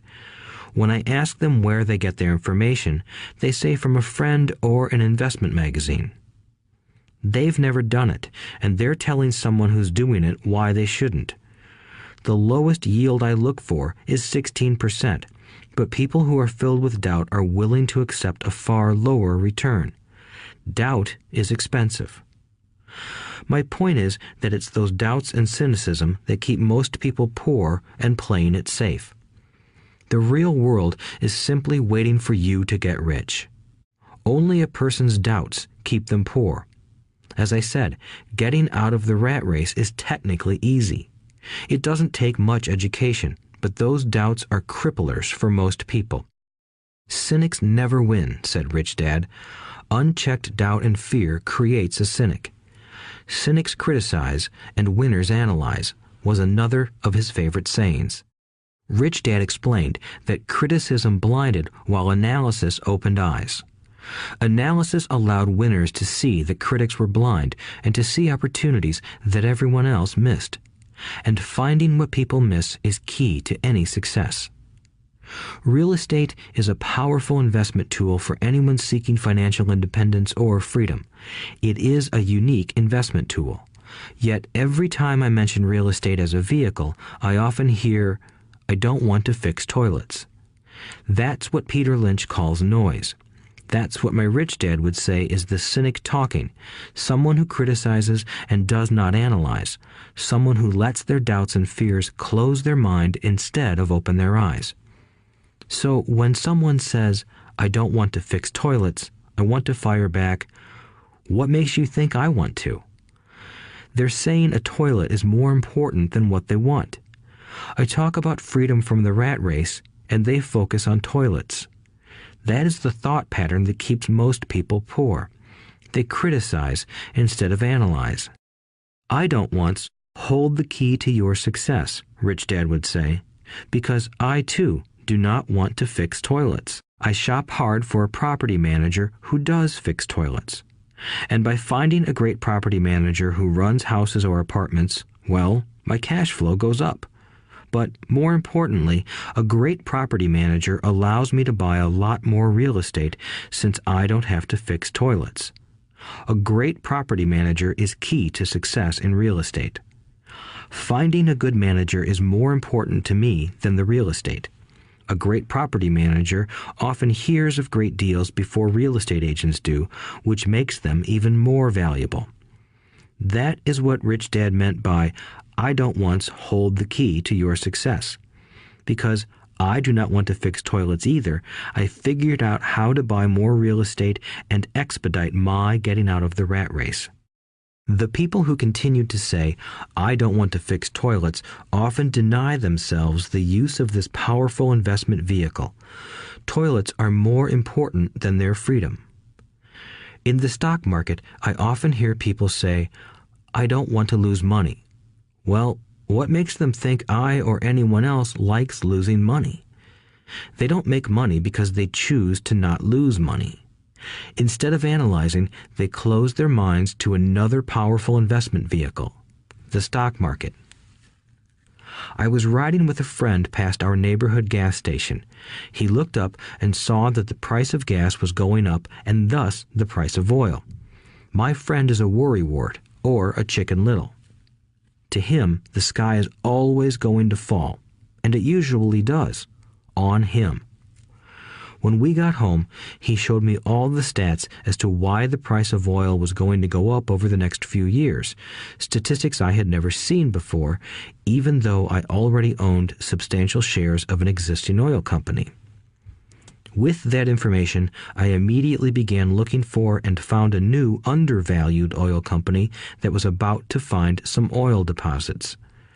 My broker was excited about this new company, and I bought 15,000 shares for 65 cents per share. 3 months later, this same friend and I drove by the same gas station, and sure enough, the price per gallon had gone up nearly 15%. Again, the Chicken Little worried and complained. I smiled, because a month earlier, that little oil company hit oil, and those 15,000 shares went up to more than $3 per share since he had first given me the tip. And the price of gas will continue to go up if what my friend says is true. If most people understood how a stop worked in stock market investing, there would be more people investing to win instead of investing not to lose. A stop is simply a computer command that sells your stock automatically if the price begins to drop, helping to minimize your losses and maximize some gains. It's a great tool for those who are terrified of losing. So whenever I hear people focusing on their I don't wants rather than what they do want, I know the noise in their head must be loud. Chicken Little has taken over their brain and is yelling, the sky is falling and toilets are breaking. So they avoid their don't wants, but they pay a huge price. They may never get what they want in life. Instead of analyzing, their inner Chicken Little closes their mind. Rich Dad gave me a way of looking at Chicken Little. Just do what Colonel Sanders did. At the age of 66, he lost his business and began to live on his Social Security check. It wasn't enough. He went around the country selling his recipe for fried chicken. He was turned down 1,009 times before someone said yes, and he went on to become a multimillionaire at an age when most people are quitting. He was a brave and tenacious man, Rich Dad said of Harlan Sanders.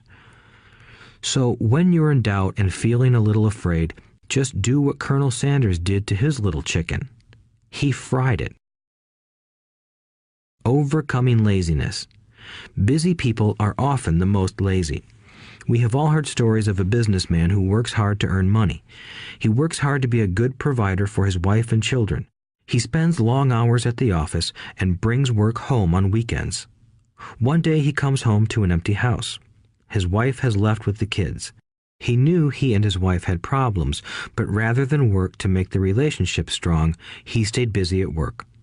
Dismayed, his performance at work slips and he loses his job.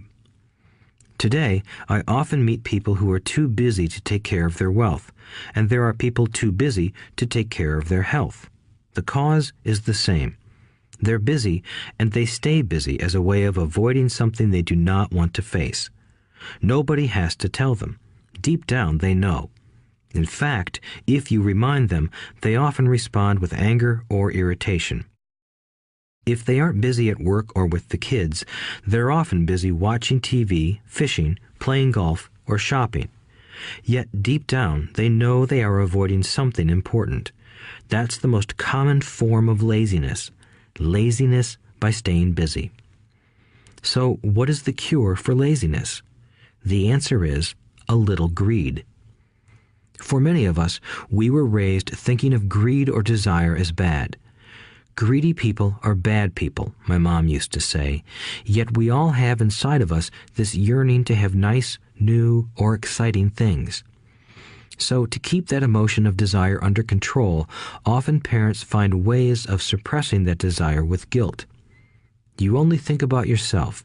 Don't you know you have brothers and sisters? Was one of my mom's favorites. You want me to buy you what? Was a favorite of my dad. Do you think we're made of money? Do you think money grows on trees? We're not rich people, you know. It wasn't so much the words, but the angry guilt trip that went with the words that got to me. Or the reverse guilt trip was the, I'm sacrificing my life to buy this for you. I'm buying this for you because I never had this advantage when I was a kid. I have a neighbor who is stone broke but can't park his car in his garage. The garage is filled with toys for his kids. Those spoiled brats get everything they ask for. I don't want them to know the feeling of want are his everyday words. He has nothing set aside for their college or his retirement, but his kids have every toy ever made. He recently got a new credit card in the mail and took his kids to visit Las Vegas. I'm doing it for the kids, he said with great sacrifice. Rich Dad forbade the words, I can't afford it. In my real home, that's all I heard. Instead, Rich Dad required his children to say, how can I afford it? He believed that the words, I can't afford it, shut down your brain. It didn't have to think anymore. How can I afford it opened up the brain and forced it to think and search for answers. But most importantly, he felt the words, I can't afford it, were a lie, and the human spirit knows it. The human spirit is very, very powerful, he would say. It knows it can do anything. By having a lazy mind that says, I can't afford it, a war breaks out inside you. Your spirit is angry, and your lazy mind must defend its lie. The spirit is screaming, come on, let's go to the gym and work out. And the lazy mind says, but I'm tired. I worked really hard today. Or the human spirit says, I'm sick and tired of being poor. Let's get out there and get rich. To which the lazy mind says, rich people are greedy. Besides, it's too much bother. It's not safe. I might lose money. I'm working hard enough as it is. I've got too much to do at work anyway. Look at what I have to do tonight. My boss wants it finished by morning. I can't afford it also causes sadness, a helplessness that leads to despondency and often depression. How can I afford it opens up possibilities, excitement, and dreams. So Rich Dad was not so concerned about what we wanted to buy as long as we understood that how can I afford it creates a stronger mind and a dynamic spirit. Thus, he rarely gave Mike or me anything. He would instead ask, how can you afford it? And that included college, which we paid for ourselves. It was not the goal, but the process of attaining the goal that he wanted us to learn. The problem I see today is that there are millions of people who feel guilty about their desire or their greed. It's old conditioning from their childhood. While they desire to have the finer things that life offers, most have been conditioned subconsciously to say, I can't have that, or I'll never be able to afford that. When I decided to exit the rat race, it was simply a question of how can I afford to never work again? And my mind began to kick out answers and solutions. The hardest part was fighting my real parents' dogma. We can't afford that. Stop thinking only about yourself. Why don't you think about others? And other similar sentiments designed to instill guilt to suppress my greed. So, how do you beat laziness? Once again, the answer is a little greed. It's that radio station WIIFM, which stands for What's in it for me? A person needs to sit down and ask, what would my life be like if I never had to work again? What would I do if I had all the money I needed? Without that little greed, the desire to have something better, progress is not made. Our world progresses because we all desire a better life. New inventions are made because we desire something better. We go to school and study hard because we want something better. So whenever you find yourself avoiding something you know you should be doing, then the only thing to ask yourself is, what's in it for me? Be a little greedy. It's the best cure for laziness. Too much greed, however, as anything in excess can be, is not good. But just remember what Michael Douglas said in the movie Wall Street. Greed is good. Rich Dad said it differently. Guilt is worse than greed, for guilt robs the body of its soul. I think Eleanor Roosevelt said it best. Do what you feel in your heart to be right, for you'll be criticized anyway. You'll be damned if you do, and damned if you don't. Overcoming bad habits. Our lives are a reflection of our habits more than our education. After seeing the movie Conan the Barbarian, starring Arnold Schwarzenegger, a friend said, "I'd love to have a body like Schwarzenegger." Most of the guys nodded in agreement. "I even heard he was really puny and skinny at one time," another friend added. "Yeah, I heard that too," another one said. "I heard he has a habit of working out almost every day in the gym." "Yeah, I'll bet he has to." "Nah," said the group's cynic. "I'll bet he was born that way.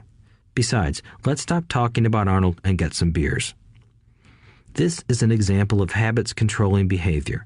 I remember asking my rich dad about the habits of the rich. Instead of answering me outright, he wanted me to learn through example, as usual. "When does your dad pay his bills?" Rich Dad asked. "The first of the month," I said. "Does he have anything left over?" he asked. "Very little," I said. "That's the main reason he struggles," said Rich Dad. "He has bad habits. Your dad pays everyone else first. He pays himself last, but only if he has anything left over." "Which he usually doesn't," I said.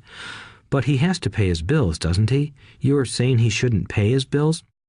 "Of course not," said Rich Dad. "I firmly believe in paying my bills on time. I just pay myself first, before I pay even the government."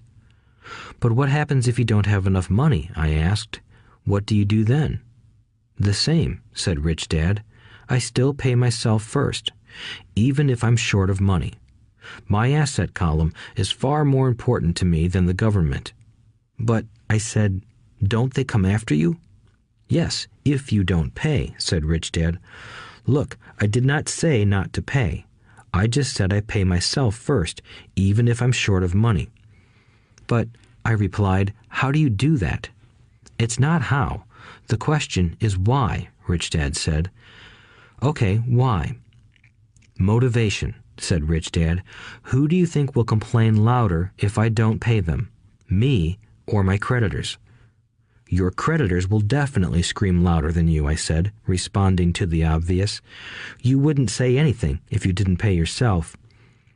So you see, after paying myself, the pressure to pay my taxes and the other creditors is so great that it forces me to seek other forms of income. The pressure to pay becomes my motivation. I've worked extra jobs, started other companies, traded in the stock market, anything, just to make sure those guys don't start yelling at me. That pressure made me work harder, forced me to think, and all in all, made me smarter and more active when it comes to money. If I had paid myself last, I would have felt no pressure, but I'd be broke. So it is the fear of the government or other people you owe money to that motivates you? "That's right," said Rich Dad. You see, government bill collectors are big bullies. So are bill collectors in general. Most people give in to those bullies. They pay them and never pay themselves. You know the story of the 98-pound weakling who gets sand kicked in his face? I nodded. I see that ad for weightlifting and bodybuilding lessons in the comic books all the time. Well, most people let the bullies kick sand in their faces. I decided to use the fear of the bully to make me stronger. Others got weaker. Forcing myself to think about how to make extra money is like going to the gym and working out with weights. The more I work my mental money muscles out, the stronger I get. Now, I'm not afraid of those bullies. I liked what Rich Dad was saying, so if I pay myself first, I get financially stronger mentally and fiscally. Rich Dad nodded. And if I pay myself last, or not at all, I get weaker. So people like bosses, managers, tax collectors, bill collectors, and landlords push me around all my life just because I don't have good money habits. Rich Dad nodded, just like the 98-pound weakling. Overcoming arrogance. What I know makes me money. What I don't know loses me money. Every time I have been arrogant, I have lost money. Because when I'm arrogant, I truly believe that what I don't know is not important, Rich Dad would often tell me.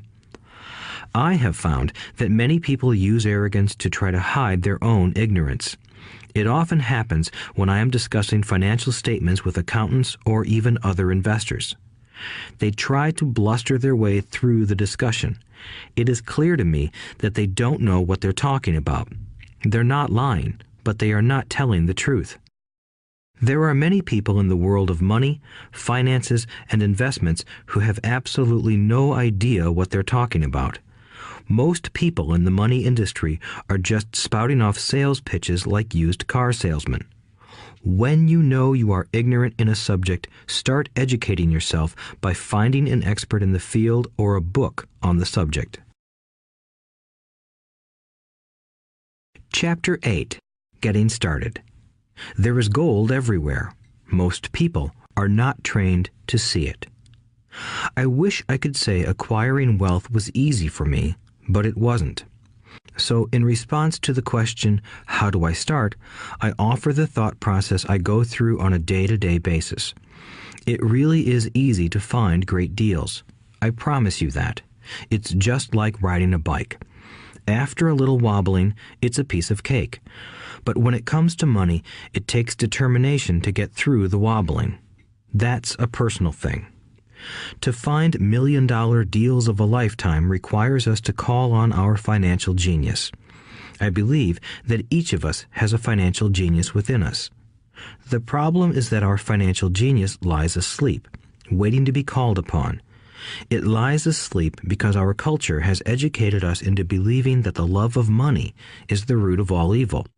It has encouraged us to learn a profession so we can work for money, but failed to teach us how to have money work for us. It taught us not to worry about our financial future because our company or the government would take care of us when our working days are over.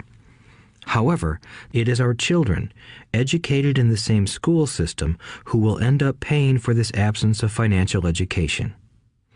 The message is still to work hard, earn money, and spend it. And when we run short, we can always borrow more. Unfortunately, 90% of the Western world subscribes to the above dogma, simply because it's easier to find a job and work for money. If you are not one of the masses, I offer you the following 10 steps to awaken your financial genius. I simply offer you the steps I have personally followed. If you want to follow some of them, great. If you don't, make up your own. Your financial genius is smart enough to develop its own list. While in Peru, I asked a gold miner of 45 years how he was so confident about finding a gold mine. He replied, "There is gold everywhere. Most people are not trained to see it." And I would say that is true. In real estate, I can go out and in a day come up with 4 or 5 great potential deals. while the average person will go out and find nothing, even looking in the same neighborhood. The reason is that they have not taken the time to develop their financial genius. I offer you the following 10 steps as a process to develop your God-given powers, powers over which only you have control. 1. Find a reason greater than reality, the power of spirit. If you ask most people if they would like to be rich or financially free, they would say yes. But then reality sets in. The road seems too long with too many hills to climb. It's easier to just work for money and hand the excess over to your broker. I once met a young woman who had dreams of swimming for the U.S. Olympic team. The reality was that she had to get up every morning at 4 o'clock to swim for 3 hours before going to school. She did not party with her friends on Saturday night. She had to study and keep her grades up, just like everyone else. When I asked her what fueled her superhuman ambition and sacrifice, she simply said, "I do it for myself and the people I love. It's love that gets me over the hurdles and sacrifices." A reason or a purpose is a combination of wants and don't wants. When people ask me what my reason for wanting to be rich is, I tell them that it is a combination of deep emotional wants and don't wants. I will list a few. First, the don't wants, for they create the wants. I don't want to work all my life. I don't want what my parents aspired for, which was job security and a house in the suburbs. I don't like being an employee. I hated that my dad always missed my football games because he was so busy working on his career. I hated it when my dad worked hard all his life and the government took most of what he worked for at his death. He could not even pass on what he worked so hard for when he died. The rich don't do that. They work hard and pass it on to their children. Now, the wants. I want to be free to travel the world and live in the lifestyle I love. I want to be young when I do this. I want to simply be free. I want control over my time and my life. I want money to work for me. Those are my deep-seated emotional reasons. What are yours? If they are not strong enough, then the reality of the road ahead may be greater than your reasons. I have lost money and been set back many times, but it was the deep emotional reasons that kept me standing up and going forward. I wanted to be free by age 40, but it took me until I was 47, with many learning experiences along the way. As I said, I wish I could say it was easy. It wasn't, but it wasn't that hard either. I've learned that without a strong reason or purpose, anything in life is hard. If you do not have a strong reason, there is no sense listening further. It will sound like too much work. 2. Make daily choices. The power of choice. Choice is the main reason people want to live in a free country. We want the power to choose. Financially, with every dollar we get in our hands, we hold the power to choose our future, to be rich, poor, or middle class. Our spending habits reflect who we are. Poor people simply have poor spending habits. The benefit I had as a boy was that I loved playing Monopoly constantly. Nobody told me Monopoly was only for kids, so I just kept playing the game as an adult. I also had a rich dad who pointed out to me the difference between an asset and a liability. So a long time ago, as a little boy, I chose to be rich, and I knew that all I had to do was learn to acquire assets, real assets. My best friend, Mike, had an asset column handed to him, but he still had to choose to learn to keep it. Many rich families lose their assets in the next generation simply because there was no one trained to be a good steward over their assets. Most people choose not to be rich. For 90% of the population, being rich is too much of a hassle. So they invent sayings that go, "I'm not interested in money. I'll never be rich. I don't have to worry. I'm still young. When I make some money, then I'll think about my future." My husband or wife handles the finances. The problem with those statements is that they rob the person who chooses to think such thoughts of two things.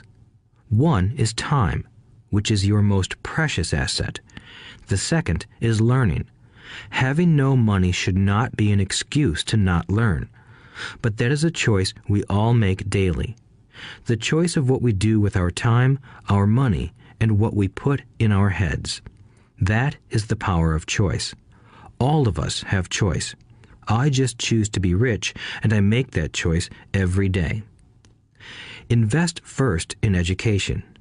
In reality, the only real asset you have is your mind, the most powerful tool we have dominion over. Each of us has the choice of what we put in our brain once we're old enough. You can watch TV, read golf magazines, or go to ceramics class or a class on financial planning. You choose. Most people simply buy investments rather than first investing in learning about investing. A friend of mine recently had her apartment burglarized. The thieves took her electronics and left all the books. And we all have that same choice. 90% of the population buys TV sets, and only about 10% buy business books. So what do? I go to seminars. I like it when they are at least 2 days long because I like to immerse myself in a subject. In 1973, I was watching this guy on TV who was advertising a 3-day seminar on how to buy real estate for nothing down. I spent $385, and that course has made me at least $2 million, if not more. But more importantly, it bought me life. I don't have to work for the rest of my life because of that one course. I go to at least 2 such courses every year. I love CDs and audiobooks. The reason? I can easily review what I just heard. I was listening to an investor say something I completely disagreed with. Instead of becoming arrogant and critical, I simply listened to that 5-minute stretch at least 20 times, maybe more. But suddenly, by keeping my mind open, I understood why he said what he said. It was like magic. I felt like I had a window into the mind of one of the greatest investors of our time. I gained tremendous insight into the vast resources of his education and experience. The net result? I still have the old way I used to think, and I now have a new way of looking at the same problem or situation. I have 2 ways to analyze a problem or trend, and that is priceless. Today, I often say, how would Donald Trump do this, or Warren Buffett, or George Soros? The only way I can access their vast mental power is to be humble enough to read or listen to what they have to say. Arrogant or critical people are often people with low self-esteem who are afraid of taking risks. That's because if you learn something new, you are then required to make mistakes in order to fully understand what you have learned. If you have listened this far, arrogance is not one of your problems. Arrogant people rarely read or listen to experts. Why should they? They are the center of the universe.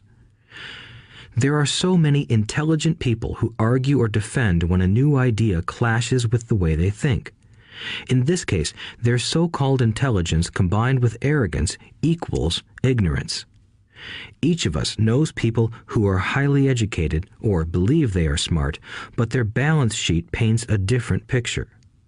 A truly intelligent person welcomes new ideas, for new ideas can add to the synergy of other accumulated ideas. Listening is more important than talking. If that were not true, God would not have given us 2 ears and only 1 mouth. Too many people think with their mouth instead of listening in order to absorb new ideas and possibilities. They argue instead of asking questions. I take a long view on my wealth. I do not subscribe to the get-rich-quick mentality most lottery players or casino gamblers have. I may go in and out of stocks, but I am long on education. If you want to fly an airplane, I advise taking lessons first. I am always shocked at people who buy stocks or real estate but never invest in their greatest asset, their mind. Just because you bought a house or two does not make you an expert at real estate. 3. Choose friends carefully. The power of association. First of all, I do not choose my friends by their financial statements. I have friends who have actually taken a vow of poverty, as well as friends who earn millions every year. The point is that I learn from all of them. Now, I will admit that there are people I have actually sought out because they had money. But I was not after their money. I was seeking their knowledge. In some cases, these people who had money have become dear friends. I've noticed that my friends with money talk about money. They don't do it to brag. They're interested in the subject. So I learn from them, and they learn from me. My friends who are in dire financial straits do not like talking about money, business, or investing. They often think it rude or unintellectual. So I also learn from my friends who struggle financially. I find out what not to do. I have several friends who have generated over $1 billion in their short lifetimes. The 3 of them report the same phenomenon. Their friends who have no money have never come to them to ask them how they did it, but they do come asking for one of 2 things, or both, a loan or a job. Warning: don't listen to poor or frightened people.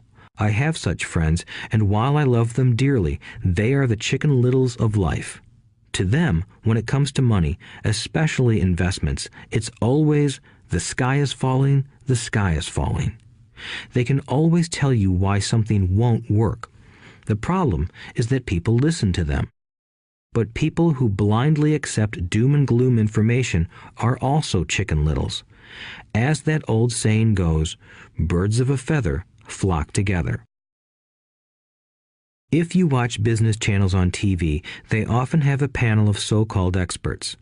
One expert will say the market is going to crash, and the other will say it's going to boom. If you're smart, you listen to both. Keep your mind open, because both have valid points. Unfortunately, most poor people listen to Chicken Little. I have had many close friends try to talk me out of a deal or an investment. Not long ago, a friend told me he was excited because he found a 6% certificate of deposit. I told him I earned 16% from the state government. The next day, he sent me an article about why my investment was dangerous. I have received 16% for years now, and he still receives 6%. I would say that one of the hardest things about wealth building is to be true to yourself and to be willing to not go along with the crowd. This is because, in the market, it is usually the crowd that shows up late that is slaughtered.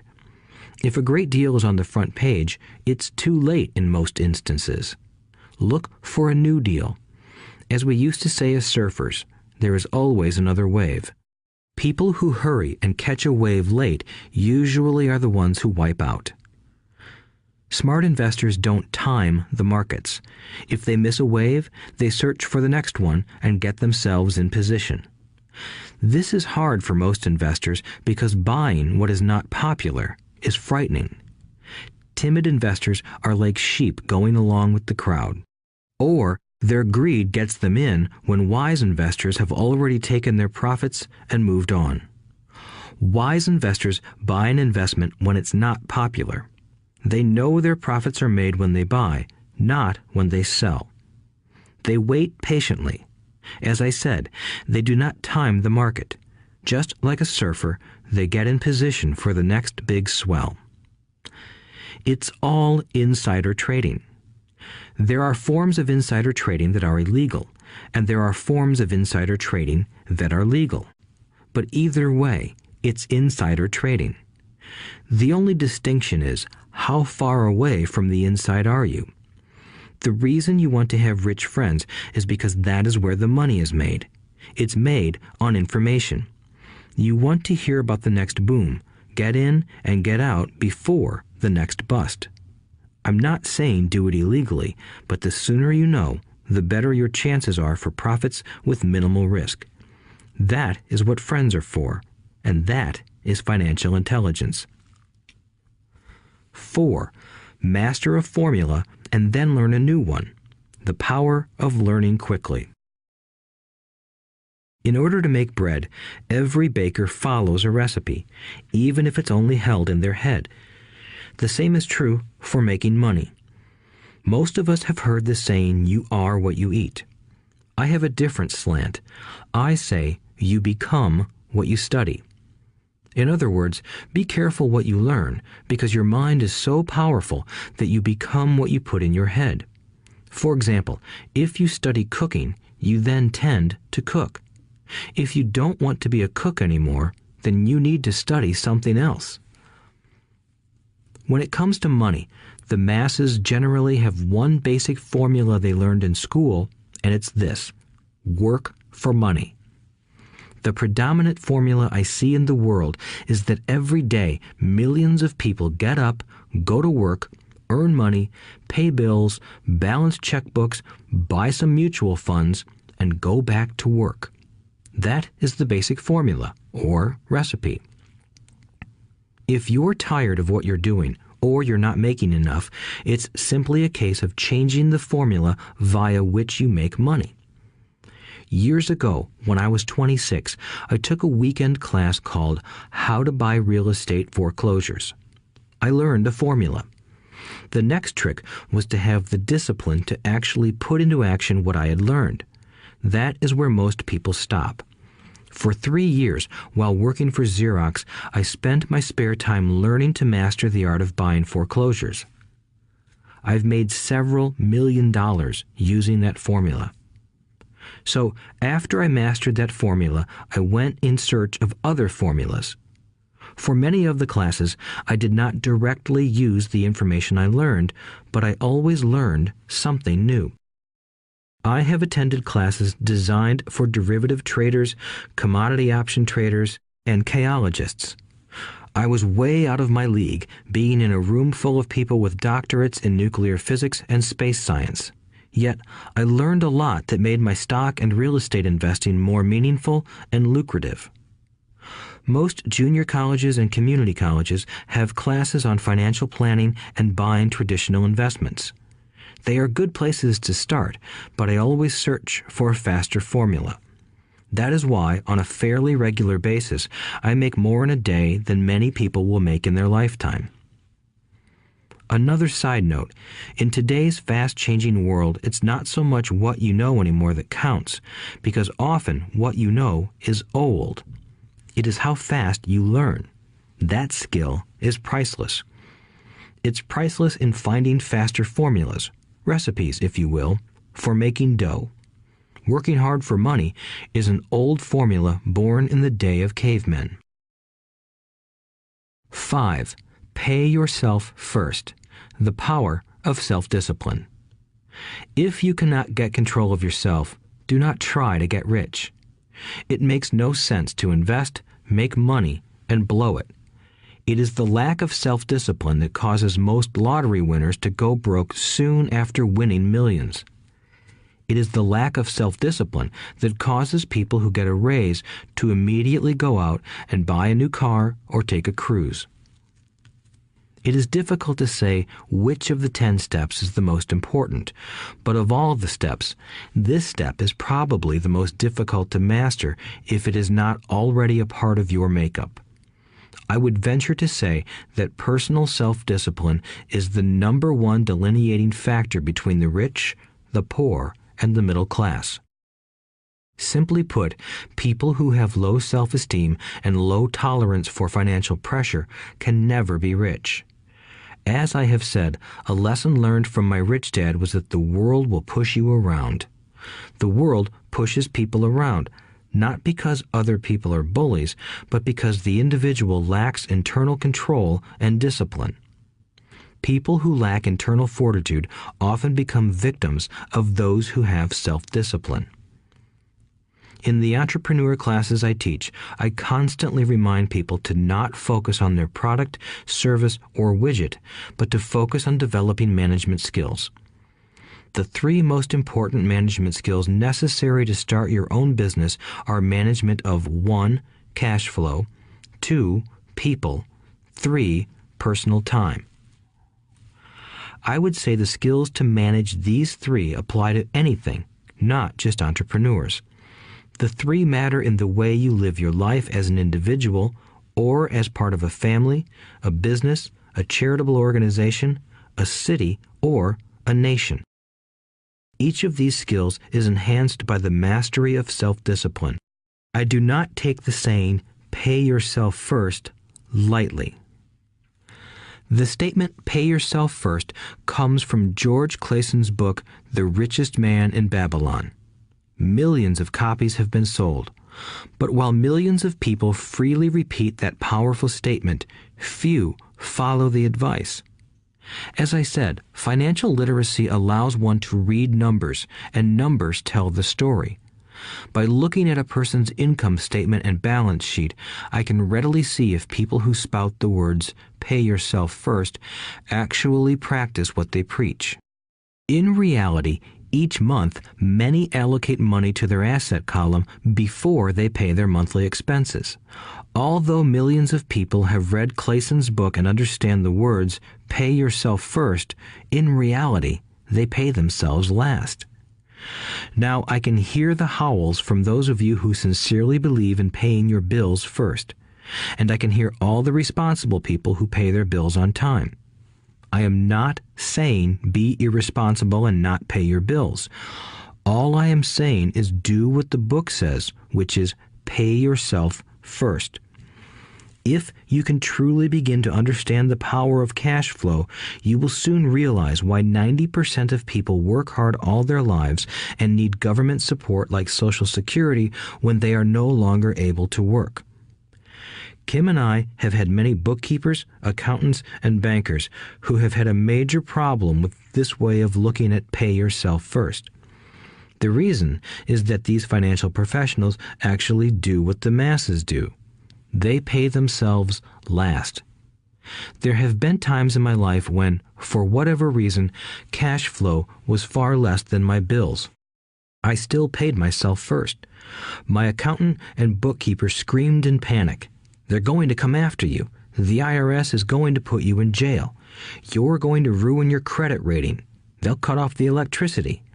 I still paid myself first. Why, you ask? Because that's what the story, The Richest Man in Babylon, was all about. The power of self-discipline and the power of internal fortitude. As my rich dad taught me the first month I worked for him, most people allow the world to push them around.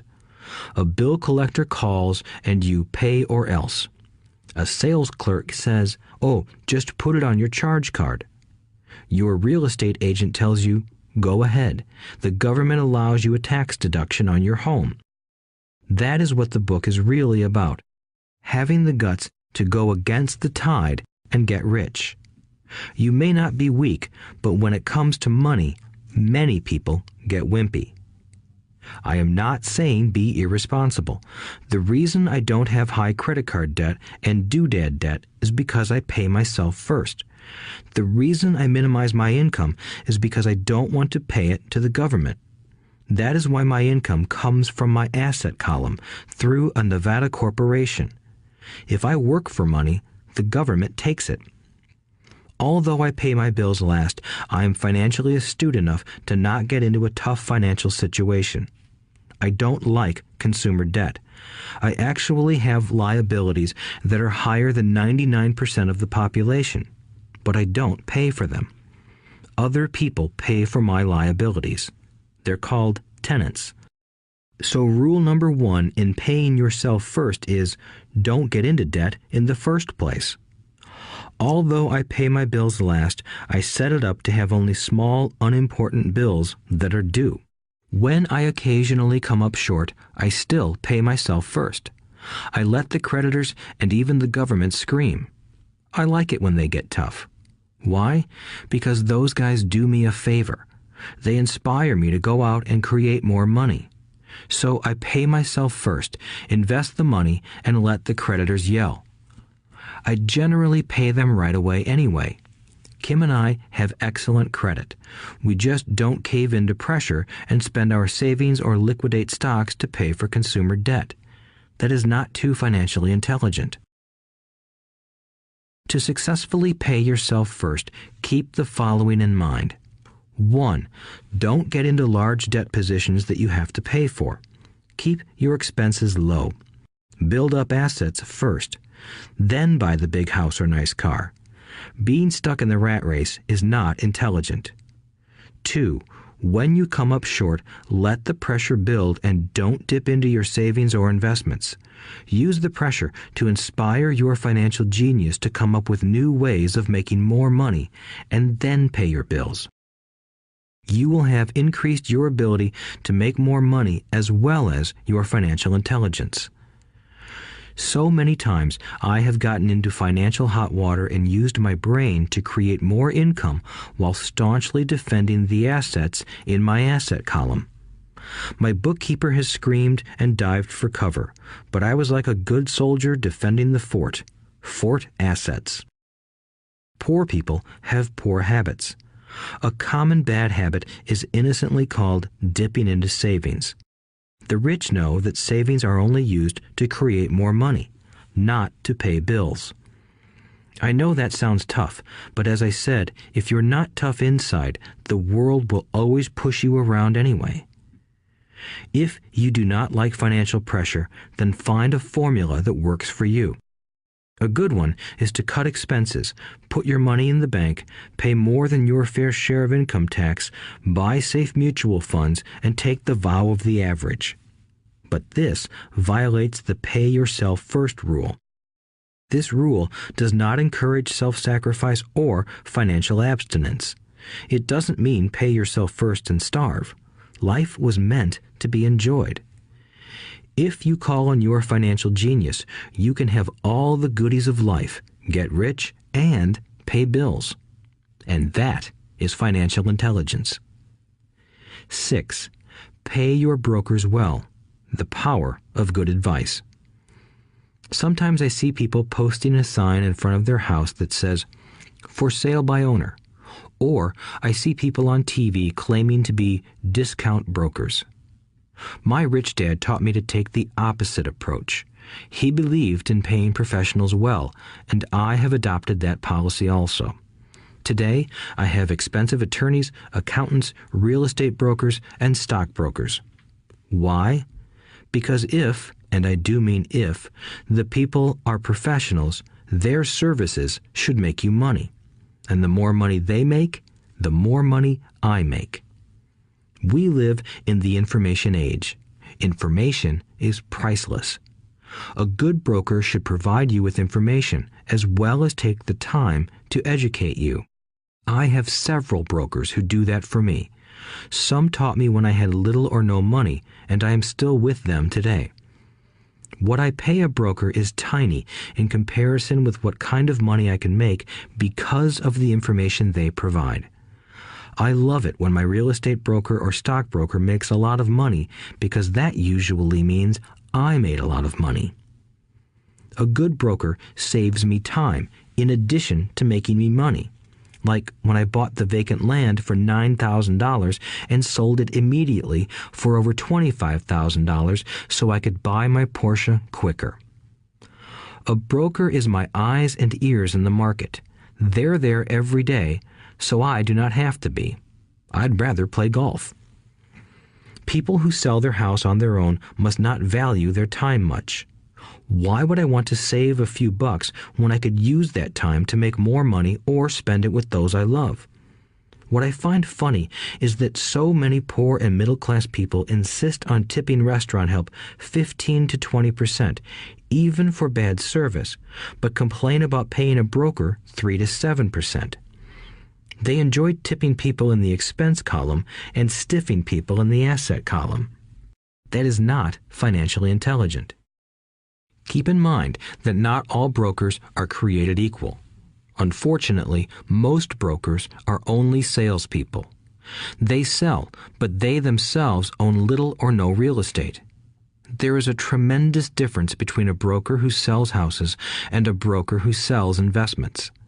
The same is true for stock, bond, mutual fund, and insurance, brokers who call themselves financial planners. When I interview any paid professional, I first find out how much property or stocks they personally own and what percentage they pay in taxes. And that applies to my tax attorney as well as my accountant. I have an accountant who minds his own business. His profession is accounting, but his business is real estate. I used to have an accountant who was a small business accountant, but he had no real estate. I switched because we did not love the same business. Find a broker who has your best interests at heart. Many brokers will spend the time educating you, and they could be the best asset you find. Just be fair, and most of them will be fair to you. If all you can think about is cutting their commissions, then why should they want to help you? It's just simple logic. As I said earlier, one of the management skills is the management of people.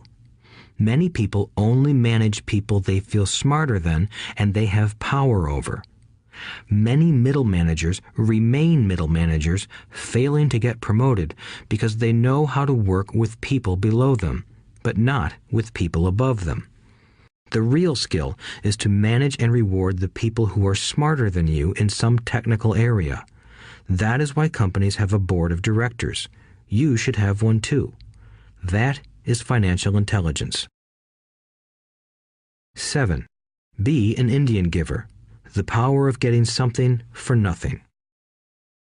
When the first European settlers came to America, they were taken aback by a cultural practice some American Indians had.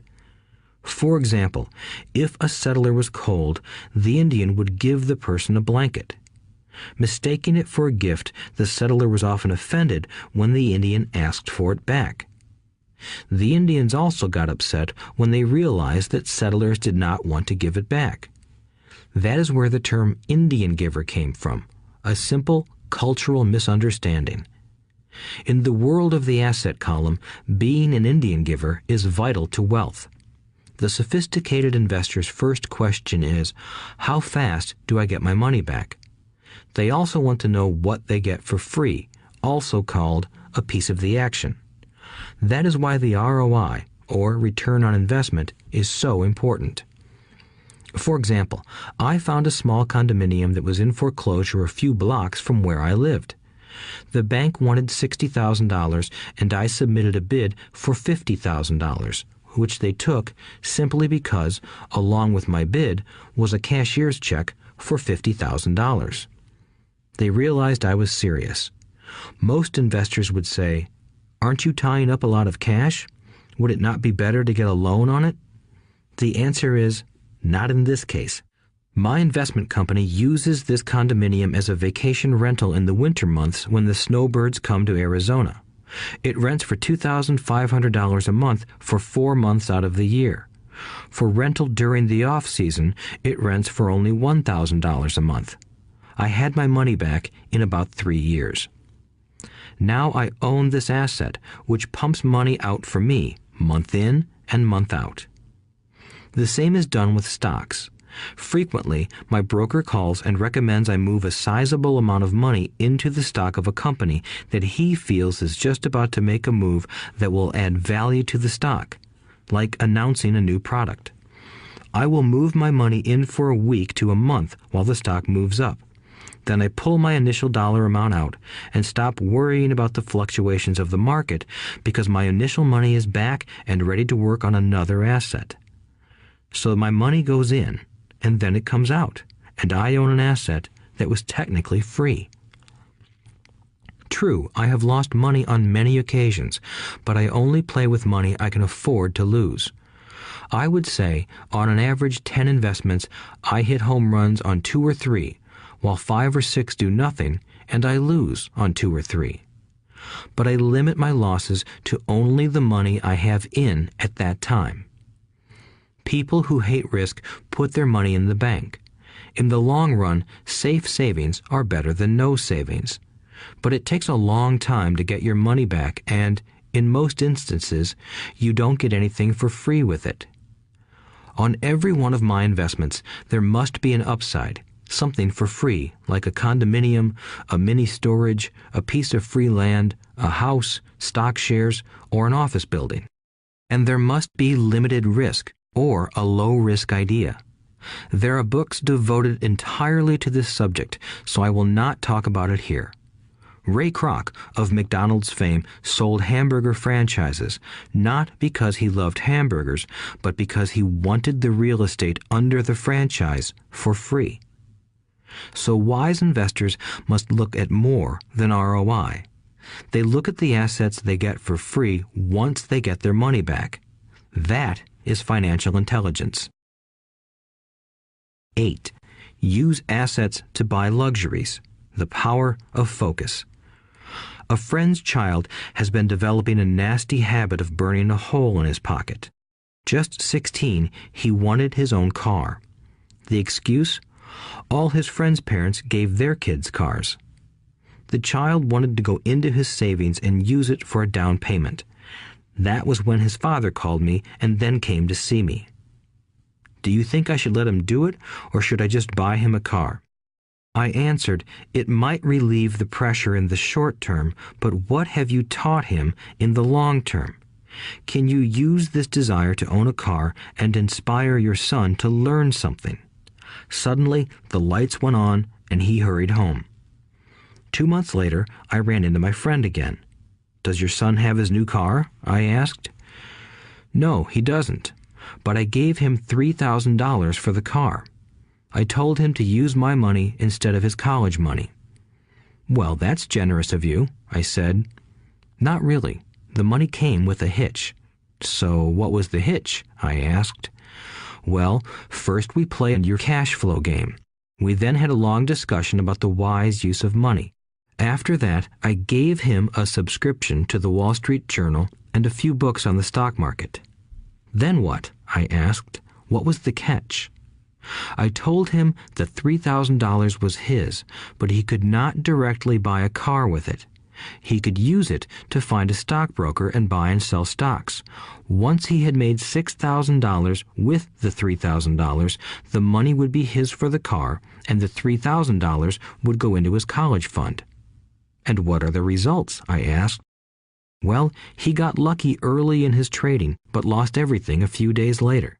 Then he really got interested. Today, I would say he is down $2,000, but his interest is up. He has read all the books I bought him, and he's gone to the library to get more. He reads the Wall Street Journal voraciously, watching for indicators. He's only got $1,000 left, but his interest and learning are sky high. He knows that if he loses that money, he walks for 2 more years. But he does not seem to care. He even seems uninterested in getting a car because he's found a game that is more fun. What happens if he loses all the money? I asked. We'll cross that bridge when we get to it. I'd rather have him lose everything now than wait till he's our age to risk losing everything. And besides, that is the best $3,000 I've ever spent on his education. What he is learning will serve him for life, and he seems to have gained a new respect for the power of money. As I said earlier, if a person cannot master the power of self-discipline, it is best not to try to get rich. I say this because although the process of developing cash flow from an asset column is easy in theory, what's hard is the mental fortitude to direct money to the correct use. Due to external temptations, it is much easier in today's consumer world to simply blow money out the expense column. With weak mental fortitude, that money flows into the paths of least resistance. That is the cause of poverty and financial struggle. The following example illustrates the financial intelligence needed to direct money to make more money. If we give 100 people $10,000 at the start of the year, I believe that at the end of the year, 80 would have nothing left. In fact, many would have created greater debt by making a down payment on a new car, refrigerator, electronics, or a holiday. 16 would have increased that $10,000 by 5 to 10%. 4 would have increased it to $20,000 or into the millions. We go to school to learn a profession so we can work for money. It is my opinion that it's just as important to learn how to have money work for you. I love my luxuries as much as anyone else. The difference is I don't buy them on credit. It's the keep up with the Joneses trap. When I wanted to buy a Porsche, the easy road would have been to call my banker and get a loan. Instead of choosing to focus in the liability column, I chose to focus in the asset column. As a habit, I use my desire to consume to inspire and motivate my financial genius to invest. Too often today, we focus on borrowing money to get the things we want instead of focusing on creating money. One is easier in the short term, but harder in the long term. It's a bad habit that we as individuals and as a nation have gotten into. Remember, the easy road often becomes hard, and the hard road often becomes easy. The earlier you can train yourself and those you love to be masters of money, the better. Money is a powerful force. Unfortunately, people use the power of money against themselves. If your financial intelligence is low, money will run all over you. It will be smarter than you. If money is smarter than you will work for it all your life. To be the master of money, you need to be smarter than it. Then money will do as it is told. It will obey you. Instead of being a slave to it, you will be the master of it. That is financial intelligence. 9. Choose heroes. The power of myth. When I was a kid, I greatly admired Willie Mays, Hank Aaron, and Yogi Berra. They were my heroes, and I wanted to be just like them. I treasured their baseball cards. I knew their stats, the RBIs, the ERAs, their batting averages, how much they got paid, and how they came up from the minor leagues. As a 9-year-old kid, when I stepped up to bat or played first base or catcher, I wasn't me. I pretended I was a famous baseball player. It's one of the most powerful ways we learn, and we often lose that as adults. We lose our heroes. Today, I watch young kids playing basketball near my home. On the court, they're not little Johnny. They're pretending to be their favorite basketball hero. Copying or emulating heroes is true power learning. I have new heroes as I grow older. I have golf heroes, and I copy their swings and do my best to read everything I can about them. I also have heroes such as Donald Trump, Warren Buffett, Peter Lynch, George Soros, and Jim Rogers. I know their stats just like I knew the ERAs and RBIs of my childhood baseball heroes. I follow what Warren Buffett invests in, and I read anything I can about his point of view on the market and how he chooses stocks. And I read about Donald Trump, trying to find out how he negotiates and puts deals together. Just as I was not me when I was up to bat, when I'm in the market or I'm negotiating a deal, I am subconsciously acting with the bravado of Trump.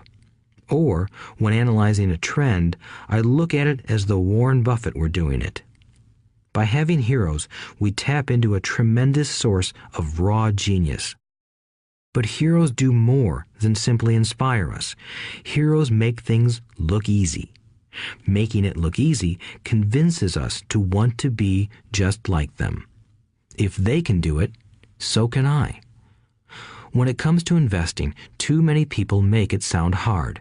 Instead, find heroes who make it look easy. 10. Teach and you shall receive. The power of giving. Both of my dads were teachers. My rich dad taught me a lesson I have carried all my life, the necessity of being charitable or giving. My educated dad gave a lot of his time and knowledge, but almost never gave away money. He usually said that he would give when he had some extra money, but of course, there was rarely any extra. My rich dad gave money as well as education. He believed firmly in tithing. If you want something, you first need to give, he would always say. When he was short of money, he gave money to his church or to his favorite charity. If I could leave one single idea with you, it is that idea. Whenever you feel short or in need of something, give what you want first, and it will come back in buckets. That is true for money, a smile, love, or friendship. I know it is often the last thing a person may want to do, but it has always worked for me. I trust that the principle of reciprocity is true, and I give what I want. I want money, so I give money, and it comes back in multiples. I want sales, so I help someone else sell something, and sales come to me. I want contacts, and I help someone else get contacts. Like magic, contacts come to me. I heard a saying years ago that went, "God does not need to receive, but humans need to give." My rich dad would often say, poor people are more greedy than rich people. He would explain that if a person was rich, that person was providing something that other people wanted.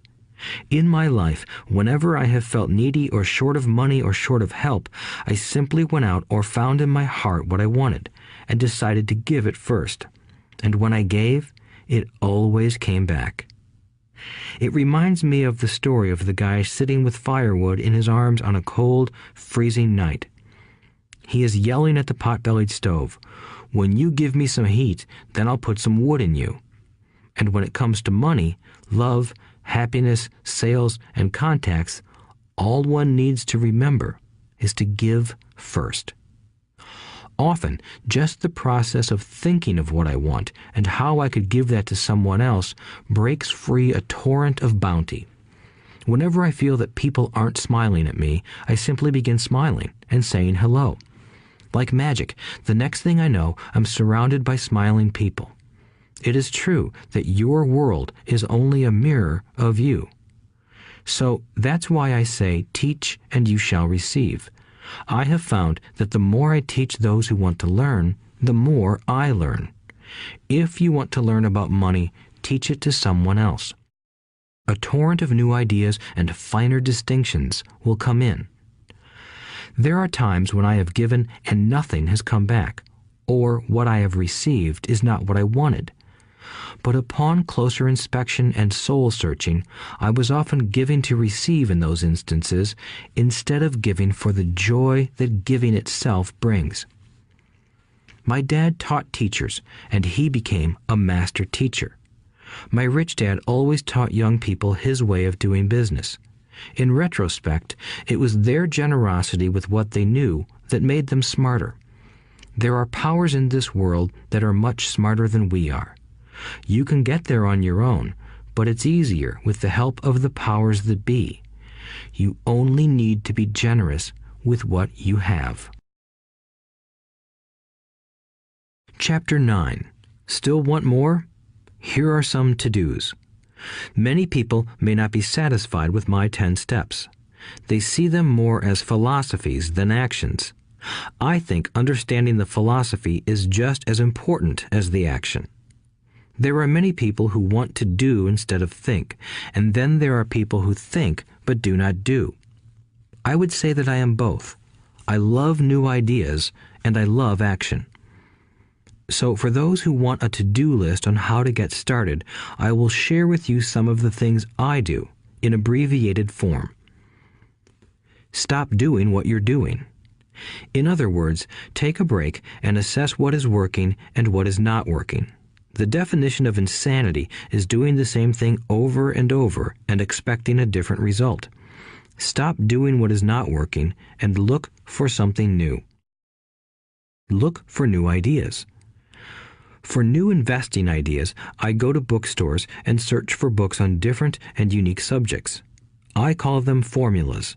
I buy how-to books on formulas I know nothing about. For example, in the bookstore I found the book The 16% Solution by Joel Moskowitz. I bought the book and read it, and the next Thursday I did exactly as the book said. Most people do not take action, or they let someone talk them out of whatever new formula they are studying. My neighbor told me why 16% would not work. I did not listen to him because he's never done it. Find someone who has done what you want to do. take them to lunch, and ask them for tips and tricks of the trade. As for 16% tax lien certificates, I went to the county tax office and found the government employee who worked in that office.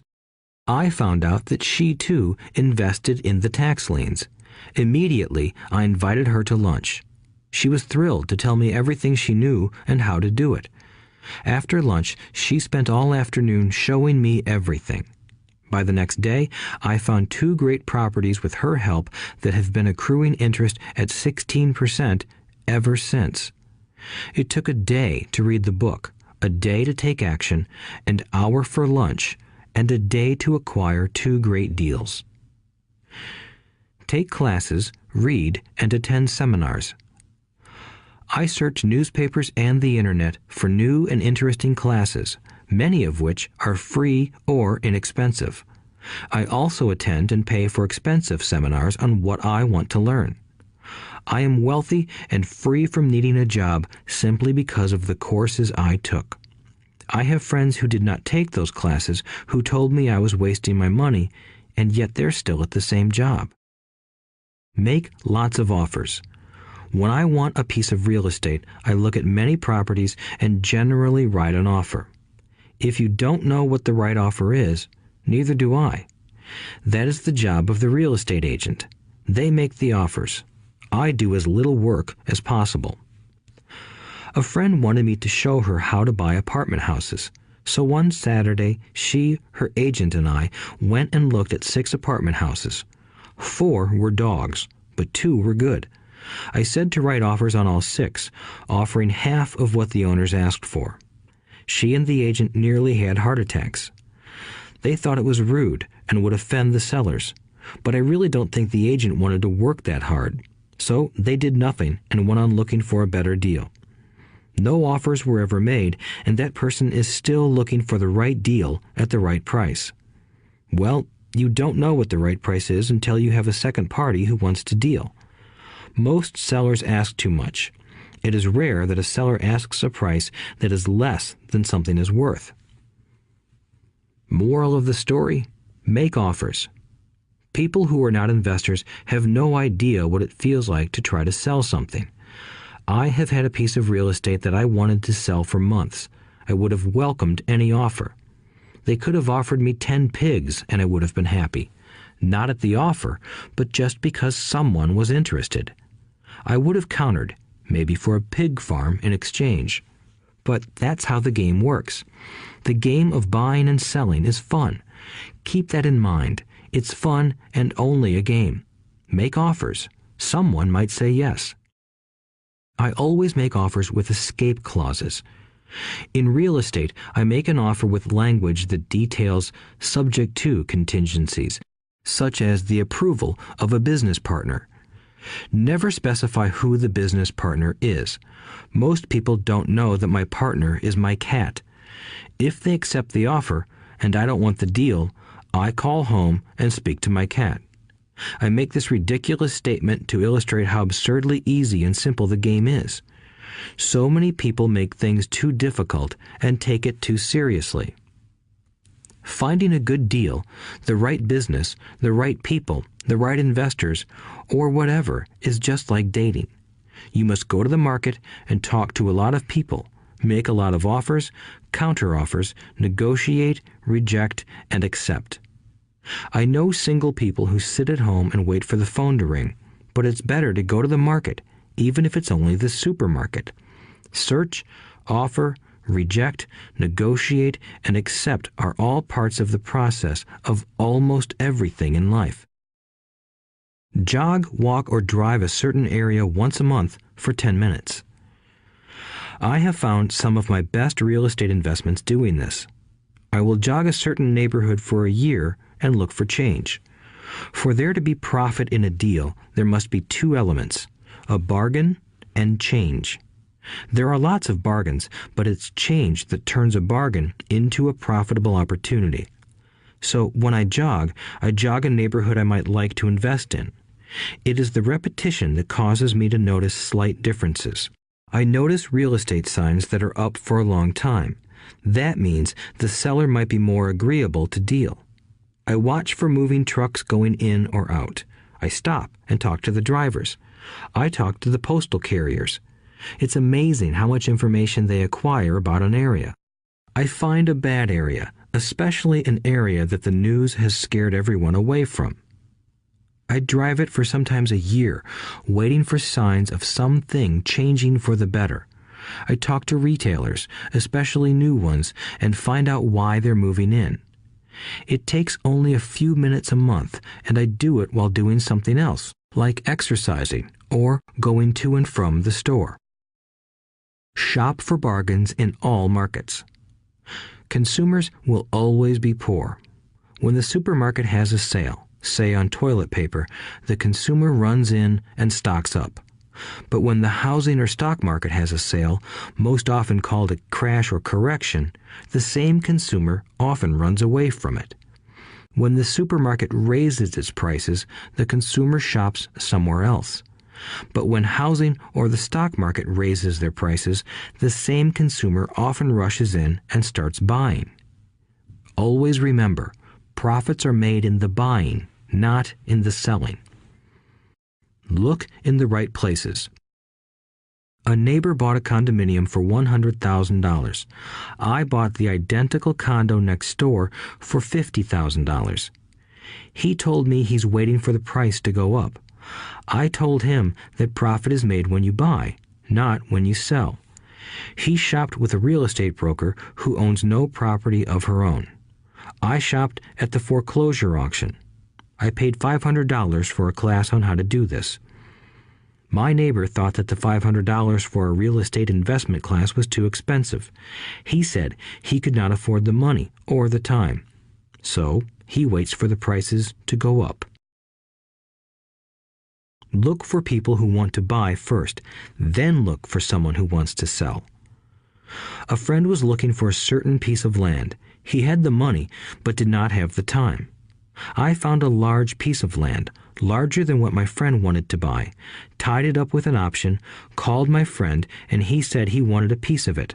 So I sold the piece to him and then bought the land. I kept the remaining land as mine for free. Moral of the story: buy the pie and cut it in pieces. Most people look for what they can afford, so they look too small. They buy only a piece of the pie, so they end up paying more for less. Small thinkers don't get the big breaks. If you want to get richer, think big. Think big. Retailers love giving volume discounts simply because most business people love big spenders. So even if you're small, you can always think big. When my company was in the market for computers, I called several friends and asked them if they were ready to buy also. We then went to different dealers and negotiated a great deal because we wanted to buy so many. I have done the same with stocks. Small people remain small because they think small, act alone, or don't act at all. Learn from history. All the big companies on the stock exchange started out as small companies. Colonel Sanders did not get rich until after he lost everything in his 60s. Bill Gates was one of the richest men in the world before he was 30. Action always beats inaction. These are just a few of the things I have done and continue to do to recognize opportunities. The important words are have done and do. As repeated many times throughout this audiobook, you must take action before you can receive the financial rewards. Act now. Final thoughts. I would like to share some final thoughts with you. The main reason I wrote this book, and the reason it has remained a bestseller since 2000, was to share insights into how increased financial intelligence can be used to solve many of life's common problems. Without financial training, we all too often use the standard formulas to get through life. Work hard, save, borrow, and pay excessive taxes. Today, more than ever, we need better information. I use the following story as an example of a financial problem that confronts many young families today. How do you afford a good education for your children and provide for your own retirement? It requires using financial intelligence instead of hard work. A friend of mine was griping one day about how hard it was to save money for his 4 children's college educations. He was putting $300 away in a college fund each month and had so far accumulated only about $12,000. He had about 12 more years to save for college since his oldest child was then 6 years old. At the time, the real estate market in Phoenix was terrible. People were giving houses away. I suggested to my friend that he buy a house with some of the money in his college fund. The idea intrigued him, and we began to discuss the possibility. His primary concern was that he did not have credit with the bank to buy another house since he was so overextended. I assured him that there were other ways to finance a property rather than through the bank. We looked for a house for 2 weeks, a house that would fit all our criteria. There were plenty to choose from, so shopping was fun. Finally, we found a 3-bedroom, 2-bath home in a prime neighborhood. The owner had been downsized and needed to sell that day because he and his family were moving to California where another job waited. The owner wanted $102,000, but we offered only $79,000. He took it immediately and agreed to carry back the loan with a 10% down payment. All my friend had to come up with was $7,900. As soon as the owner moved, my friend put the house up for rent. After all expenses were paid, including the mortgage, he put $125 in his pocket each month.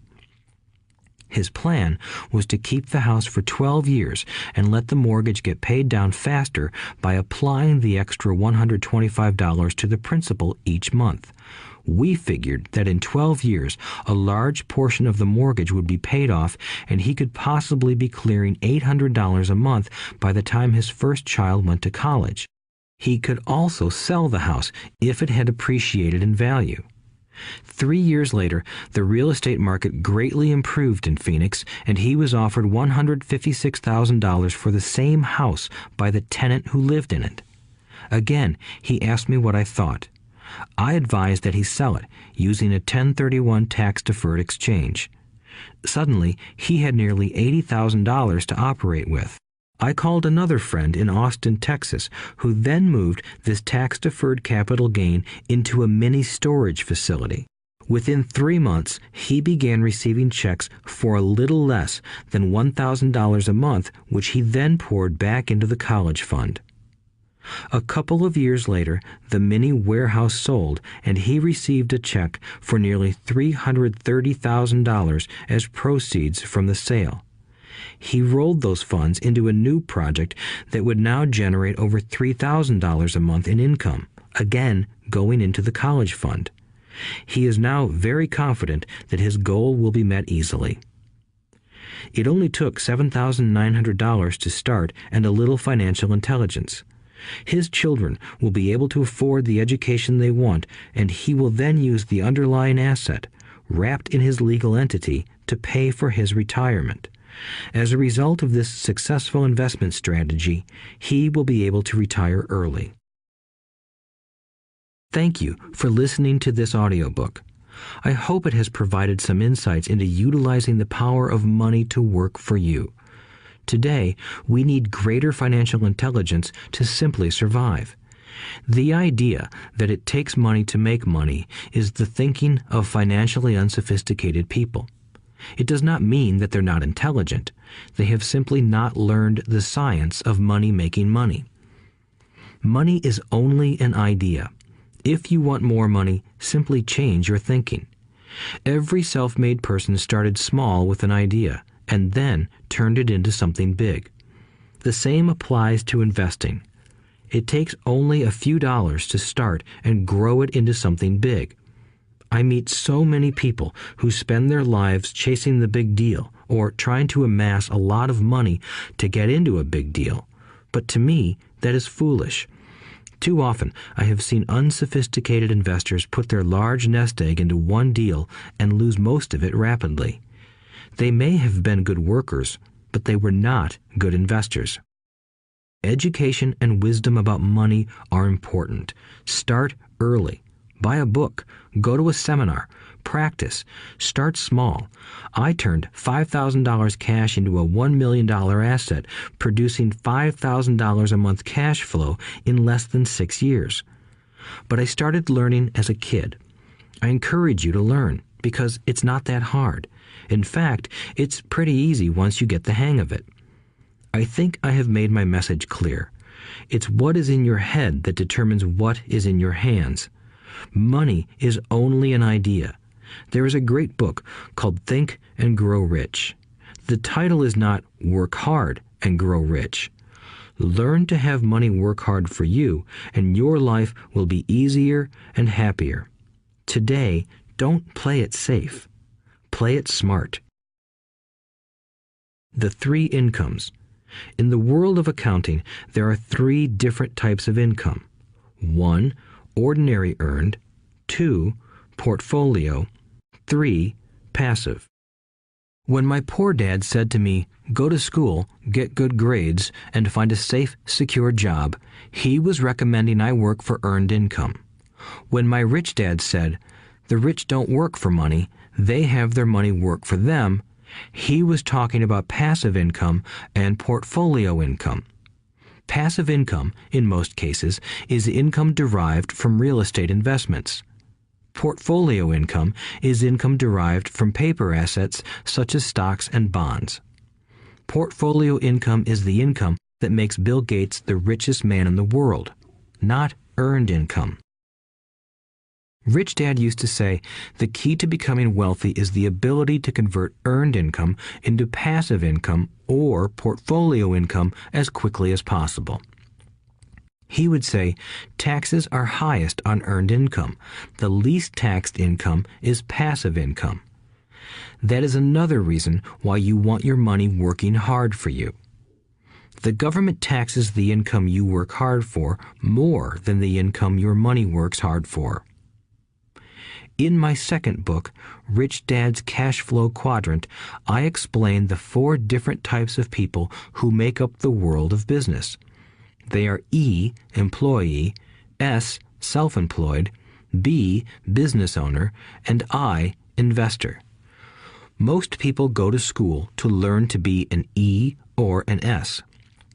The cash flow quadrant is written about the core differences of these 4 types and how people can change their quadrant.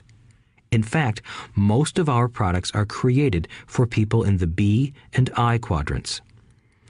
In Rich Dad's Guide to Investing, book number 3 in the Rich Dad series, I go into more detail on the importance of converting earned income into passive and portfolio income.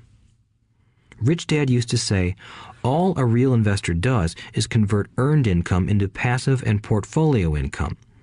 If you know what you're doing, investing is not risky. It's just common sense. The key to financial freedom. The key to financial freedom and great wealth is a person's ability to convert earned income into passive and/or portfolio income.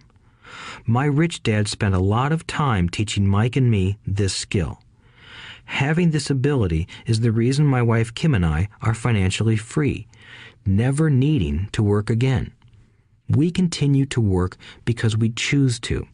Today, we own a real estate investment company for passive income and participate in private placements and initial public offerings of stock for portfolio income. We also went back to work to build a financial education company so that we can continue to create and publish books and games. All of our educational products are created to teach the same skills my rich dad taught me, the skills of converting earned income into passive and portfolio income. The games we create are important because they teach what books cannot teach.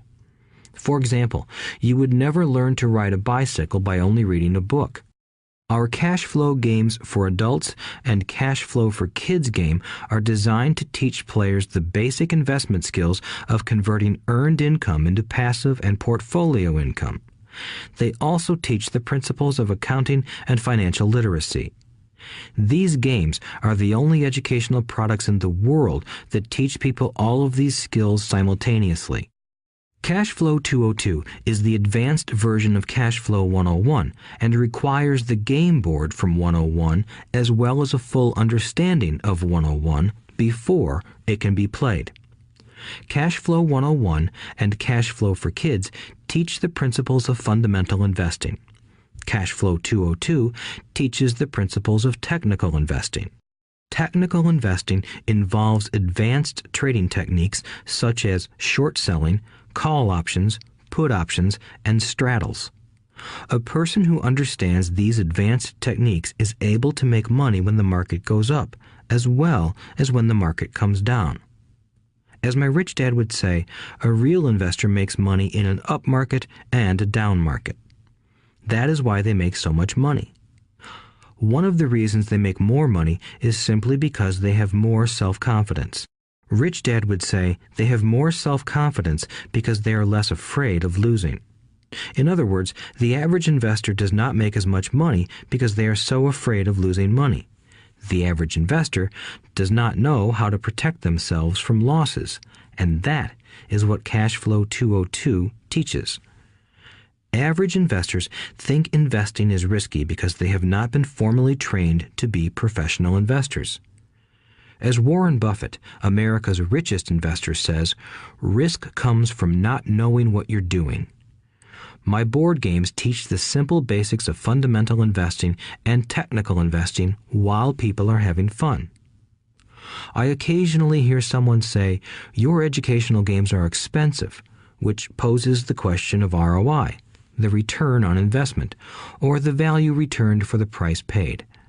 I nod my head and reply, yes, they may be expensive, especially when compared to entertainment board games.